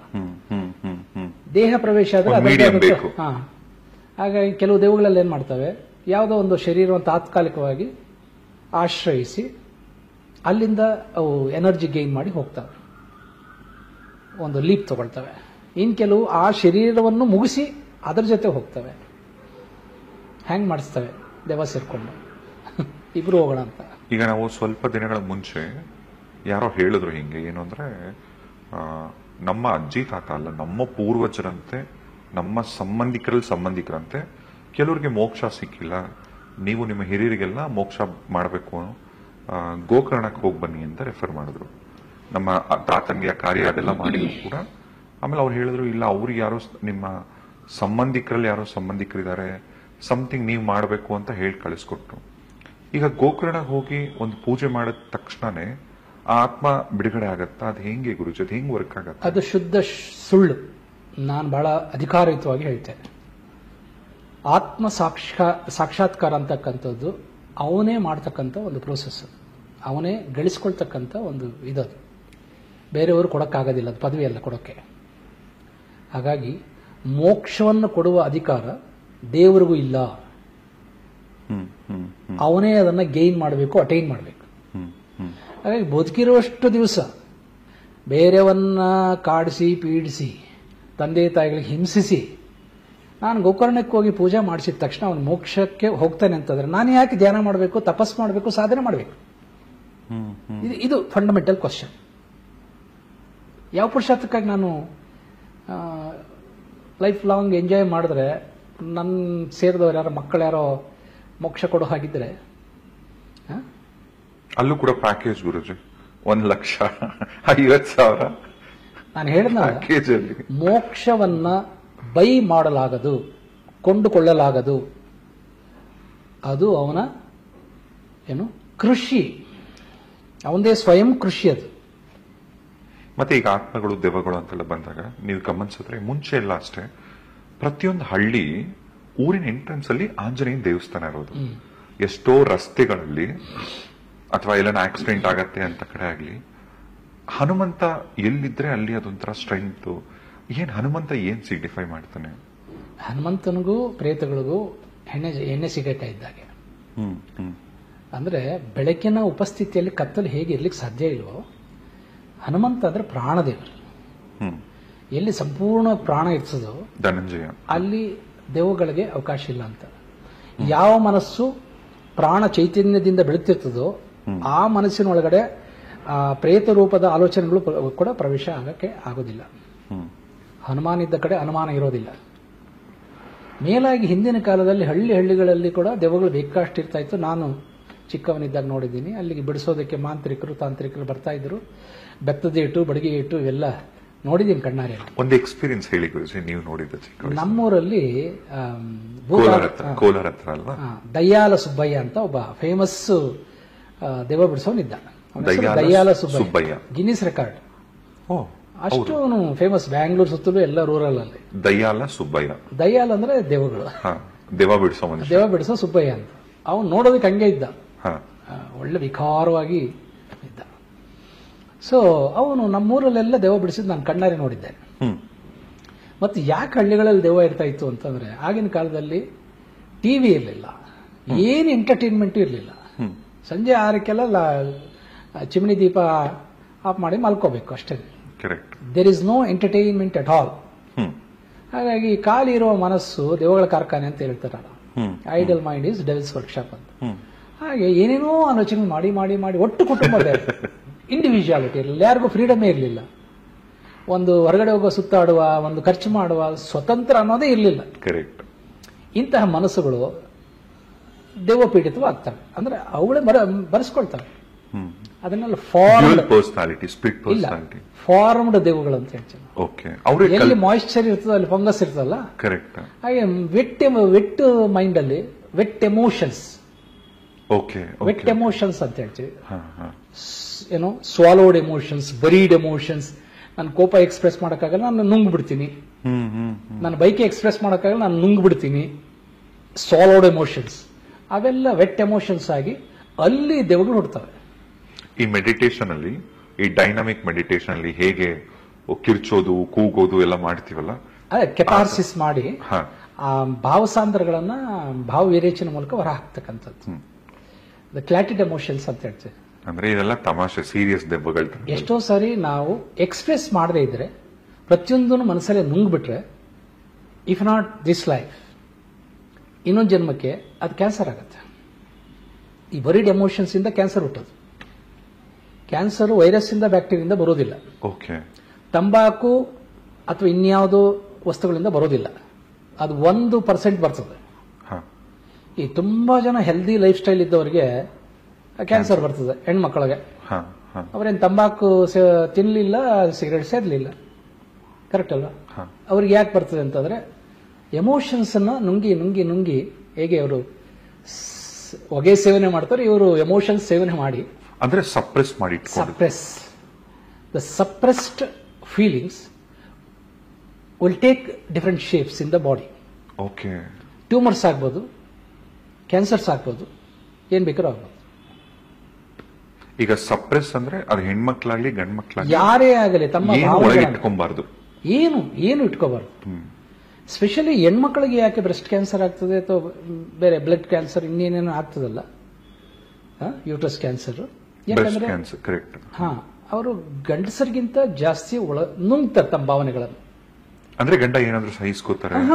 ನಾವೇನ್ ಮಾಡ್ತೀವಿ, ಬೇರೆ ಬೇಜಾರಾದ್ರೆ ಹೊರಗಡೆ ಹೋಗಿ ದಮ್ ಮಾಡ್ಕೊಂಡ್ ಬರ್ತೀವಿ. ಗಂಡಸರು ಆ ಸ್ವತಂತ್ರ ಇದೆ. ಇನ್ನೂ ಬೇಜಾರಾಯ್ತು ಒಬ್ಬರೋಗಿ ಮೂವಿ ನೋಡ್ಕೊಂಡ್ ಬರ್ತೀವಿ. ಇನ್ನೂ ಬೇಜಾರಾದ್ರೆ ಇನ್ನೇನೇನು ಮಾಡ್ತೀವಿ. ನಮ್ಗೆ ಫ್ರೀಡಮ್ ಇದೆ ಗಂಡಸರಿಗೆ. ನಾವು ಹೆಣ್ಮಕ್ಳಿಗೆ ಆ ಫ್ರೀಡಮ್ ಕೊಟ್ಟಿದ್ದೇವಾ? ಈವನ್ ಅವರಿಗೆ ಬಹಿರ್ದೇಶಕ್ಕೆ ಹೋಗ್ಬೇಕಾದ್ರೂ ಕೂಡ ಸ್ವತಂತ್ರ ಇಲ್ಲ ಇವತ್ತಿನ ದಿವಸದಲ್ಲಿ. ಗಂಡಸರಾದ ನೋಡಿ ಬೆಂಗಳೂರಲ್ಲಿ ಎಲ್ಲ ರಸ್ತೆಗಳಲ್ಲಿ ನಾಯಿಗಳು, ಕರೆಕ್ಟ್ ಅಲ್ವಾ? ಸೊ ಈ ಭಾವನೆಗಳನ್ನ, ದೇಹದ ಭಾವನೆಗಳನ್ನ, ಮನಸ್ಸಿನ ಭಾವನೆಗಳನ್ನ ಹಂಗೆ ನುಂಗಿದ್ರೆ, ಬಲವಂತವಾಗಿ ಬರಿ ಮಾಡಿದ್ರೆ, ಅಲ್ಲಿಂದ ದೆವ್ವಗಳು ಹುಟ್ಟಿ ಬರ್ತವೆ. ಆ ದೆವ್ವಗಳು ರೋಗಗಳಾಗ್ಬೋದು. ಡಿಪ್ರೆಷನ್ ಯಾವ ವೈರಸ್ ಇಂದ ಬರೋದಿಲ್ಲ, ಫೋಬಿಯಾಸ್ ಯಾವ ವೈರಸ್ ಇಂದನೂ ಬರೋದಿಲ್ಲ. ಕೋಪ ಅನ್ನೋದು ಯಾವ ವೈರಸ್ ಹುಟ್ಟಿತು? ಯಾಕೆ ಕೋಪಿಸ್ಕೊಳ್ತಾರೆ? ಅಡಿಗೆ ಮನೆಯಲ್ಲಿ ಅಡಿಗೆ ಮಾಡುವಾಗ ಗೃಹಿಣಿ ಪಾತ್ರೆಗಳ ಶಬ್ದ ಯಾಕೆ ಬರ್ತದೆ ಜಾಸ್ತಿ? ಪಾತ್ರೆಗಳ ಮೇಲೆ ಸಿಟ್ಟಿದೆ ಯಾಕೆಗೆ? ಇಲ್ಲ, ಪಾತ್ರೆಗಳು ಶಬ್ದಾಗ್ತಾ ಇದೆ ಅಂತಂದ್ರೆ ಮನೆಯಲ್ಲಿ ಅದರ ಅರ್ಥ ಏನು? ಕೋಪ ಬಂದಿದೆ ಅಂತ. ಕೋಪವನ್ನ ಡೈರೆಕ್ಟ್ ಎಕ್ಸ್ಪ್ರೆಸ್ ಮಾಡ್ತಾ ಇಲ್ಲ, ಪಾತ್ರೆಗಳ ಮೇಲೆ ಹಾಕ್ತಾ ಇದ್ದಾಳೆ. ಎಷ್ಟೋ ಸರಿ ಶಾಲೆಗಳಲ್ಲಿ ಶಿಕ್ಷಕರು ಮಕ್ಕಳನ್ನ ಯಾಕೆ ಹೊಡಿತಾರೆ ವಿನಾಕಾರಣ, ಬಾಸುಂಡೆ ಬರೋದಾರ ಅಂತಂದ್ರೆ ಅವರಿಗೆ ಮಕ್ಕಳ ಮೇಲೆ ಕೋಪ ಇಲ್ಲ, ಅವರಿಗೆ ಮ್ಯಾನೇಜ್ಮೆಂಟ್ ಮೇಲೆ ಕೋಪ ಇದೆ. ಮನೆ ಕೋಪನ ಇಲ್ಲಿ ಡಂಪ್ ಮಾಡ್ತಾರೆ. ಸೊ ಈ ಡಿಪ್ರೆಷನ್ ಈ ಡಿಪ್ರೆಷನ್ ಆಗ್ಬೋದು, ಈ cancer, it is all because of psychosomatic. Okay. ಇವೆಲ್ಲ ಡಿಸಾರ್ಡರೇ ಹೊರತು ಡಿಸೀಸ್ ಅಲ್ಲ. Disease comes through bacteria, virus and infection. ಇಷ್ಟೇ ಅದರ ಮೂಲ. ಡಿಸಾರ್ಡರ್ಸ್ ಇದೆಯಲ್ಲ ಅದಕ್ಕೆಲ್ಲ ಮನಸ್ಸು ಕಾರಣ. ನಾವು ಮಾಡುವ ಆಲೋಚನೆಗಳು, ನಾವು ಅಭಿವ್ಯಕ್ತಗೊಳಿಸ್ತಕ್ಕಂಥ ಭಾವನೆಗಳು, ನುಂಗುವ ಭಾವನೆಗಳು. The best expression is smile, the best expression CRY. ಯಾರು ಚೆನ್ನಾಗಿ ಅಳ್ತಾರೆ, ಯಾರು ಚೆನ್ನಾಗಿ ನಕ್ಬಿಡ್ತಾರೆ ಹೊಟ್ಟೆ ತುಂಬ, ಅವ್ರಿಗೆ ಕಾಯಿಲೆ ಬರೋದಿಲ್ಲ. ನಾವು ಅಳೋದು ಇಲ್ಲ, ನಗೋದು ಇಲ್ಲ. ಸೋ ಕಾಲ್ಡ್ ಸೊಫಿಸ್ಟಿಕೇಟೆಡ್ ಸಫಕೇಟೆಡ್ ಸೊಸೈಟಿಯಲ್ಲಿ ಇದ್ದೀವಿ ನಾವು. ಅಲ್ಲ, ಕೆಲವೊಂದು ಮನೆಗಳಲ್ಲಿ ಅದು ಮಕ್ಕಳಿಗೆ ಚಿಕ್ಕ ವಯಸ್ಸಿಂದ ರೂಢಿ ಮಾಡಿಸ್ಬಿಡ್ತಾರೆ. ಈಗ ಅಳ್ಬೇಡ, ನಗ್ಬೇಡ, ಹತ್ತರ ಚಾಕ್ಲೇಟ್ ಕೊಡೋದು, ನಕ್ಕರೆ ಕಂಟ್ರೋಲ್ ಮಾಡೋದು. ಈಗ ನಾನು ಇದ್ರ ಬಗ್ಗೆ ಒಂದು ಆರ್ಟಿಕಲ್ ಅಲ್ಲಿ ಓದಿದ್ದೀನಿ ಗುರುಜಿ. ತುಂಬಾ ಜನರಿಗೆ ಯಾರಾದ್ರೂ ಸತ್ತಾಗ ಅಥವಾ ಅಂತ್ಯಕ್ರಿಯೆಗಳಿಗೆ ಹೋದಾಗ, ಸಾವಿನ ಮನೆಗೆ ಹೋದಾಗ ಕೆಲವರಿಗೆ ನಗು ಬರುತ್ತಂತೆ, ನಗಬೇಕು ಅಂತ ಕ್ಯಾಶುವಲ್ ಆಗಿ ಒಂದು ನಗುನೆ. ಬಟ್ ಆದ್ರೆ ನಮ್ಮ ಸೊಸೈಟಿ ತಂದೆ ತಾಯಿಗಳೆಲ್ಲ ಇಲ್ಲ, ನಗ್ಬಾರ್ದು ನೀವು, ಇಲ್ಲಿ ಇಲ್ಲಿ ಏನ್ ನಡೀತಿದೆ, ಇಲ್ಲಿ ಯಾವ ಜಾಗದಲ್ಲಿ ನಗಬೇಕು, ಯಾವ ಜಾಗದಲ್ಲಿ ಅಳಬೇಕು ಅವರೇ ಫಿಕ್ಸ್ ಮಾಡ್ಬಿಡ್ತಾರೆ. ಅಂಡ್ ಎಸ್ಪೆಷಲಿ ಹುಡುಗರಿಗಂತೂ ಹೆಂಗಾಗೋಗಿದೆ ಅಂದ್ರೆ, ಒಂದು ಹುಡುಗ ಒಂದ್ ಲವ್ ಬ್ರೇಕಪ್ ಆಗ್ಲಿ, ಒಂದ್ ಹುಡುಗಿ ಬಿಟ್ಟು ಹೋಗ್ಲಿ, ಮೋಸ ಮಾಡ್ಲಿ, ಮನೆ ಜವಾಬ್ದಾರಿನ ತಲೆ ಮೇಲೆ ಹಾಕೊಂಡು ಅವ್ನು ಸಾಯ್ತಾ ಇರ್ಲಿ, ಅಥವಾ ಅವನಿಗೆ ಬೇರೆ ಏನೋ ಸಮಸ್ಯೆಗಳಿರ್ಲಿ, ಅಥವಾ ಇಲ್ಲಿ ಹೆಂಡತಿನೋ, ಅಲ್ಲಿ ಅಪ್ಪನೋ, ದೊಡ್ಡಪ್ಪನೋ, ಚಿಕ್ಕಮ್ಮನೋ, 10 ಸಮಸ್ಯೆ ಇದ್ರು ಅವ್ನು ಅಳಬಾರ್ದು. ಬಿಕಾಸ್ ಹುಡುಗಿ ಕೈ ಕೊಟ್ಟಿದ ತಕ್ಷಣ ಅವ್ನು ನಗಬೇಕಾಗಿತ್ತು. I have many more better options ಅಂತ ಹಂಗ ಆಲೋಚನೆ ಮಾಡ್ಬೋದಲ್ವಾ? ನನಗೆ ಇನ್ನೂ ಬೇಕಷ್ಟು, ಪ್ರಪಂಚ ವಿಶಾಲವಾಗಿದೆ, ಕೋಟ್ಯಾಂತರ ಜನ ಇದ್ದಾರೆ, ಇದಲ್ಲದೆ ಇದ್ರೆ ಇನ್ನೊಂದು ನಾನು ಹುಡುಕ್ತೀನಿ. ಅವನು ಸಾಮರ್ಥ್ಯದ ಮೇಲೆ ಅವನಿಗೆ ನಂಬಿಕೆ ಇದ್ರೆ ಅವನು ಆ ಕೆಲಸ ಮಾಡ್ತಾನೆ. ಹುಡುಗಿ ಕೈ ಕೊಟ್ಲು ಅಂತ ದಾಡಿ ಬಿಟ್ಕೊಂಡು ದೇವದಾಸ ಆಗಿ ಬಾಟ್ಲಿ ಇಟ್ಕೊಂಡು ಡಿಪ್ರೆಸ್ಗೆ ಹೋಗಿ ಸೂಸೈಡ್ ಮಾಡ್ಕೊಳ್ಳೋದು ಮೀನಿಂಗ್ಲೆಸ್ ಲೈಫ್. ಸೇಮ್ ವಾಯ್ಸ್ ವರ್ಸ, ಹುಡುಗ ಕೈ ಕೊಟ್ಟ ಅಂತ ಹುಡುಗಿ ಅಲ್ವಾ, ಫ್ರೆಂಡು ಬಿಟ್ಟೋದ ಅಂತ. ನಿಂಗೆ ಹೊಸ ಫ್ರೆಂಡ್ ಮಾಡ್ಕೊಳ್ಳೋ ಎಬಿಲಿಟಿ, ಯೋಗ್ಯತೆ ಇದ್ರೆ ನೀನು ಯಾಕೆ ಇವನು ಹಳೆ ಫ್ರೆಂಡನ್ನು, ಆ ಸ್ಟಾಗ್ನೆಂಟ್ ಪರ್ಸನ್ ಇಟ್ಕೊಂಡು ಅಳಬೇಕು? ಆ ವ್ಯಕ್ತಿ ಜೊತೆಗೆ ಗೊತ್ತಿಲ್ಲದೆ ಒಂದು ಎಮೋಷನ್ಸ್ ಅಟ್ಯಾಚ್ ಆಗ್ಬಿಟ್ಟಿರ್ತಲ್ಲ ಗುರುಜಿ. ಅದೇ ಫೂಲಿಶ್ನೆಸ್ ಅಂತಂದ್ರೆ ಏನು? ಪ್ರಪಂಚದಲ್ಲಿ ಈ ವ್ಯಕ್ತಿ ಬಿಟ್ರೆ ಬೇರೆ ಯಾರು ಇಲ್ಲ ಅಂತ ಆಲೋಚನೆ ಮಾಡ್ತಕ್ಕಂಥ, ಒಂದು ಸೀಮಿತವಾಗಿ ಕುಬ್ಜವಾಗಿ ಆಲೋಚನೆ ಮಾಡ್ತಕ್ಕಂಥದ್ದಕ್ಕೆ ನಾವು ಏನೋ ಪಾಸಿಟಿವ್ನೆಸ್ ಅಂತ ಹೇಳ್ತೀವಿ. ಅಂದ್ರೆ ನಾನು ಇಷ್ಟಪಡೋ ವ್ಯಕ್ತಿನ ಪ್ರಪಂಚದಲ್ಲಿ ಯಾರು ಇಷ್ಟಪಡಬಾರ್ದು ಅಂತ. ಅಯ್ಯ, ಅವಳಿಗೆ ಸ್ವತಂತ್ರ ಇಲ್ವಾ? ನೀನು ಇಷ್ಟಪಡೋ ವ್ಯಕ್ತಿ ಹುಡುಗಿನ ನಾನು ಯಾಕೆ ಇಷ್ಟಪಡಬಾರ್ದು? I have freedom. ಕರೆಕ್ಟ್ ಅಲ್ವಾ? ಅವಕ್ಕೆ ನೀವು ಸೇ, ಅದು ಪಾಸಿಟಿವ್ನೆಸ್. ಈ ವಸ್ತುನ ಯಾರು, ಇದು ನಂದು, ನನ್ನ ಕಾರ್ನ ಯಾರು ಮುಟ್ಟಬಾರ್ದು, ನನ್ನ ಹುಡುಗಿ ಯಾರನ್ನು ಮುಟ್ಟಬಾರ್ದು, ನನ್ನ ಹುಡುಗಿ ಯಾರ ಜೊತೆ ನಗಬಾರ್ದು, ಯಾರ ಜೊತೆ ಮಾತಾಡಬಾರ್ದು ಅನ್ನೋದಿದೆಯಲ್ಲ, ಸೀಮಿತವಾದ ಆಲೋಚನೆ, ಕುಬ್ಜ ಆಲೋಚನೆ ಅಂತ ನಾನಾದರೂ ಹೇಳ್ತೇನೆ. ಅವಳ ಹೃದಯ ಸ್ವಚ್ಛವಾಗಿದ್ದ 100 ಜನ ಜೊತೆ ಮಾತಾಡಲಿ ಬಿಡು, ಏನಂತೆ? ಅವಳ ಪಾವಿತ್ರ್ಯ ಹಾಳಾಗ್ತದೇನು? ನಮ್ಮ ಸೊಸೈಟಿಲಿ ನಾವು ಈ ಫ್ರೀಡಮ್ ಕೊಟ್ಟಿಲ್ಲ, ಹಾಗಾಗಿ ಸಫಕೇಶನ್ ಇದೆ, ಕಾಯಿಲೆ ಇದೆ. ಅದೇ ಅಮೆರಿಕದಲ್ಲಿ ಈ ರೋಗ ಇಲ್ಲ. ನಾನು 1 ವರ್ಷ ಅಮೆರಿಕದಲ್ಲಿದ್ದೆ ವಿತ್ 5 ಟ್ರಿಪ್ಸ್. ಅಲ್ಲಿ ಜನ ಬೆಳಗ್ಗೆ ಹೋದ್ರೆ ಯಾರು ಸಿಕ್ಕಿರೋ ಅವ್ರಿಗೆಲ್ಲ good morning, good morning with smile. ನಮ್ಗೆ ಯಾರಾದ್ರೂ ಗುಡ್ ಮಾರ್ನಿಂಗ್, ಇವನ್ಗೆ ಯಾಕೆ ಬೇಕಿತ್ತಿದ್ದು? ನಾವು ರಿಯಾಕ್ಟ್ ಮಾಡಲ್ಲ, ಒಳ್ಳೆ ಗರಬಡದವ್ರು ನೋಡ್ತೀವಿ. ಅಂಡ್ ಕೆಲವೊಂದ್ಸರಿ ನಿಜವಾಗ್ಲೂ ಒಳ್ಳೆ ಮನಸ್ಸಿಂದ ಕೆಲವರು ಹೇಳಿದ್ರು, ಏನೋ ನಾಟಕ ಮಾಡ್ತಾ ಇದ್ದಾನೆ, ಇವನ್ ಏನೋ ಕೆಲಸ ಆಗ್ಬೇಕು, ಅದಕ್ಕೆ ಮಾತಾಡ. Americans they say heartly. ಅಲ್ಲ, ನಾನು ನಮ್ಮಲ್ಲಿ ಹೇಳ್ತಿರೋದು ಇಂಡಿಯಾ ಅಲ್ಲಿ ಏನೋ ಹೊಸದಾಗಿ ಎಲ್ಲರನ್ನೂ ಗುಡ್ ಮಾರ್ನಿಂಗ್ ಹೇಳಿ ವಿಚಾರಿಸಕ್ ಹೋದ್ರೆ ಅದೇನೋ ಒಂಥರ ವಿಚಿತ್ರವಾಗಿ ನೋಡ್ತಾರೆ, ಇವನ್ಗೇನಾದ್ರು ತಲೆ ಕೆಟ್ಟಿದ್ಯಾ ಅಂತ. ಇವನ್ ಬೇರೆಯವ್ರು ನೋಡಿ ಒಂದು ಸ್ಮೈಲ್ ಕೊಟ್ಟರು ಕೂಡ ವಿಚಿತ್ರವಾಗಿ ನೋಡ್ತಾರೆ. ಅದು ಸರ್ಕಾಸ್ಟಿಸಮ್ ಅಂತಾರೆ ಅಲ್ವಾ? ನನ್ನ ಪ್ರಕಾರವಾಗಿ the best medicines available free of cost ಅಂದ್ರೆ, ಅವಳು ಬಂದ್ರೆ ಚೆನ್ನಾಗಿ ಹತ್ತುಬಿಡಿ, ನಗು ಬಂದ್ರೆ ಚೆನ್ನಾಗಿ ನಗ್ಬಿಡಿ. ಓಕೆ, ಡೋಂಟ್ ಸಪ್ರೆಸ್ ಆ emotion. Don't suppress. Okay, suppress ಮಾಡಿದ್ರೆ ಅದನ್ನು ಎಕ್ಸ್ಪ್ರೆಸ್ ಮಾಡೋದಕ್ಕೆ ಮತ್ತೆ ಮತ್ತೆ ಹುಟ್ಟಬೇಕು. This is a practical field. ಭೂಲೋಕ ಅನ್ನೋದು ಒಂದು ಪ್ರಾಕ್ಟಿಕಲ್ ಫೀಲ್ಡ್. ಅಂಡ್ ಈ ದೇಹ ಯಾಕೆ ಕೊಟ್ಟಿದ್ದಾರೆ ಅಂತಂದ್ರೆ, ನೀನು ಎಕ್ಸ್ಪ್ರೆಸ್ ಮಾಡು, ನಿಂಗೆ ಏನ್ ಬೇಕೋ ಎಕ್ಸ್ಪ್ರೆಸ್ ಮಾಡು, within the law limit, within the ನೀನೇ ಬರ್ಕೊಂಡಿರ್ತಕ್ಕಂಥ ಮ್ಯಾನ್ ಮೇಡ್ ಲಾ ಅಂತ ಒಂದಿದೆ, ನೇಚರ್ ಮೇಡ್ ಲಾ ಅಂತ ಒಂದಿದೆ, ಸುಪ್ರೀಂ ಲಾ ಅಂತ 3 ಇದೆ. 98% ಜನಕ್ಕೆ ಗೊತ್ತಿರೋದು ಮ್ಯಾನ್ ಮೇಡ್ ಲಾ. ಸುಪ್ರೀಂ ಲಾ ಅಂತ ಒಂದಿದೆ, ಸುಪ್ರೀಂ ಕೋರ್ಟ್ ತರ. ನೇಚರ್ ಲಾ ಅಂತ ಒಂದಿದೆ, ಹೈಕೋರ್ಟ್ ತರ. ಮ್ಯಾನ್ ಮೇಡ್ ಲಾ ಅಂತ ಒಂದಿದೆ, ಸೆಷನ್ ಕೋರ್ಟ್ ತರ. ಸೆಷನ್ ಕೋರ್ಟ್ ಅಲ್ಲಿ ಏನೋ ತೀರ್ಪು ಕೊಟ್ಟಿದ್ರೆ ಅದನ್ನ ನಾನು ಸುಪ್ರೀಂ ಕೋರ್ಟ್ ತಗೊಂಡೋದ್ರೆ ಅದನ್ನು ತೆಗೆದಾಕ್ತಾರೆ, ರಿಜೆಕ್ಟ್ ಮಾಡ್ತಾರೆ. ಹಾಗಾಗಿ ಭೂಲೋಕದಲ್ಲಿ ನಾವು ಮಾಡ್ಕೊಂಡಿರ್ತಕ್ಕಂಥ ಲಾ ಆಫ್ ಕರ್ಮ ಏನಿದೆ, ಬೈಲಾ, ಅದು ಸುಪ್ರೀಂ ಅಂದ್ರೆ ನೀನು ಮೇಲೆ ಊರ್ಧ್ವಲೋಕಗಳಿಗೆ ಹೋದ್ರೆ ಅದು ನಡೆಯಲ್ಲ. ಇಂಡಿಯನ್ ಕರೆನ್ಸಿ ಅಮೆರಿಕದಲ್ಲಿ ಎಲ್ಲಿ ನಡೀತದೆ? ನಡೆಯಲ್ವಲ್ಲ. ಈಗ ನೀವು ಅಮೆರಿಕ ಅಂತಿದ್ದಂಗೆ ನನಗೆ ಇನ್ನೊಂದು ವಿಚಾರ ಹೇಳಬೇಕು ಅಂತ ಅನ್ನಿಸ್ತು. ನಮ್ಮ ದೇಶದಲ್ಲಿ ಸಾಕಷ್ಟು ಜನ ಯಶಸ್ವಿ ವ್ಯಕ್ತಿಗಳು ಹೇಳಿದಂತ ಮಾತು, ಜೊತೆಗೆ ಅಮೆರಿಕನ್ ಎಕ್ಸ್ ಪ್ರೆಸಿಡೆಂಟ್ ಆಗಿದ್ದಂತ ಬರಾಕ್ ಒಬಾಮಾ ಅವರು ಕೂಡ ಹನುಮಂತಂದು ಒಂದು ವಿಗ್ರಹ ಇಟ್ಕೊಂಡಿದ್ರು. ಹನುಮಂತ, ಈ ಹನುಮಾನ್ ಚಾಲೀಸಾಯಿಂದ ಎಷ್ಟೋ ಜನರ ಜೀವನ ಬದಲಾಗಿದೆ ಅಂತೆ ಗುರುಜಿ. ಅಂತದ್ ಏನಿದೆ? ನಾನು ವೈಯಕ್ತಿಕವಾಗಿ 45,000 ಜನಕ್ಕೆ ಹನುಮಾನ್ ಚಾಲೀಸ ಮತ್ತು ಅದರ ಹೇಗೆ ಆಚರಣೆ ಮಾಡೋದು, ಅದರ ತಾತ್ಪರ್ಯ ಏನು, ಅದರ ಒಳಾರ್ಥ ಏನು, ಹೊರಾರ್ಥ ಏನು ಹೇಳ್ಕೊಟ್ಟಿದ್ದೇನೆ ಶಿಬಿರಗಳ ಮೂಲಕ. ನನ್ನ ಬದುಕಲ್ಲಿ ಕೂಡ ಪರಿವರ್ತನೆ ಅಂತ ನಾನು ಕಂಡಿದ್ದು, ಒಂದು ಪಾಸಿಟಿವ್ ಚೇಂಜ್ ಕಂಡಿದ್ದು ನಾನು ಹನುಮಾನ್ ಚಾಲೀಸ ಅನುಷ್ಠಾನ ಮಾಡಿದ್ಮೇಲೆ. ಹಾಗಾಗಿ ನಾನು ಬೇರೆಯವರಿಗೆ ಹೇಳ್ಕೊಟ್ಟೆ. ಹನುಮಾನ್ ಅಂತಂದ್ರೆ ಎಲ್ಲಿ ಆಂಜನೇಯ ಸ್ಮರಣೆ ಆಗ್ತದೋ ಅಲ್ಲಿ 7 ಅವನಿಗೆ ಅಶ್ಯೂರ್ಡ್ ಆಗಿ ಲಭಿಸುತ್ತವೆ ಅಂತ ಒಂದು ಶ್ಲೋಕ ಹೇಳುತ್ತೆ. ಬುದ್ಧಿರ್ಬಲಂ, ಯಶೋಧೈರ್ಯಂ, ನಿರ್ಭಯತ್ವಂ, ಅರೋಗತ, ಅಜಾಡ್ಯಂ, ವಾಕ್ಪಟುತ್ವಂಚ ಹನುಮಸ್ಮರಣಾತ್ ಭವೇತ್. ಆಂಜನೇಯ ಸ್ಮರಣೆ ಮಾಡಿದ್ರೆ ಅಶ್ಯೂರ್ಡ್ ಆಗಿ ಏನು ಸಿಗುತ್ತೆ ಅಂದ್ರೆ ಬುದ್ಧಿ, ಬಲ, ಆಮೇಲೆ ಬುದ್ಧಿರ್ಬಲಂ, ಯಶಸ್ಸು, ಧೈರ್ಯ, ನಿರ್ಭಯತ್ವ, ಆರೋಗ್ಯ, ವಾಕ್ಪಟುತ್ವ. ಇಷ್ಟೇ ಬೇಕಾಗಿರೋದು ಮನೆ ಯಶಸ್ವಿ ಜೀವನಕ್ಕೆ.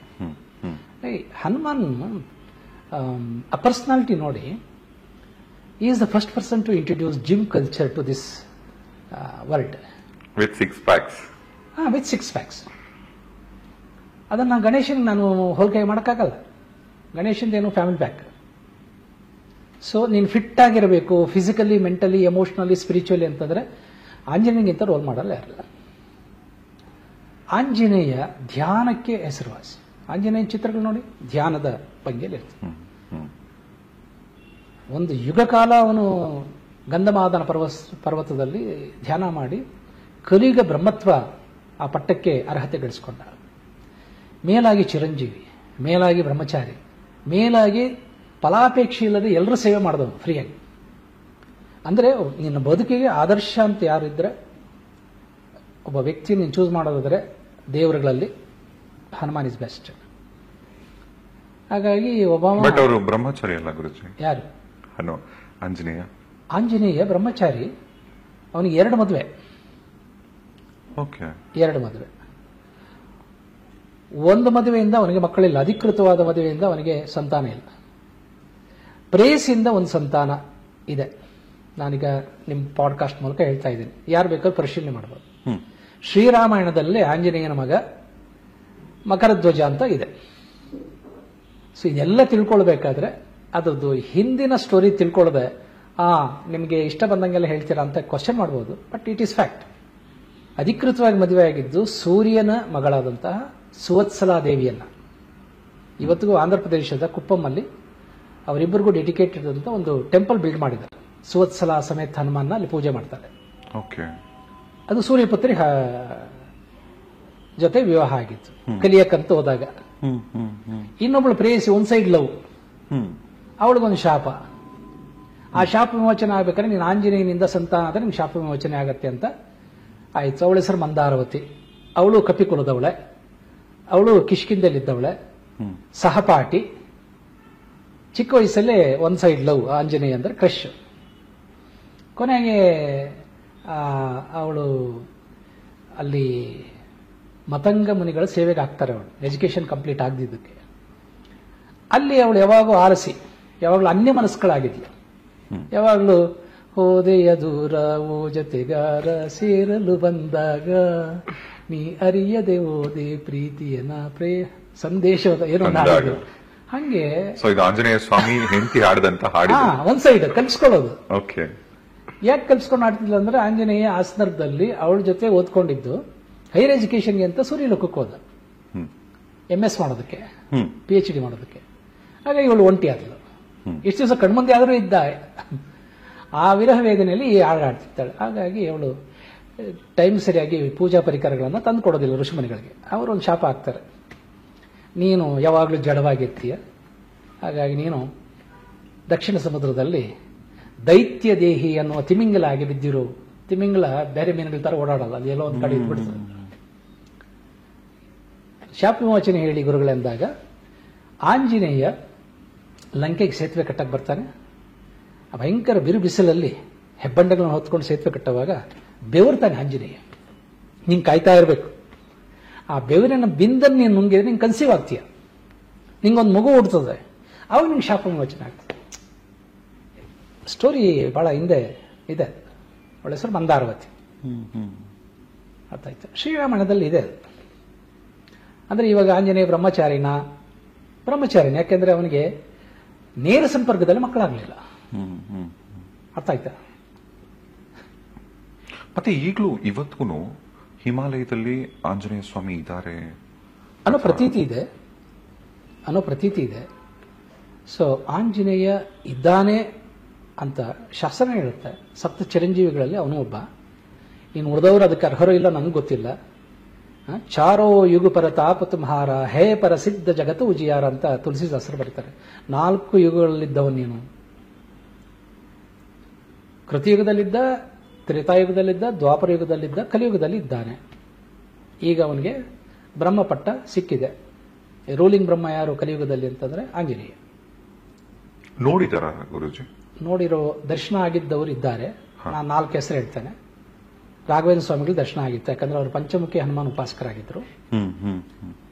ಆಮೇಲೆ ತುಳಸಿದಾಸರಿಗಾಗಿತ್ತು, ಅವರು ಕೂಡ ರಾಮ ಭಕ್ತರಾಗಿದ್ರು. ಆಂಜನೇಯ ದರ್ಶನ ಆದ್ಮೇಲೆ ಅವರು ತುಳಸಿ ರಾಮಾಯಣ ಬರೆದಿತ್ತು. ಅದಾದ್ಮೇಲೆ ಸಮರ್ಥ ರಾಮದಾಸರು ಶಿವಾಜಿ ಗುರುಗಳು, ಅವ್ರಿಗೂ ಆಂಜನೇಯ ದರ್ಶನ ಆಗಿತ್ತು. ಅದಾದ್ಮೇಲೆ ಜೀನೆ ಕೇಳಿ ಕ್ಯಾಚೆ ಅಂತ ಕೇಳಿದ್ರೆ ಏಕ ರೋಟಿ ಏಕ ಲಂಗೋಟಿ, ಅವ್ರು ಏಕ ರಾಮನಾಮ್ ಅಂತ ಹೇಳಿದವರು ಒಬ್ಬ ದಾಸರಿದ್ದಾರೆ, ಕಬೀರ್ ದಾಸರು. ಅವರಿಗಾಗಿತ್ತು. ಅಂದ್ರೆ ಎಲ್ಲ ಯುಗದಲ್ಲಿ ಇದ್ದಾನೆ ಅಂತ. ಅವ್ರಿಗೆ ಯಾವ ರೂಪದ ನಂಬಿಕೆ ಇತ್ತು ಆ ರೂಪದಲ್ಲೇ ಆಗಿತ್ತು. ರಾಮಕೃಷ್ಣ ಪರಮಹಂಸರಿಗೆ ಯಾವ ರೂಪದಲ್ಲಿ ನಂಬಿಕೆ ಇತ್ತು ಆ ರೂಪ ಆಗಿತ್ತಲ್ಲ ಹಾಗೆ. ಈಗ ಕೆಲವು ಸ್ಪೆಷಲ್ ಪರ್ಸನಾಲಿಟೀಸ್ ಗುರುಜಿ ಪ್ರಪಂಚದಲ್ಲಿ ಅಥವಾ ನಮ್ಮ ದೇಶದಲ್ಲಿ ಎಷ್ಟೋ ಜನ ಸುಂದರಿರು ಹುಡುಗಿರು ನೋಡಕ್ ತುಂಬಾ ಚೆನ್ನಾಗಿದ್ರು. ನಮ್ಮ ಕರ್ನಾಟಕದವರೇ ಐಶ್ವರ್ಯ ರಾಯ್ ಮಿಸ್ ಯೂನಿವರ್ಸ್ ಆದ್ರು. ಈಗ ಅದೇ ತರ ಎಷ್ಟೋ ಜನ ಕ್ರಿಕೆಟ್ ಆಡ್ತಿದ್ರು, ತುಂಬಾ ಚೆನ್ನಾಗಿ ಆಡ್ತಿದ್ರು. ಎಲ್ರಿಗೂ ಸಿಗದಿರೋ ಅವಕಾಶ ವಿರಾಟ್ ಕೊಹ್ಲಿ ಅವರಿಗೆ ಸಿಕ್ತು. ಅಥವಾ ಇವತ್ತು ವಿರಾಟ್ ಕೊಹ್ಲಿ ಒಬ್ರು ಜಗತ್ ಪ್ರಸಿದ್ಧವಾದಂತ ಕ್ರಿಕೆಟರ್. ಎಷ್ಟೋ ಜನ ಪೊಲಿಟಿಷಿಯನ್ಸ್ ಇದ್ರು, ನರೇಂದ್ರ ಮೋದಿ ಆಗಕ್ಕೆ ಎಲ್ಲರಿಗೂ ಆಗ್ಲಿಲ್ಲ. ಅಥವಾ ಎಷ್ಟೋ ಜನ ಇಲ್ಲಿನ ಲೀಡರ್ಸ್ ಎಷ್ಟೇ ಕಷ್ಟಪಟ್ಟರು ಈಗ ಸಿದ್ದರಾಮಯ್ಯ ಅವ್ರ ತರನೋ, ಕುಮಾರಸ್ವಾಮಿ ಅವ್ರ ತರನೋ, ಯಡಿಯೂರಪ್ಪ ಅವ್ರ ತರನೋ ಸಿಎಂ ಆಗ್ತಕ್ಕಂಥ ಅವಕಾಶ ಕೆಲವರಿಗೆ ಮಾತ್ರ ಸಿಕ್ಕಿದ್ದು. ಅಂದ್ರೆ ಇವರೆಲ್ಲ ಹಿಂದಿನ ಜನ್ಮದಲ್ಲಿ ಏನಾದ್ರು ಒಳ್ಳೇದ್ ಮಾಡ್ಕೊಂಡಿದ್ದಕ್ಕೆ ಅವ್ರಿಗೆ ಇದೆಲ್ಲ ಸಿಗ್ತಾ ಬಂತ, ಅಥವಾ ಅವ್ರು ನಿಜವಾಗ್ಲೂ ಚಿಕ್ಕ ವಯಸ್ಸಿಂದ ಅವರ ಸಬ್ ಕಾನ್ಶಿಯಸ್ ಮೈಂಡ್ ಮೇಲೆ ವರ್ಕ್ ಮಾಡಿದ್ರ? ಕೆಲವರು ಈ ಲೈಫಲ್ಲೇ ಕೃಷಿ ಮಾಡಿರ್ತಾರೆ, ಅಂದ್ರೆ ಆ ತರದ ಕೆಲಸ ಕಾರ್ಯಗಳನ್ನ ಮಾಡಿಕೊಂಡು ಹೋಗಿರ್ತಾರೆ. ಇನ್ ಕೆಲವ್ರಿಗೂ ಹಿಂದಿನ ಪೂರ್ವ ಜನ್ಮದ ಸಂಸ್ಕಾರಗಳು ಬಂದಿರ್ತವೆ. ಪೂರ್ವ ಮುಚೇಯನಿ ಪುಣ್ಯ ಫಲಂಬಲು ರಮ್ಮನಿ ಕೋರಿತೆ ವಚ್ಚಿನ ಅಂತ ಒಬ್ಬ ಕವಿ ಹೇಳ್ತಾರೆ. ಅಂದ್ರೆ ಹಿಂದೆ ಏನೂ ಸಂಸ್ಕಾರಗಳು ಮಾಡಲಿಲ್ಲ ಅಂತಂದ್ರೆ ನೀನು ಈ ಜನ್ಮದಲ್ಲಿ ಬಡವನಾಗಿ ದರಿದ್ರ ಜೀವನನೇ ಮಾಡಬೇಕಾಗತ್ತೆ. ನೀ ಎಷ್ಟು ತಿಪ್ಪರ್ಲಾಗಿ ಹಾಕಿರೋ ನೀನು ಧನಲಕ್ಷ್ಮಿಯನ್ನ ಗಳಿಸಕ್ಕಾಗೋದಿಲ್ಲ. ಅಂದ್ರೆ ಸಂಸ್ಕಾರ ಒಂದು ಬೇಕಾಗ್ತದೆ. ಆ ಸಂಸ್ಕಾರದಿಂದ ಕೆಲವು ಸಿಗ್ತವೆ. ಋಣಾನುವಂದೇನ ರೂಪೇಶು ಪತಿ ಪತ್ನಿ ಸುತ ಆಲಯ ಅಂತ. ಕೆಲವು ಒಳ್ಳೆ ಐಶ್ವರ್ಯ ಯಾಕೆ ಸಿಗ್ತಾರೆ, ಕೆಲವರು ಒಳ್ಳೆ ಸ್ಥಾನಮಾನ ಯಾಕೆ ಸಿಗ್ತದೆ ಅಂದ್ರೆ ಅವನಿಗೆ ಹಿಂದಿನ ಸಂಸ್ಕಾರಗಳಿರ್ತವೆ. ಪ್ಲಸ್ ಆ ಸಂಸ್ಕಾರ ಈ ಜನ್ಮದಲ್ಲಿ ಅವನಿಗೆ ಒಂದು ಹೃದಯ ಸೌಂದರ್ಯ ಕೊಡ್ತದೆ. ನೀವು ತುಂಬಾ ಟಾಪರ್ ಆಗಬೇಕಾದ್ರೆ ನೀವು ನೋಡೋದಕ್ಕೆ ಚೆನ್ನಾಗಿರ್ಬೇಕು ಅಂತೇನಿಲ್ಲ. ಇನ್ಫ್ಯಾಕ್ಟ್ ಗಾಂಧೀಜಿ ನೋಡೋಕೆ ಚೆನ್ನಾಗಿರ್ಲಿಲ್ಲ, ಬಟ್ ಎಲ್ಲರೂ ಮಹಾತ್ಮ ಅಂದರು. ಮಂಡೇಲ ನೋಡಕ್ ಕರಗಿದ್ರು ಕೂಡ ಎಲ್ಲರೂ ಮಹನೀಯ ಅಂತಾನೆ ಕರೆದ್ರು ಅಲ್ವಾ. ಬಾಹ್ಯ ಸೌಂದರ್ಯನೇ ಅಲ್ಲ ನನ್ನ ಪ್ರಕಾರ. ಹುಡುಗ ಆಗ್ಲಿ ಹುಡುಗಿ ಆಗ್ಲಿ ಮದುವೆ ಮಾಡೋ ವಯಸ್ಸಾಗ ಸೆಲೆಕ್ಟ್ ಮಾಡ್ಕೊಳ್ಬೇಕಾದ್ದು ಆ ಹುಡುಗನಿಗೆ ಆತ್ಮ ಸೌಂದರ್ಯ ಇದೆಯಾ, ಹೃದಯ ಸೌಂದರ್ಯ ಇದೆಯಾ, ಮನೋವಿಕಾಸ ಆಗಿದೆಯಾ, ಅಕ್ಸೆಪ್ಟೆನ್ಸ್ ಇದೆಯಾ, ಕೈಂಡ್ನೆಸ್ ಇದೆಯಾ, ಕಂಪ್ಯಾಷನ್ ಇದೆಯಾ, ಈ ಕ್ವಾಲಿಟೀಸ್ ಚೆಕ್ ಮಾಡ್ತಕ್ಕಂಥ ವಿಧಾನಗಳಿದೆ. ಅದನ್ನ ನೋಡಿ ಮದುವೆ ಆದರೆ prevention is better than cure ಅಂತ ಡೈವರ್ಸ್ ವರ್ಗೂ ಹೋಗೋದಿಲ್ಲ. ಅದು ಈಗಿನವರೆಲ್ಲ ಏನ್ ನೋಡೋದು,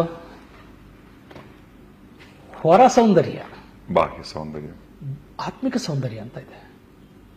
ಅವ್ನು ನೋಡಕ್ ಚೆನ್ನಾಗಿ, ಈಗ ಏನು ನರೇಂದ್ರ ಮೋದಿ ಹೈಲಿ ಕ್ವಾಲಿಫೈಡು ಅಲ್ಲ, ನೋಡಕ್ ಸುರಸುಂದರಾಂಗ ಅಲ್ಲ, ಬಾಲಿವುಡ್ ಆಕ್ಟರ್ ಅಲ್ಲ ಅವನು, ಅಲ್ವಾ, ಆಕ್ಟರ್ ಬ್ಯಾಕ್ಗ್ರೌಂಡ್ ಇಂದ ಬಂದವನಲ್ಲ.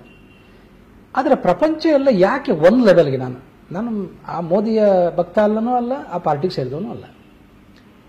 ಒಂದು ವ್ಯಕ್ತಿತ್ವನ ಎಲ್ಲರೂ ಒಂದು ಯೂನಿವರ್ಸಲ್ ಆಗಿ ಯಾಕೆ ಅಕ್ಸೆಪ್ಟ್ ಮಾಡ್ತಾರಂದ್ರೆ, ಅವ್ರ ಹೃದಯದಿಂದ ಮಾತಾಡುವಾಗ ಆ ಮಾತುಗಳಲ್ಲಿ ಒಂದು ಸಾಂತ್ವನ ಇರ್ತದೆ, ಜನರು ಮುಟ್ತಾರೆ. ಅದೇ ಕೆಲವರು ಮಾತುಗಳು ಹಾರ್ಶ್ ಆಗಿರ್ತವೆ, ಕಾಗೆ ತರ. ಯಾರು ಕೂಡ ಹಾರ್ಶ್ ವರ್ಡ್ಸ್ನ ಇಷ್ಟಪಡೋದಿಲ್ಲ. ಬರೀ 24 ಗಂಟೆ ಇನ್ನೊಬ್ಬರ ಬಗ್ಗೆ ಚಾಡಿ ಹೇಳ್ತಕ್ಕಂಥದ್ದು, ಕಾಮೆಂಟ್ ಮಾಡ್ತಕ್ಕಂಥದ್ದು, ಕ್ರಿಟಿಸೈಸ್ ಮಾಡ್ತಕ್ಕಂಥದ್ದು, ಕಂಡೆಮ್ ಮಾಡ್ತಕ್ಕಂಥದ್ದನ್ನ ಯಾರು ಇಷ್ಟಪಡೋದಿಲ್ಲ. ಇವನು ಬೇರೆಯವ್ರ ಬಗ್ಗೆ ಕಾಮೆಂಟ್ ಮಾಡ್ತಾನೆ, ಕಂಡೆಮ್ ಮಾಡ್ತಾನೆ, ಕ್ರಿಟಿಸೈಸ್ ಮಾಡ್ತಾನೆ ಅಂದ್ರೆ ನಾಳೆ ಬೆಳಗ್ಗೆ ನನ್ನ ಬಗ್ಗೆನೂ ಮಾಡ್ತಾನೆ ಅಂತ ಅವರು ಜಡ್ಜ್ ಮಾಡ್ತಾರೆ. ಹಾಗಾಗಿ ಆತ್ಮ ಸೌಂದರ್ಯ ಇದ್ರೆ ಅವನು ಒಳ್ಳೆಯ ಕನ್ಸ್ಟ್ರಕ್ಟಿವ್ ಮಾತಾಡ್ತಾನೆ, ಏನು ಹೇಳಬೇಕು ಅದನ್ನು ಕನ್ಸ್ಟ್ರಕ್ಟಿವ್ ಆಗಿ ಹೇಳ್ತಾನೆ. ಆ ಥರ ಹಸ್ಬೆಂಡ್ ಅಂಡ್ ವೈಫ್ ಬೇಕು ಇವಾಗ. ಈಗ ಕೆಲವರು ಕಷ್ಟನೇ ಪಡಲ್ಲ, ಅಪ್ಪ ಅಮ್ಮ ಮಾಡಿರ್ತಾರೋ, ಪಿತ್ರಾಜಿತ ಆಸ್ತಿ ಇರತ್ತೋ, ಕೂತಿದ ಕಡೆಗೆ ಎಲ್ಲ ಬರ್ತಿರತ್ತೋ ಅವರಿಗೆ. ನೀ ಅಂಬಾನಿ ಮಗ ಅಥವಾ ಮಗಳು ಇಶಾ ಅಂಬಾನಿಯಾಗಿ ಹುಟ್ಟಬೇಕಾದ್ರೆ ಈ ಜನ್ಮದಲ್ಲಿ ಏನು ಮಾಡಬೇಕಾದ್ದಿಲ್ಲ, ಹಿಂದೆ ಮಾಡಿರ್ತೀಯಲ್ಲ ಅದರ FD ಈಗ ಸಿಗ್ತಾ ಇತ್ತು. ಓಕೆ, ಇವಾಗ ಅದು ಒಂದು ಕೇಸ್ ಆಗೋದಾದ್ರೆ, ಇನ್ ಕೆಲವರು ಒಳ್ಳೆಯವರು, ಸಜ್ಜನರು, ಪಾಪ ಒಬ್ಬರು ತಂಟೆಗೆ ಹೋಗಲ್ಲ, ತುಂಬಾ ಕಷ್ಟ ಪಡ್ತಿರ್ತಾರೆ, ಮನೆಯಲ್ಲಿ ಸಂಸಾರದ ಸಮಸ್ಯೆ ಇರುತ್ತೆ, ಹೊರಗಡೆ ಹೋಗಿ ಎಷ್ಟೇ ದುಡಿದ್ರು ಕೂಡ ಬಂದಿದ್ದ ದುಡ್ಡು ಏನಕ್ಕೂ ಸಾಕಾಗಲ್ಲ, ತುಂಬಾ ಕಷ್ಟ ಪಡ್ತಿರ್ತಾರೆ, ಒಳ್ಳೆ ಜನಗಳು. ಅವರು ಈಗ ನೀವು ಹೇಳಿದ ಪ್ರಕಾರನೇ ಹಿಂದಿನ ಜನ್ಮದಲ್ಲಿ ಬಹುಶಃ ಅಲ್ಲೇನೋ ಮಾಡ್ಕೊಂಡಿರ್ತಾರೆ, ಒಂದು ಎಡವಟ್ಟು, ಒಳ್ಳೆ ಸಂತಾನ ಆಗೋದಿಲ್ಲ. ಬೆಸ್ಟ್ ಎಕ್ಸಾಂಪಲ್, ನಾನು ಸಾಲಿಡ್ ಎಕ್ಸಾಂಪಲ್, ಯೂನಿವರ್ಸಲ್ ಎಕ್ಸಾಂಪಲ್ ಕೊಡುವಾಗ ಗಾಂಧೀಜಿ, ರಾಷ್ಟ್ರಪಿತ ಅಂತ ಹೇಳ್ತೀವಿ ನಾವು, ಫಾದರ್ ಆಫ್ ನೇಷನ್, ಮಹಾತ್ಮ ಅಂತ ರವೀಂದ್ರನಾಥ್ ಟ್ಯಾಗೋರ್ ಅವರು ಟೈಟಲ್ ಕೊಟ್ಟರು. ಅಂತ ಮಹಾತ್ಮನಿಗೆ ಎಂತ ಮಕ್ಕಳು ಹುಟ್ಟಿದ್ರು? 4 ಜನ ಗಂಡು ಸಂತಾನ. ಒಬ್ಬರು ಕೂಡ ಹಿಸ್ಟ್ರಿಯಲ್ಲಿ ದಾಖಲಾಗ್ಲಿಲ್ವೇ ಅವರ ಹೆಸರುಗಳು? ಅವ್ರ ಹೆಸರು ಗೊತ್ತಿಲ್ಲ, ಇವತ್ತಿಗೂ ಗೊತ್ತಿಲ್ಲ. ಗಾಂಧೀಜಿನ ದ್ವೇಷ ಮಾಡ್ತಿದ್ದ 4 ಜನ. ಯಾಕೆ? ಇಂತಹ ಮಹಾತ್ಮನ ಹೊಟ್ಟೆಯಲ್ಲಿ ಇಂಥವ್ರು ಹುಟ್ಟಿದ್ರು. ಮಹಾತ್ಮನ ಬ್ಲೇಮ್ ಮಾಡೋದಲ್ಲ ಅಲ್ಲಿ. ಈ ಮಹಾತ್ಮ ಹಿಂದೆ ಏನ್ ತಪ್ಪುಗಳು ಮಾಡಿದ್ನೋ, ಮಾತಾಪಿತನ ಸರಿಯಾಗಿ ನೋಡ್ಕೊಂಡಿದ್ನೋ ಇಲ್ಲೋ, ಆ ಡೇಟಾ ತೆಗೆದು ನೋಡ್ಬೇಕಾಗತ್ತೆ ನಾವು. ಇದೆಲ್ಲ ನೋಡ್ಬೇಕಾದ್ರೆ ನಾವು ಆಕಾಶಿಕ್ ರೆಕಾರ್ಡ್ಸ್ ಅನ್ನು ಹುಡುಕ್ಬೇಕು. ಹೀಗೆ ಕ್ಲೌಡ್ ಮೆಮರಿ ಅಂತಿದೆ, ಅದನ್ನ ಹಿಂದಿನ ಕಾಲದಲ್ಲಿ ಆಕಾಶಿಕ್ ರೆಕಾರ್ಡ್ಸ್ ಅಂತ. ನಾವು ಏನು ಆಲೋಚನೆ ಮಾಡ್ತೀವಿ, ಏನು ಪಂಚೇಂದ್ರಿಯಗಳ ಮೂಲಕ ಎಕ್ಸ್ಪೀರಿಯನ್ಸ್ ಮಾಡ್ತೀವಿ, ಅದು 3 ಕಾಪಿ ಆಗತ್ತೆ ಆ ಮೆಮರಿ. ಒಂದು ಬ್ರೈನ್ ಮೆಮರಿ, ಇನ್ನೊಂದು ಸೆಲ್ಯುಲರ್ ಮೆಮರಿ, ಬಾಡಿ ಸೆಲ್ಸ್ ಅಲ್ಲಿ ಕೂಡ ಅದರ ಒಂದು ಕಾಪಿ ಇರ್ತದೆ. 3ನೇದು ಬಹಳ ಇಂಪಾರ್ಟೆಂಟ್, ಅದು ಕಾಸ್ಮಿಕ್ ಮೆಮರಿಯಾಗಿ ಕನ್ವರ್ಟ್ ಆಗ್ತದೆ. ಅದು ಸಿಸ್ಟಮೆಟಿಕ್ ಒಂದು ಕಡೆ ಸ್ಟೋರ್ ಆಗ್ತಾ ಇರುತ್ತೆ. ಈ ಫಿಸಿಕಲ್ ಬಾಡಿ ಹೋದ್ರೂ ಕೂಡ ಆ ಮೆಮರಿ ಇನ್ನೊಂದು ಫಿಸಿಕಲ್ ಬಾಡಿ ಬಂದಾಗ ಅದು ಅಪಿಯರ್ ಆಗುತ್ತೆ. 1+2 ಅಂತ ಹೇಳ್ತಿದ್ರಲ್ಲ ಹಿಂದೆ, ಏನಾದರೂ ಅರ್ಜಿ ಬರೀಬೇಕಾದ್ರೆ ಒಂದು ಒರಿಜಿನಲ್ 2 ಜೆರಾಕ್ಸ್ ಅಂತ. ಕರೆಕ್ಟ್. ಹಂಗೆ ಒಂದು ಒರಿಜಿನಲ್ ಅಲ್ಲಿ ಇರ್ತದೆ. ಈ ಬಾಡಿನ ಬರ್ನ್ ಮಾಡಿಬಿಟ್ರು, ಬ್ರೈನ್ ಮೆಮರಿ ಹೋಯ್ತು, ಸೆಲ್ಯುಲರ್ ಮೆಮರಿ ಹೋಯ್ತು. ಬಟ್ ಆತ್ಮ ಡಿಪಾರ್ಟ್ ಆಗುವಾಗ ಅದನ್ನ ಒಂದು ಪೆನ್ ಡ್ರೈವ್ ಅಲ್ಲಿ ಕಾಪಿ ತಗೊಂಡು ಹೋಗ್ತದೆ. ಈಗ ಕೆಲವರಿಗೆ ಮದುವೆಗಳು ವರ್ಕ್ ಆಗಲ್ಲ, ಚಿಕ್ಕ ಚಿಕ್ಕ ವಯಸ್ಸು ಮದುವೆ ಮಾಡ್ಕೊಂತಾರೆ, ಡಿವೋರ್ಸ್ಗಳು ಮಾಡ್ಕೋತಾರೆ. ಇನ್ ಕೆಲವರಿಗೆ ಆರೋಗ್ಯದ ಸಮಸ್ಯೆಗಳಿರುತ್ತೆ, ಫೈನಾನ್ಷಿಯಲ್ ಪ್ರಾಬ್ಲಮ್ಸ್ ಇರುತ್ತೆ. ಈಗ ಬಹುಶಃ ಮೋಸ್ಟ್ಲಿ ಪೂರ್ವ ಜನ್ಮದ ಎಡವಟ್ಟಿರ್ಬೋದು, ಅದೆಲ್ಲ ಮಾಡ್ಕೊಂಡಿರ್ಬೋದು. ಅದರ ಪ್ರತಿಫಲ ಇದು ಅನ್ನೋದಾದ್ರೆ ಅವರು ಈಗ ಪ್ರೆಸೆಂಟ್ ಜನ್ಮದಲ್ಲೇ ಇದನ್ನೆಲ್ಲ ಕ್ಲಿಯರ್ ಮಾಡಿಕೊಂಡು ಮತ್ತೆ ಸಡನ್ ಆಗಿ ಚೆನ್ನಾಗಿ ಆಗ್ಬೋದಾ ಅವರು? ಇವತ್ತೇನಿದೆ ಇದು ನಿನ್ನೆಯ ಪ್ರತಿಬಿಂಬ.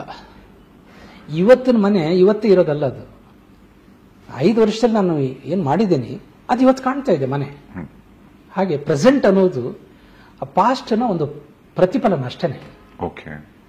ಯಾಕೆ ಎಲ್ರಿಗೂ ಈಕ್ವಲ್ IQ ಇಲ್ಲ? ಭಗವಂತ ಏನು ಕರುಣಾಮಯಿ, ಅವನು ಯಾಕೆ ಪಾರ್ಶಿಯಾಲಿಟಿ ಮಾಡ್ತಾನೆ? ನೀವು IAS ಮಾಡ್ಬೇಕಾದ್ರೆ 80 ಬೇಕು IQ, 100 ಬೇಕು. ಮೆಡಿಸಿನ್ ಮಾಡ್ಬೇಕಾದ್ರೆ 80 ಬೇಕು, ಆಯ್ತಾ? ಒಬ್ಬ KS ಮಾಡಬೇಕಾದ್ರೆ 60 ಬೇಕು. ಕಸ ಹೊಡಿಬೇಕಾದ್ರೆ ಎಷ್ಟು ಬೇಕು? ಒಂದು 20 ಬಂದ್ರು ಸಾಕು. 5 ಇದ್ರೆ ಸಾಕು. 100 ಇದ್ರೆ ಅವ್ನು ಕಸ ಇಲ್ಲಿ ಹೊಡಿತಾನೆ, ಅವನಿಗಷ್ಟು ಐಡಿಯಾಸ್ ಇರ್ತದೆ. ಈ IQ ಹಾಕೋನ್ ಯಾರು? ತಂದೆ ತಾಯಿಗಳಾಗ್ತಾರ? ಇಲ್ಲ. ಇದು ಜೆನೆಟಿಕಲ್ ಪ್ರಾಪರ್ಟಿ ಅಲ್ಲ, ಹೆರಿಡಿಟರಿ ಪ್ರಾಪರ್ಟಿ ಅಲ್ಲ. ತಂದೆ ತಾಯಿಗಳಿಂದ ತಾತ ಅಜ್ಜಂದರಿಂದ ಬರ್ತಕ್ಕಂಥ ಬರೀ ವಂಶವಾಹಿ ಕಾಯಿಲೆಗಳಷ್ಟೇ. ಇದೆಲ್ಲರೂ ತಿಳ್ಕೋಬೇಕು. ಸೈಕಿ ಹೆರಿಡಿಟ್ರಿ ಅಂತ ಇದೆ, ಇದು ಜನರಿಗೆ ಹೊಸದು ನಾನು ಹೇಳ್ತಾ ಇರೋದು. ಇದನ್ನ ನಾನು ಸಂಸ್ಕಾರ ಅಂತ ಹೇಳ್ತಿರೋದು. ಒಂದಷ್ಟು ಸಂಸ್ಕಾರಗಳು ಹಿಂದಿನ ಜನ್ಮದಿಂದ ಬಂದಿರ್ತವೆ. 5 ಜನ ಪಾಂಡವರೇ ಇಟ್ಕೋ. ಯಾಕೆ ಎಲ್ಲರೂ ಅರ್ಜುನ್ ತರ ಶಾರ್ಪ್ ಇಲ್ಲ? ಯಾಕೆ ಧರ್ಮರಾಯನ್ ತರ ಶಾಂತವಾಗಿಲ್ಲ? 5 ಮಕ್ಕಳು ಒಂದು ತಾಯಿಗಿದ್ರೆ 5 ಡಿಫರೆಂಟ್ ಆಲೋಚನೆ ಮಾಡ್ತಾರೆ. ಅದೇ ಜೀನ್ಸು, ಅದೇ ಬ್ಲಡ್ ಗ್ರೂಪು, ಅದೇ ಮನೆ ಊಟ, ಅದೇ ಮಲೆ ಹಾಲು ಉಂಡು ಬೆಳೆದವರು ಒಂದೇ ತರ ಆಲೋಚನೆ ಯಾಕೆ ಮಾಡಲಿಲ್ಲ? ಯಾಕಂದ್ರೆ ಆ ಒಳಗಡೆ ಇರೋ ಸಂಸ್ಕಾರ ಒಂದೇ ತರ ಆಲೋಚನೆ ಮಾಡಕ್ ಬಿಡೋದಿಲ್ಲ. ವೀರಪ್ಪನ ಮನೆಯಲ್ಲಿ ಎಲ್ಲರೂ ವೀರಪ್ಪನ ಕ್ರೂರಿಗಳಂತಂದ್ರೆ ಇಲ್ಲ, ಸಾಫ್ಟ್ ಆಗಿರೋರು ಇದ್ದಾರೆ. ನಾನು ಅವ್ರ ಮನೇಲಿ ಟೀ ಕುಡಿದು ಬಂದಿದ್ದೀನಿ. ವೀರಪ್ಪನವ್ರ ಮನೇಲಿ ಹೆಮ್ಮೆಯಿಂದ ಹೇಳ್ಕೊಳ್ತೀನಿ. ನಾನು ಸಾಧನೆಗೆ ಅಂತ ಮಲೆ ಮಹದೇಶ್ವರ ಬೆಟ್ಟಕ್ಕೆ ಹೋಗ್ತಾ ಇದ್ದೆ, ತಪಸ್ಸಿಗೆ ಅಂತ. ಆ ದಿನಗಳಲ್ಲಿ ಕಾಡಲ್ಲೇ ಇದ್ದ ಅವನು. ಆ ಪಾಲಾರ್ ನದಿ ದಾಟ್ಕೊಂಡು ಹಂಗೆ ಅಲ್ಲೇ ಹತ್ತಿರದ ಊರು ಗೋಪಿನಾಥ. ಬದುಕಿದ್ದ ಕಾಡಲ್ಲಿದ್ದ. ನಾನು ಅವ್ರ ಮನೆಗೆ ಹೋದಾಗ ಹೆಂಡತಿ ಮುತ್ತುಲಕ್ಷ್ಮಿ ನನಗೆ ಟೀ ಮಾಡಿಕೊಟ್ಟಿದ್ದಾರೆ. Still I remember tea. ಅಂದ್ರೆ ಯಾಕೆ ಎಲ್ಲರೂ ವೀರಪ್ಪನಾಗ್ಲಿಲ್ಲ ಮನೇಲಿ ಹೊಡೆದವರೆಲ್ಲ ಅಂತ. ಆ ಬಿಹೇವಿಯರ್ ನಿರ್ಧಾರ ಮಾಡೋದು ಈ ಜೆನೆಟಿಕಲ್ ಫ್ಯಾಕ್ಟರ್ಸ್ ಅಲ್ಲ, ಅವನ ಪೂರ್ವಜನ್ಮ ಸಂಸ್ಕಾರ ಅಂತ ಬುದ್ಧ ಬರೀತ. ನಾನು ಹೇಳಿದ್ರೆ ಆಗೋದಿಲ್ಲ. ನಾನು ಬುದ್ಧನಾಗಬೇಕಾದ್ರೆ 643 ಜನ್ಮ ಬೇಕಾಯಿತು ಅಂತ ಅವನು ಅಷ್ಟು ಜನ್ಮ ಬರೆದಿದ್ದಾನೆ. ನಾನು ಹೆಂಗೆ ಸಾಫ್ಟನ್ ಆಗ್ತಾ ಬಂದೆ, ನಾನು ಕಾಡುಕೋಣ ಆಗಿದ್ದೆ, ಏನೇನೋ ಆಗಿದ್ದೆ, ಬೋಧಿಸತ್ವ ಆಗಿದ್ದೆ, ಹೆಂಗೆ ಬಂದೆ ನಾನು ಲಾಸ್ಟ್ ಬುದ್ಧ. ಇದು ಈ ಜನ್ಮದಿಂದ ಬಂದಿದ್ದಲ್ಲ, ಹಿಂದಿನ ಜನ್ಮಗಳಲ್ಲಿ ಜರ್ನಿ ರಿಸಲ್ಟ್ ಈ ಜನ್ಮಕ್ಕೆ ನನಗೆ ಪ್ರಾಪ್ತಿಯಾಯಿತು. ಅಂಡ್ ನೀವು ನಮ್ಮ ಕರ್ನಾಟಕದ ಜನತೆಗೆ ಸಾಕಷ್ಟು ಜನಕ್ಕೆ ಚಿರಪರಿಚಿತರಾಗಿದ್ದು ಜನ್ಮಾಂತರ ಅನ್ನೋ ಒಂದು ಕಾರ್ಯಕ್ರಮದ ಮುಖಾಂತರ. ಈಗ ಇನ್ಫ್ಯಾಕ್ಟ್ ಒಂದು ಜನ್ಮಾಂತರಕ್ಕೆ ನಾನು ಕೂಡ ಬಂದಿದ್ದೀನಿ. ತುಂಬಾ ಜನರು ಕೆಲವರೆಲ್ಲ ಅನ್ನೋರು, ಈಗ ತುಂಬಾ ದೊಡ್ಡ ದೊಡ್ಡ ಸಿನಿಮಾ ಹೀರೋಯಿನ್ ಲಕ್ಷ್ಮಿಯವರು ಕೂಡ, ಅವ್ರಿಗೂ ಕೂಡ ಪಾಸ್ಟ್ ಲೈಫ್ ಥೆರಪಿ ಅಂದ್ರೆ ಅವರು ಕೂಡ ನಂಬಲಿಲ್ಲ. ಡಿಸ್ಕಷನ್ ಕರೆದಿದ್ದು ನಾನು ಹೋಗಿದ್ದೆ, ನೀನಾ ನಾನು ಅನ್ನೋ ಕಾರ್ಯಕ್ರಮದಲ್ಲಿ. ನಾನು ವಿಷಯದ ಪರವಾಗಿದ್ದರೆ ವಿಷಯದ ವಿರೋಧವಾಗಿ CR ಚಂದ್ರಶೇಖರ್ನ ಕೂರಿಸಿದ್ರು. ನಾನು ನನ್ನ ಚರ್ಚೆಯಲ್ಲಿ ನನ್ನದು ಏನಿದೆ ಸೈನ್ಸ್ ಅದನ್ನು ಮಂಡಿಸಿದೆ. Today it is a science, it's not a faith ಅಂತ ನಾನು ನಿರೂಪಣೆ ಮಾಡಿದೆ. ಯಾಕೆಂದರೆ ಅದರ ಮೇಲೆ ಅಮೆರಿಕದಲ್ಲಿ 40 ವರ್ಷ ರಿಸರ್ಚ್ ಮಾಡಿರ್ತಕ್ಕಂಥ ಒಬ್ಬ ಸೈಂಟಿಸ್ಟ್ ಇದ್ದಾನೆ, ಇಯಾನ್ ಸ್ಟೀವನ್ಸನ್ ಅಂತ. ಅವನು ಪುಸ್ತಕಗಳು ಬರೆದಿದ್ದಾನೆ, ಪ್ರಪಂಚದಾದ್ಯಂತ ಸುತ್ತಿ ಡಾಕ್ಯುಮೆಂಟ್ ಮಾಡಿದ್ದಾನೆ. ಅವನು ಯಾರು ಅಂದ್ರೆ ಖ್ಯಾತ ಮನೋವಿಜ್ಞಾನಿ. ನನಗೆ ಮನೋವಿಜ್ಞಾನದ ಬ್ಯಾಕ್ಗ್ರೌಂಡ್ ಇಲ್ಲ.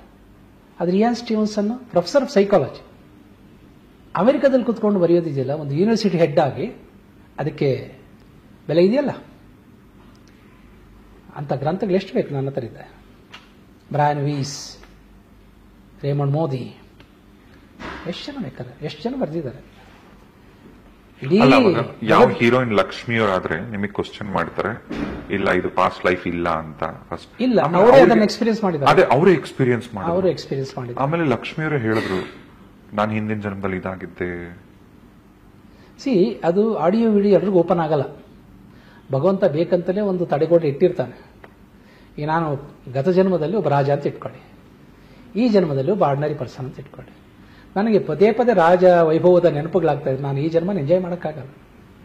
ಹಾಗಾಗಿ ಭಗವಂತ ಒಂದು ಮರೆಮಾಚಿ ಇಟ್ಟಿದ್ದಾನೆ, ಅದನ್ನು ಸುಪ್ತ ಮನಸ್ಸಲ್ಲಿ ಗುಪ್ತವಾಗಿ ಇಟ್ಟಿರ್ತಾನೆ. ನಾವು ಆ ಗುಪ್ತವಾಗಿರ್ತಕ್ಕಂಥದ್ದನ್ನು ಕೆಲವು ರಿವೀಲ್ ಮಾಡ್ತೇವೆ. ಯಾಕೆ ಅಂತಂದ್ರೆ ಅವನಿಗೆ ಆ ಸಮಸ್ಯೆಯಿಂದ ಹೊರಬರೋದಕ್ಕೆ. ಈಗ ಪಾಸ್ಟ್ ಲೈಫ್ ಇಂದ ಈಗ ನೀವು ಹೇಳ್ದಂಗೆ ಬಹುಶಃ ಅದು ಮರವಿರೋದು ಒಳ್ಳೇದು, ಇಲ್ದಿದ್ರೆ ಈ ಜನ್ಮ ನಾವು ಎಂಜಾಯ್ ಮಾಡೋಕ್ಕಾಗಲ್ಲ ಅಂತ. ಪಾಸ್ಟ್ ಲೈಫ್ ಹೋಗಿ ಬರೋದು, ತಿಳ್ಕೊಂಬರೋದು, ಇದೆಲ್ಲ ಸುಮ್ಮನೆ ಒಂದು ಕ್ಯೂರಿಯಾಸಿಟಿಗೋಸ್ಕರನ ಅಥವಾ ಇದರಿಂದ ಏನಾದರೂ ಬೆನಿಫಿಟ್ಸ್ ಇದೆಯಾ ಅಂದ್ರೆ? ತುಂಬಾ ಜನ ಕೇಳ್ತಾರೆ, ನನಗೆ ಕ್ಯೂರಿಯಾಸಿಟಿ ಇದೆ, ನೀವು ಜನ್ಮಾಂತರ ಮಾಡಿದಿರಿ, ಅದನ್ನ ನೋಡಿದ್ದೀನಿ, ನನಗೂ ಹಿಂದಿನ ಜನ್ಮ ತಿಳ್ಕೊಳ್ಬೇಕಂತ ಕುತೂಹಲ ಇದೆ ಅಂತ ಬರ್ತಾರೆ. ಸರ್ಜರಿ ಅನ್ನೋದು ಕುತೂಹಲಕ್ಕಾಗಿ ಮಾಡೋದಿಲ್ಲ. Surgery is not for curiosity. ನನಗೆ ಹರ್ನಿಯಾ ಸರ್ಜರಿ ಮಾಡಿಸ್ಕೊಳ್ಬೇಕು ಅನ್ನೋ ಕುತೂಹಲ ಇದೆ, ಮಾಡಿ ಡಾಕ್ಟರ್ ಅಂದ್ರೆ ಮಾಡ್ತಾರ? ಇಲ್ಲ, ಹಿಂಗೆ ಹರ್ನಿಯಾ ಇರಬೇಕು ಮತ್ತು ಡಾಕ್ಟರ್ ಸ್ಕ್ಯಾನ್ ಮಾಡಿ ಅದು ಚಿಕಿತ್ಸೆ ಅಂದ್ರೆ ಸರ್ಜರಿ ಸ್ಟೇಜಲ್ಲಿ ಇದೆ ಅಂದ್ರೆ ಮಾತ್ರ ಡಿಸೈಡ್ ಮಾಡ್ತಾರೆ, ಇಲ್ಲ ಮೆಡಿಸಿನ್ ಕೊಟ್ಟು ಕಳಿಸ್ತಾರೆ. ಹಾಗೆ ನಾನು ಅದನ್ನೇ ಹೇಳ್ತೇನೆ ಎಲ್ರಿಗೂ, ಬಂದವರಿಗೆಲ್ಲ. So this therapy is not for curiosity. ನಿನಗೇನಾದರೂ ಸಮಸ್ಯೆ ಇರಬೇಕು, ಅದು ರಿಲೇಟೆಡ್ ಏನೋ ಫೋಬಿಯಾನೋ ಅಥವಾ ಇನ್ನೇನೋ ಡಿಪ್ರೆಷನ್ನೋ ಇನ್ನೇನೋ ಸಾಂಸಾರಿಕ ಸಮಸ್ಯೆಗಳು ಏನೋ ಇರಬೇಕದು, ಅವಾಗ ನಾನು ಮಾಡ್ತೇನೆ. ಈಗ ನೀವು ದೊಡ್ಡ ದೊಡ್ಡ ಸಿನಿಮಾದವರಿಂದ ಹಿಡಿದು ರಾಜಕೀಯ ವ್ಯಕ್ತಿಗಳಿಂದ ಸಾಕಷ್ಟು ಸೋ ಕಾಲ್ಡ್ ಇನ್ಫ್ಲೂಯೆನ್ಸ್ ಪೀಪಲ್ಗಳು ಕೂಡ ಅವರು ಕೆಲವೊಂದು ಸಮಸ್ಯೆಗಳು ಇಟ್ಕೊಂಡು ನಿಮ್ಮ ಹತ್ರ ಬಂದಿದ್ದಾರೆ, ನೀವು ಕೆಲವು ದಾರಿ ಕೂಡ ತೋರಿಸಿದ್ರ ಅಥವಾ ಹೆಂಗ್ ವರ್ಕ್ ಆಗುತ್ತೆ, ಬಹುಶಃ ನೀವು ಸೈಂಟಿಫಿಕಲಿ ಎಕ್ಸ್ಪ್ಲೈನ್ ಮಾಡಿರ್ಬೋದು, ಸಾಲ್ವ್ ಮಾಡಿರ್ಬೋದು, ಅಥವಾ ಪಾಸ್ಟ್ ಲೈಫ್ ಥೆರಪಿಯಿಂದ ಅವ್ರಿಗೊಂದು ಸೊಲ್ಯೂಷನ್ ಕಂಡುಕೊಟ್ಟಿರ್ಬೋದು. ನನಗೀಗ ಅದು ಯಾರ ಹೆಸರುಗಳು ಬೇಡ, ಬಟ್ ಅಟ್ಲೀಸ್ಟ್ ಏನಾದರೂ ನೀವು ನಿಮ್ಮ ಎಕ್ಸ್ಪೀರಿಯನ್ಸ್ ಅಲ್ಲಿ ಕಂಡಂತ ಒಂದು ಎಕ್ಸ್ಪೀರಿಯನ್ಸ್, ಒಂದು ಡಿಫ್ರೆಂಟ್ ಕೇಸ್. ನಾನು 18 ದೇಶಗಳಲ್ಲಿ ಈ ಒಂದು ಎಕ್ಸ್ಪೆರಿಮೆಂಟ್ಸ್ ಮಾಡಿದ್ದೇನೆ. ಸೋಫಾರ್ 10,000ಕ್ಕಿಂತ ಹೆಚ್ಚಾಗಿ ಪರ್ಸನಲ್ ರಿಗ್ರೆಷನ್ಸ್ ಮಾಡಿದ್ದೇನೆ. ಯಾವುದೋ ಒಂದು ವ್ಯಕ್ತಿ ಒಂದು ಫೋಬಿಯಾದಿಂದ ನಡುತ್ತಿರ್ತಾನೆ. ಒಂದು ಎಕ್ಸಾಂಪಲ್ ಕೊಡೋದಾದ್ರೆ, ಲಾಸ್ಟ್ 3 years ಬ್ಯಾಕ್ ನಡೆದಿತ್ತು. ಒಬ್ಬ ಲೇಡಿ, ಅವಳಿಗೆ ಲಿಫ್ಟ್ ಫೋಬಿಯಾ ಇತ್ತು. ಅದು ತುಂಬಾ ಜನಕ್ಕೆ ಇರುತ್ತೆ ಗುರುಜಿ. ಅಲ್ಲ, ಇದು ವಿಚಿತ್ರ ಇತ್ತು. ಲಿಫ್ಟ್ ಫೋಬಿಯಾ ಇತ್ತು, ಅದನ್ನು ಏರೋಫೋಬಿಯಾ ಅಂತಾರೆ. ಓಕೆ, ಅಷ್ಟ್ಯಾಕೆ, ಇನ್ನೂ ಎಲ್ರಿಗೂ ಗೊತ್ತಿರತಕ್ಕಂಥ ಒಂದು ಪರ್ಸನಾಲಿಟಿ, ಈ ಆಕ್ಟರ್ ಇವರಿದ್ದಾರಲ್ಲ, ಇದು ಮಾಡಿದಾರಲ್ಲ, ಡ್ಯಾನ್ಸರ್, ಫೇಮಸ್ ಡಾಕ್ಟರ್ ಅವರು, doctor Sanjay, classical dancer, Sabarimala Swami Ayyappan role ಅವ್ರನ್ನೆಲ್ಲ ನೋಡಿರ್ತಾರೆ. ಅವರಿಗೆ ಈ ಏರೋಫೋಬಿಯಾ ಇತ್ತು. ಅದಕ್ಕೋಸ್ಕರಗೆ ಬಂದಿದ್ರು ನನ್ನ ಹತ್ರ ಜನ್ಮಾಂತರದಲ್ಲಿ ಚಿಕಿತ್ಸೆಗಾಗಿ. ಆ ಚಿಕಿತ್ಸೆ ಮಾಡಿದಾಗ ಮೂಲ ತಿಳ್ಕೊಳ್ಳಿ ನಾವು, ಇದರ ಕಾಸ್ ಎಲ್ಲಿದೆ ಅಂತ. ಸೊ ಫಾರಿನ್ ಕಂಟ್ರಿಯಲ್ಲಿ ಯಾವುದೋ ಒಂದು ಲೈಫ್ ಟೈಮಲ್ಲಿ ಹುಟ್ಟಿದ್ರು ಅವರು. ಆ ಸ್ನೇಹಿತನನ್ನು ತುಂಬಾ ಪರ್ವತದ ಮೇಲಿಂದ ತಳ್ಳಿಬಿಟ್ರು, ಸಿಟ್ಟು ಬಂದು ಅವನ ಕೆಳಗಡೆ ಸತ್ತೋದ. ಅದೇ ಗಿಲ್ಟಲ್ಲಿ, ಅದೇ ಒಂದು ಭಯದಲ್ಲಿ ನೆಕ್ಸ್ಟ್ ಡೇ ಇವನು ಬೈಸ್ಕಲ್ ಹಾಕೊಂಡು ಬಂದು ಅಲ್ಲಿಂದನೇ ಇವನು ಬಿದ್ದು ಸತ್ತೋದ.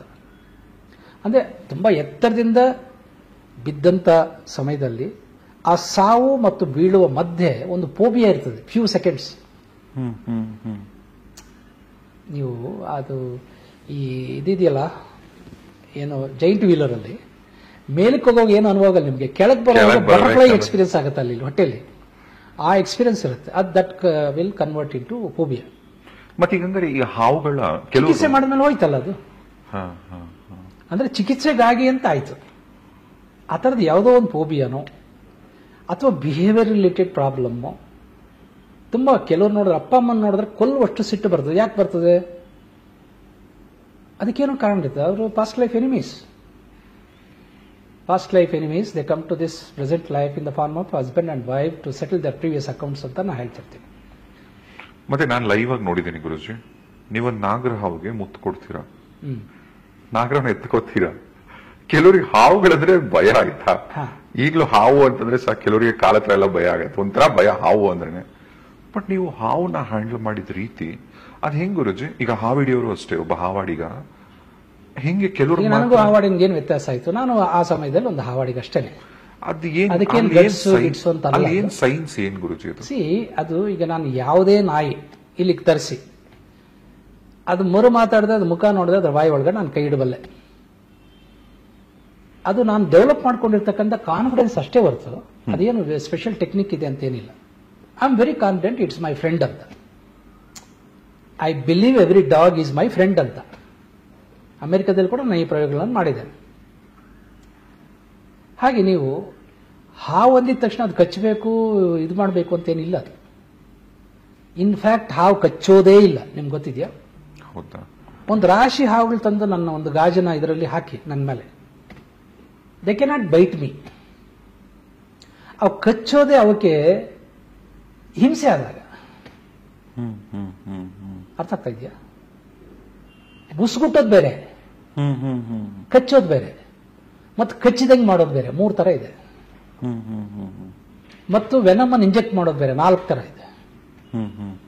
ಹೆಡೆಯಲ್ಲಿ ನಿಂತ್ಕೊಳ್ಳೋದು ಫಸ್ಟ್ ರಿಯಾಕ್ಷನ್, ಬುಸ್ಗುಟ್ಟೋದು ಸೆಕೆಂಡ್ ರಿಯಾಕ್ಷನ್, ಹಿಂಗ್ ಕಚ್ಚಿದಂಗೆ ಮಾಡೋದು, ಅಲ್ಲಿ ಕಚ್ಚಿರೋದಿಲ್ಲ, ಮೂತಿ ತೆಗೆದೇ ಇಲ್ಲ. ಅದು ಹಾವು ಕಚ್ಚಲ್ಲ. ಯಾವ ಹಾವು ಕೂಡ ಅಮೂಲ್ಯವಾದ ತನ್ನ ವಿಷಯವನ್ನ ವೇಸ್ಟ್ ಮಾಡ್ಕೊಳ್ಳೋಕೆ ಇಷ್ಟಪಡೋದಿಲ್ಲ. ಯಾಕೆಂದ್ರೆ 1 ಮಂತ್ ಬೇಕು ಮತ್ತೆ ಅದ್ರಿಗೆ ಏನ್ ಮಾಡ್ಬೇಕಾರೆ. ಸಾಮಾನ್ಯವಾಗಿ ಯಾರಾದ್ರೂ ಕೊಲ್ಬೇಕಾರೆ ಗಾಳಿಯೆಲ್ಲ ಗುಂಡಾರಿಸ್ತಾರೆ, ಹೆದರ್ಸೋದಕ್ತಾನೆ. ಆಮೇಲೆ ಕಚ್ಚಿದಂಗೆ ಮಾಡ್ತೇವೆ, ವಿಷ ಇಂಜೆಕ್ಟ್ ಮಾಡಲ್ಲ. ಗಾಯನೂ ಆಗಿರ್ತದೆ, ಮನುಷ್ಯ ಸಾಯೋದಿಲ್ಲ. ಅದು ಕಚ್ಚಿ ಬೈಟ್ ಮಾಡಿ ಹಿಂಗೆ ಟ್ವಿಸ್ಟ್ ಮಾಡಿದ್ರೆ ಅದು ವಿಷದ ಚೀಲ ಬರ್ಸ್ಟ್ ಆಗತ್ತೆ, ವಿಷ ಹತ್ತುತ್ತೆ. ಆಮೇಲೆ ಒಬ್ಬ ಮನುಷ್ಯ ಸಾಯಬೇಕಾದ್ರೆ ಇಷ್ಟು ml ವಿಷ ಒಳಗಡೆ ಹೋಗ್ಲೇಬೇಕು ಅಂತ ಇರ್ತದೆ. ಆ ಪ್ರಮಾಣದ ವಿಷ ಹೋಗ್ಲಿಲ್ಲ ಅಂತಂದ್ರೆ ಅವನು ರಿಕವರಿ ಆಗ್ತಾನೆ ಅದರಿಂದ. ಹಾವಿನ ವಿಷವನ್ನು ಯಾರು ಬೇಕಾದ್ರೂ ಕುಡಿಬಹುದು, ಸಾಯೋದಿಲ್ಲ. ಹಾವಿನ ವಿಷ, ಹಾವಿನ ವಿಷವನ್ನು ಸಾಯಲ್ಲ, ವಿಷ ಸಾಯೋದಿಲ್ಲ. ಈ ಒಂದು ಸೈನ್ಸ್ ಗೊತ್ತಿಲ್ಲದವರು ಕೆಲವರು ಅದನ್ನು ಹಾವಿನ ವಿಷ ಕುಡಿಯೋ ಒಂದು ಮಾಡಿ ಬೇರೆಯವ್ರನ್ನ ಭಯಪಡಿಸ್ತಾರೆ. ಹಾವಿನ ವಿಷ ರಕ್ತಕ್ಕೆ ಹೋದ್ರೆ ಮಾತ್ರ, ರಕ್ತದ ಸಂಪರ್ಕಕ್ಕೆ ಹೋದ್ರೆ ಮಾತ್ರ ಮನುಷ್ಯ ಸಾಯ್ತಾನೆ ಹೊರತು ಹೊಟ್ಟೆಗೆ ಹೋದ್ರೆ ಅದು ಪ್ರೋಟೀನ್ ಆಗಿ ಜೀರ್ಣ ಆಗಿ ಇನ್ನೂ ಅದ್ಭುತವಾದ ಅದು. ದ್ರವ್ಯಗಳಲ್ಲಿ ಹಾವಿನ ವಿಷವನ್ನ ಬಳಸ್ತಾರೆ. ಹಾವುಗಳನ್ನ ಹಿಡ್ಕೊಂಡ್ಬಂದು ನಾಲ್ಗೆಗೆ ಬೈಟ್ ಮಾಡಿಸ್ತಾರೆ ನೋಡಿ, ಕೇಳಿರ್ತೀರಿ. ಮೊನ್ನೆ ಕೆಲವನ್ನೆಲ್ಲ ಅರೆಸ್ಟ್ ಮಾಡಿದ್ರು. ಅಂದ್ರೆ ಆ ಪ್ರಮಾಣದಷ್ಟು, ಸಾಯೋ ಪ್ರಮಾಣದಷ್ಟು ವಿಷ ಹೋಗ್ಲಿಲ್ಲ ಅಂತಂದ್ರೆ ಏನಾಗುತ್ತೆ ಅಂದ್ರೆ ಅವನಿಗೆ ಯೂಸ್ ಮಾಡಿದಷ್ಟು ಮತ್ತು ಬರುತ್ತೆ ಬ್ರೈನ್ಗೆ. ನೋಡಿ, ಹಾವಿನ ವಿಷ ಅದು ಮ್ಯಾಜಿಕ್ ಅದು. ಈಗ ಹಾವು ಸ್ಪಿರಿಚುಯಾಲಿಟಿಗೂ ಕನೆಕ್ಟ್ ಮಾಡ್ತಾರೆ. ಯಾವ ತರ ಅಂದ್ರೆ, ತುಂಬಾ ಜನರ ಜೀವನದಲ್ಲಿ ಪ್ರೆಸೆಂಟ್ ಲೈಫ್ ಅಲ್ಲಿ ಏನಾದ್ರೂ ಏಳಿಗೆ ಆಗ್ತಿಲ್ಲ ಅಂದ್ರೆ, ನಾಗದೋಷ ಇದೆ, ಸರ್ಪ ಸಂಸ್ಕಾರ ಮಾಡಬೇಕು, ಹಾವುಗೂ ಡೈರೆಕ್ಟ್ ರಿಲೇಟ್ ಮಾಡ್ಬಿಡ್ತಾರೆ ಗುರುಜಿ. ಅದು ಹಾವಿಗೆ, ಹಾವು ಅಂತಂದ್ರೆ ಅದು ಸಿಂಬಾಲಿಕ್ ರೆಪ್ರೆಸೆಂಟೇಷನ್. ನಮ್ಮ ಪೂರ್ವಿಕರು ಒಂದು ತತ್ವವನ್ನ ವಿಜುವಲೈಸಬಲ್ ಫಾರ್ಮೆಟ್ ಅಲ್ಲಿ ಹೇಳುವಾಗ ಒಂದು ಮೈಥಾಲಜಿಕಲ್ ಒಂದು ಫಾರ್ಮೆಟ್ ಕೊಟ್ಟರು. ಈಗ ಶಿವನ ಕೊರಳಲ್ಲಿ ಏನಿದೆ? ಹಾವು. ಗಣಪನ ಡುಬ್ಬಕ್ಕೆ ಏನ್ ಕಟ್ಕೊಂಡಿದ್ದಾನೆ? ಹಾವು.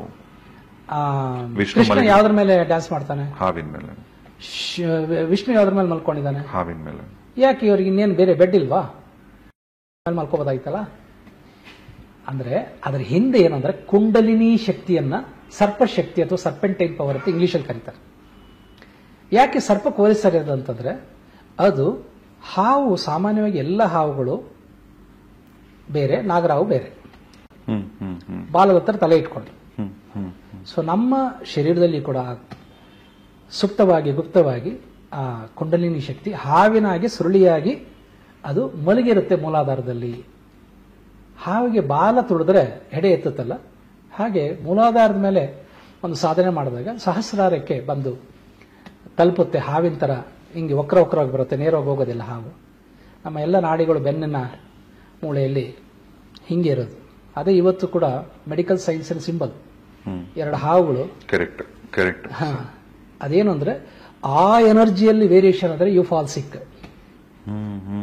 ಸಾಡೆ ಸಾತಿ ಮಂಗಳಿಕು ಸರ್ಪದೋಷ ಅಂತೀವಲ್ಲ, ಸರ್ಪದಿಂದ ಬಂದಿದ್ದಲ್ಲ, ಸರ್ಪ ಹೊಡೆದಿದ್ದರಿಂದ ಬಂದಿದ್ದಲ್ಲ. ಹಂಗ್ ಬರೋದಾದ್ರೆ ಚೈನೀಸ್ ಒಂದು ಲೈಫ್ ಟೈಮ್ ಅಲ್ಲಿ 500 ಹಾವು ತಿಂತಾರೆ. ಥೈಲ್ಯಾಂಡ್ ಅವರು, ಚೀನಾದವರು, ಕೊರಿಯಾದವರು ನಾಗರ ಹಾವುಗಳನ್ನ ತಿಂತಾರೆ, ಕಡಿತಾರೆ. ಅವ್ರಿಗೆ ಯಾಕೆ ಬರಲಿಲ್ಲ ಸರ್ಪದೋಷ? ಸ್ಕಿನ್ ಡಿಸೀಸ್, ಸೋರಿಯಾಸಿಸ್ ಯಾಕೆ ಬರಲಿಲ್ಲ?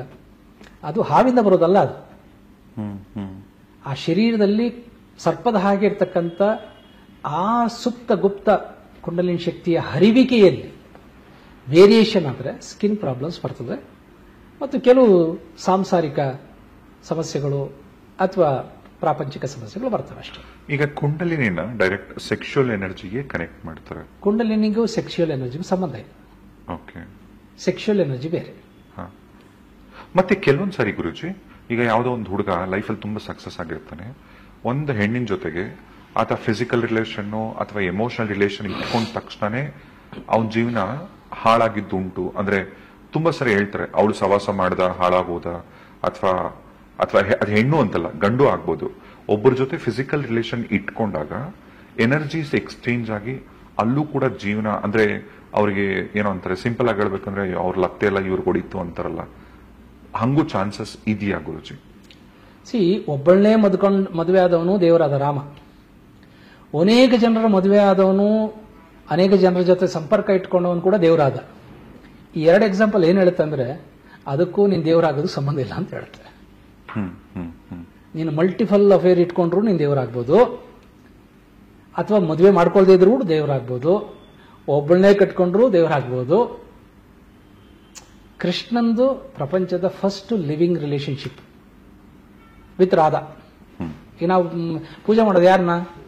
8 ಜನ ಕಟ್ಕೊಂಡಿದ್ದ ಅಯ್ಯಪ್ಪ, ಅಷ್ಟಮಹಿಷಿ ವಲ್ಲಭ, 80 ಜನ ಮಕ್ಕಳು, 8 ಜನ ಮದುವೆ ಹೆಂಡ್ತೀರು, 80 ಜನ ಮಕ್ಕಳಿದ್ರು ಕೂಡ ಒಬ್ಬ ಪೂಜ್ಯನೀಯ ವ್ಯಕ್ತಿ ಆಗ್ಬೋದು ಅಂತ ಪ್ರೂವ್ ಮಾಡಿದವನು ಯಾರು? ಕೃಷ್ಣ. ನಿನಗೇನು ಬಂದಿದೆ ರೋಗ?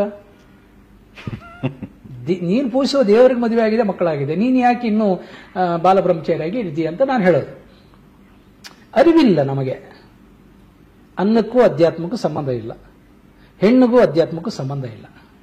ಅರ್ಥ ಆಗ್ತಾ ಇದೆಯಾ? ನೀನು ಮದುವೆ ಆಗುವುದು ಬಿಡುವುದು ನಿನ್ನ ವೈಯಕ್ತಿಕ, ಅದು ಪ್ರಾಪಂಚಿಕ ಅಷ್ಟೇ ಅಲ್ಲ. ಈಗ ಅದೇ ಜಗತ್ತಲ್ಲೇ ಈಗ ನಮಗೆ ಎಷ್ಟೋ ಜನ ಗೊತ್ತಿರ್ತಾರೆ, ಗೊತ್ತಿದ್ರು ಕೂಡ ಯಾರೋ ಕೆಲವರು ಮಾತ್ರನ ನಮ್ಮ ಫ್ರೆಂಡ್ಸ್ ಆಗಿ ಆಯ್ಕೆ ಮಾಡ್ಕೋತೀವಿ, ಕೆಲವ್ರನ್ನ ಮಾತ್ರ ಮದುವೆ ಆಗ್ತೀವಿ. ಇದೆಲ್ಲಾನು ಲೈಕ್ ಪಾಸ್ಟ್ ಲೈಫ್ ಜೊತೆ ಒಂದು ಕನೆಕ್ಷನ್ ಇದ್ದು ಅವ್ರು ಮತ್ತೆ ನಮಗ್ ಸಿಗ್ತಾರ? ಬಹಳ ಅಪರೂಪವಾಗಿ ಸಿಗ್ತಾರೆ. ಅದನ್ನ ಆತ್ಮಸಂಗಾತಿ ಅಂತೀವಿ, ಸೋಲ್ಮೇಟ್ಸ್. ಇನ್ನು ಉಳಿದವರೆಲ್ಲ ಅರೇಂಜ್ ಮ್ಯಾರೇಜ್. ಈ ಸೋಲ್ಮೇಟ್ಗೂ ಅರೇಂಜ್ ಮ್ಯಾರೇಜ್ಗೂ ತುಂಬಾ ವ್ಯತ್ಯಾಸ ಇದೆ. ರಾಮಂದ್ ಅರೇಂಜ್ ಮ್ಯಾರೇಜ್, ಸೋಲ್ಮೇಟ್ ಅಲ್ಲ. ಹಾಗಾಗಿ ಅದು ಲಾಂಗ್ ಲಾಸ್ಟಿಂಗ್ ಇಲ್ಲ. ಪ್ರಪಂಚದ ಫಸ್ಟ್ ಡಿವೋರ್ಸ್ ಅದು. ಸೋಲ್ಮೇಟ್ ಅಂದ್ರೆ ರಾಧಾಕೃಷ್ಣ. ಹಂಗಂದ್ರೆ ಮದುವೆ ಆಗ್ಬೇಕು ಅಂತೇನಿಲ್ಲ, ಮದುವೆ ಆದವರೇ ಆಗಿರ್ಬೇಕು ಅಂತಿಲ್ಲ. ಸೋಲ್ಮೇಟ್ ಅಂದ್ರೆ ಹಂಗಿರ್ತಾರೆ, ದೇ ಲಿವ್ ಟುಗೆದರ್. ಸೋಲ್ಮೇಟ್ ರಾಮನ್ಗೆ ಯಾರಿದ್ರು ಅಂತಂದ್ರೆ ಆಂಜನೇಯ ಇದ್ದ. ಸೋಲ್ಮೇಟ್ ಅಂದ್ರೆ ಹೆಣ್ಣು ಗಂಡು ಅಂತಲ್ಲ, ಅಪ್ಪ ಮಗ ಇರ್ಬೋದು, ತಾಯಿ ಮಗ ಇರ್ಬೋದು. ಹಾಗೆ ಸೋಲ್ಮೇಟ್ ಅಂದ್ರೆ ರಾಣಾ ಪ್ರತಾಪ್ ಸಿಂಹನ್ಗೆ ಚೇತಕನ ಕುದುರೆ ಇತ್ತಲ್ಲ, ದಟ್ ಈಸ್ ಸೋಲ್ಮೇಟ್. ನಿಷ್ಠೆ, ಏಕನಿಷ್ಠೆ, ಫಲಾಪೇಕ್ಷೆ ಇಲ್ಲದೆ ಇರ್ತಕ್ಕಂಥದ್ದೇ ಈ ಸೋಲ್ಮೇಟ್ ಲಕ್ಷಣ. ಗುರುಜಿ, ಈಗ ಜೀವನದಲ್ಲಿ ತುಂಬಾ ಒಳ್ಳೇದ್ ಮಾಡಿದಂತ ವ್ಯಕ್ತಿ, ಒಳ್ಳೇದ್ ಬಯಸಿದಂತ ವ್ಯಕ್ತಿ, ಸಮಾಜಕ್ಕೋಸ್ಕರ ಒಳ್ಳೇದ್ ಮಾಡಿದ್ದು, ಮನೆಗಳವ್ರನ್ನೆಲ್ಲ ಚೆನ್ನಾಗಿಟ್ಟಂತ ವ್ಯಕ್ತಿ ಅಚಾನಕ ಒಂದಿನ ಒಂದು ಆಕ್ಸಿಡೆಂಟು ಅಥವಾ ಒಂದು ಸೂಯಿಸೈಡೋ ಏನೋ ಒಂದು ಮಾಡಿಕೊಂಡು ಜೀವ ಬಿಟ್ರು ಅಂತ ಇಟ್ಕೊಳ್ಳಿ. ಅವ್ರಿಗೆ ಮುಕ್ತಿ ಸಿಗತ್ತಾ ಅಥವಾ ಅವರು ಕೂಡ ಪ್ರೇತಗಳ ತರ ಇರ್ತಾರ? ನೀನು ಎಷ್ಟು ಸೊಸೈಟಿಗೆ ಸಹಾಯ ಮಾಡಿದೆ, ಈಗ ಅಪ್ಪು ಅವರು ಕೂಡ ದಾನ ಧರ್ಮ ಮಾಡಿದ್ರು, ಅದರಿಂದ ಮುಕ್ತಿ ಸಿಗುತ್ತಾ ಅಂತಂದ್ರೆ ಇಲ್ಲ. ನಾನು ಇರುವ ಸರ್ವಸ್ವವನ್ನು ತ್ಯಾಗ ಮಾಡಿ ದಾನ ಮಾಡಿದೆ, ಅದರಿಂದ ಸಿಗೋದಿಲ್ಲ. ಅನೇಕ ಜನರಿಗೆ ನಾನು ವಿದ್ಯಾಭ್ಯಾಸ ಹೇಳ್ಕೊಟ್ಟೆ, ಅದರಿಂದ ಸಿಗೋದಿಲ್ಲ. ನಾನು ರಿಚ್ಚು ಪೂರು, ನಾನು ಹೆಣ್ಣು, ನಾನು ಗಂಡು, ನಾನು ಕರಗಿದ್ದೀನಿ, ನಾನು ಬೆಳಗಿದ್ದೀನಿ, ನಾನು ಆ ಜಾತಿ ಈ ಜಾತಿ, ಇದಕ್ಕೂ ಮುಕ್ತಿ ಸಂಬಂಧಪಟ್ಟದ್ದಿಲ್ಲ. ಮುಕ್ತಿ ಅಥವಾ ಮೋಕ್ಷ ಅಂತಕ್ಕಂಥದ್ದು ಸ್ವಯಾರ್ಜಿತ. ಅವನೇ ಕಣ್ಮುಚ್ಚಿ ಸ್ವಾನುಭವದ ಮೂಲಕ ಸಂಪಾದನೆ ಮಾಡತಕ್ಕಂಥ ಏಕೈಕ property. It cannot be given or it cannot be decided by rich or poor or colour or creed or sex or cult. It's a self gained knowledge.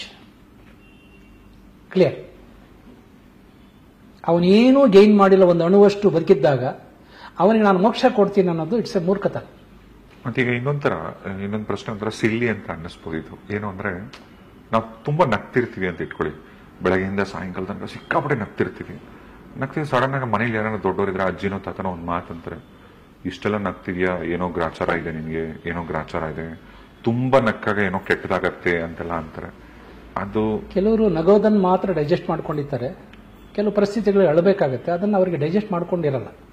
ಅಂದ್ರೆ ಅವರಿಗೆ ಅದು ಅಭ್ಯಾಸ ಇರೋದಿಲ್ಲ. ಅರ್ಥ ಆಗ್ತಾ ಇದೆ? ಒಳು ನಗು ಎರಡು ಸ್ವೀಕರಿಸಿದ್ರೆ ಅವರಿಗೆ ಆಗತ್ತೆ. ಆ ಕಾರಣದಿಂದ ಅದನ್ನು ಅವಾಯ್ಡ್ ಮಾಡಿರ್ಬೇಕು. ಕಮ್ಮಿ ನಗು, ಅತಿಯಾಗಿ ನಗಬೇಡ. ನಾಳೆ ಬೆಳಗ್ಗೆ ದುಃಖ ಬಂದಾಗ ನಿನ್ ಕೈ ಬ್ಯಾಲೆನ್ಸ್ ಮಾಡೋದು ಆಗಲ್ಲ. ಈ ಪ್ರಪಂಚದಲ್ಲಿ ನಿಜವಾಗಿ ನಿಷ್ಕಲ್ಮಶ ಮನಸ್ಸಿನಿಂದ 100% ನಗೋರು ಇಬ್ರೆ. 2 ವರ್ಷದ ಒಳಗಿನ ಮಕ್ಕಳು ಹುಚ್ಚರು ಮಾತ್ರ. ಇನ್ನು ಯಾರೇ ನಕ್ಕಿದ್ರೆ ಅದರಲ್ಲಿ ಅರ್ಥ ಇದೆ. ಅರ್ಥ ಆಗ್ತಾ ಇದೆ? ಇವರು ಏನು ಅರ್ಥ ಇಲ್ಲದೆ, ಏನು ಅಪೇಕ್ಷೆ ಇಲ್ಲದೆ, ಯಾರನ್ನು ಪ್ರಸನ್ನಗೊಳಿಸಕ್ಕೆ ಇಷ್ಟಪಡದೆ ಅವ್ರು ನಗ್ತಾರೆ. ಅದು ಆತ್ಮ ಖುಷಿ ಆದ್ರೆ ಅವ್ರು ನಗ್ತಿರ್ತಾರೆ. Nobody can stop them. ಹುಚ್ಚರು ಮಕ್ಕಳು. ಮತ್ತೆ ಇನ್ನೊಂದು ಗುರುಜಿ, ನಾನೇ ನೋಡಿದಂತ ಒಂದು ನಿಜವಾದಂತ ಉದಾಹರಣೆ ಇದು. ಬಹಳಷ್ಟು ವರ್ಷಗಳ ಹಿಂದೆ ನಿಮ್ಮನೆಗೆ ಒಂದ್ಸರಿ ಬಂದಾಗ ಒಬ್ರು ಕನ್ನಡದ ಟಾಪ್ ಹೀರೋಯಿನ್, ದೊಡ್ಡ ಹೀರೋಯಿನ್, ಈಗ ಅವ್ರ ಹೆಸರು ಬೇಡ, ದರ್ಶನ್ ಅವ್ರ ಜೊತೆ ಅಪ್ಪುಸರ ಜೊತೆ ಎಲ್ಲ ಆಕ್ಟ್ ಮಾಡಿದ ತುಂಬಾ ದೊಡ್ಡ ಹೀರೋಯಿನ್. ನಮ್ಮ ಮನೇಲಿ ಊಟ ಮಾಡಿದ್ದಾರೆ. ಅವತ್ತೇ ನಾನೇ ಪರಿಚಯ ಮಾಡಿಸಿದ್ದು ಸಿನಿಮಾ ರಂಗಕ್ಕೆ. ಆ ಹೀರೋಯಿನ್ ನಾನು ಮೀಟ್ ಮಾಡಿದ್ದ ಅಲ್ಲೇನೆ ಫಸ್ಟ್. ತುಂಬಾ ದೊಡ್ಡ ಹೆಸರು ಮಾಡಿದ್ರು. ಆ ಹೀರೋಯಿನ್ ಹೆಸರು ನೀವು ಬದಲಾಯಿಸಿದ್ರಿ, ನೀವು ಒಂದು ಹೆಸರು ಕೂಡ ಬದಲಾಯಿಸುವ ಅವಶ್ಯಕತೆ ಇರಲಿಲ್ಲ. ಆ ಒರಿಜಿನಲ್ ಹೆಸರು ಅಷ್ಟು ಅಗ್ಲಿ ಆಗಿತ್ತು. ಅಗ್ಲಿ ಅಂದ್ರೆ ಅಗ್ಲಿ, ಯಾರು ಇಡೋದೇ ಇಲ್ಲ ಪ್ರಪಂಚದಲ್ಲಿ. ಆ ಹೆಸರನ್ನು ಇಟ್ಕೊಂಡಿದ್ರು. ಸೊ ನಾನು ಆ ಹೆಸರಲ್ಲಿ ನೀನು ಚಲಾವಣೆ ಆಗಕ್ಕಾಗಲ್ಲ, ನೀನು ಬೆಳಗ್ಬೇಕಾದ್ರೆ ನೀನು ದೀಪ ಆಗಬೇಕು ಅಂತ ಬೇರೆ ಹೆಸರು ಕೊಟ್ಟೆ. ಯಾರಾದ್ರೂ ಕತ್ಲೆ, ನನ್ನ ಹೆಸರು ಕತ್ಲೆ, ನನ್ನ ಹೆಸರು ಅಮಾವಾಸ್ಯೆ ಅಂತ ಇಟ್ಕೊಳ್ತಾರ? ಅಂಥದ್ದು ಪೈಕಿ ಇತ್ತು. ಅಷ್ಟೇ, ಸಿಂಪಲ್. ಬಟ್ ಹೆಂಗ್ ಗುರುಜಿ ಒಂದು ನೀವು ಕೊಟ್ಟಂತ ಒಂದು ಸಜೆಷನ್ ಅಥವಾ ಸಮ್ ಮ್ಯಾಜಿಕ್ ಅವ್ರಿಗೊಂದು ಲಕ್ಕೆ ಚೇಂಜ್ ಆಗೋಯ್ತಲ್ಲ ಗುರುಜಿ? ಅದೇನೋ ದೈವ ಕೃಪೆ ಇರಬೇಕು. ನನಗೆ ಯಾರ್ದಾದ್ರು ನೋಡಿದ್ರೆ ಇವರಲ್ಲಿ ಏನೋ ಒಂದು ಸ್ಪೆಷಲ್ ಟ್ಯಾಲೆಂಟ್ ಇದೆ ಅಂತ ನನಗೆ ಫೀಲ್ ಆಗುತ್ತೆ, ಒಂದು ಇಂಟ್ಯೂಷನ್ ಬರುತ್ತೆ. ಸೊ ಕೆಲವು ಸಾರಿ ಅದನ್ನು ಮೋಟಿವೇಟ್ ಮಾಡಿದ್ರೆ ಅದು ಫಲ ಕೊಟ್ಟಿದ್ದು ಇದೆ. ಎಲ್ಲರ ಬಗ್ಗೆನೂ ಅಲ್ಲ, ಕೆಲವ್ರ ಬಗ್ಗೆ. ನೀನು ಈ ಕೆಲಸಕ್ಕೆ ನೀನು ಹೋದರೆ ನಿನಗೆ ವರ್ಕೌಟ್ ಆಗುತ್ತೆ ಅಂತ. ಯಾಕೆಂದರೆ ಅವ್ರ ಇನ್ನಲ್ ಎಬಿಲಿಟಿ ನಮಗೆ ಸ್ವಲ್ಪ ಫೀಲ್ ಆಗುತ್ತೆ. ಯಾಕೆಂದರೆ ಹೆಂಗೆ ಫೀಲ್ ಆಗುತ್ತೆ ಅಂದರೆ ಮುಖ ಮನಸ್ಸಿನ ಕನ್ನಡಿ, face is the index of the mind ಅಂತಾರೆ. ಯಾವಾಗಲೂ ಹ್ಯಾಟ್ ಮೋರೆ ಹಾಕ್ಕೊಂಡಿರೋವನಿಗೆ ನೀನು ಒಲಿಂಪಿಕ್ಸ್ಗೆ ಹೋಗು ಅಂತ ಹೇಳೋಕ್ಕಾಗಲ್ಲ. ಅವನು ಸ್ವಲ್ಪ ಆದರೂ ಅವನ ಮುಖದಲ್ಲಿ ಏನೋ ಒಂದು ಉತ್ಸಾಹ, ಉಲ್ಲಾಸ, ಸಾಧಿಸ್ತೀನಿ ಅಂತಕ್ಕಂಥದ್ದು ಎದ್ದು ಕಾಣಬೇಕು.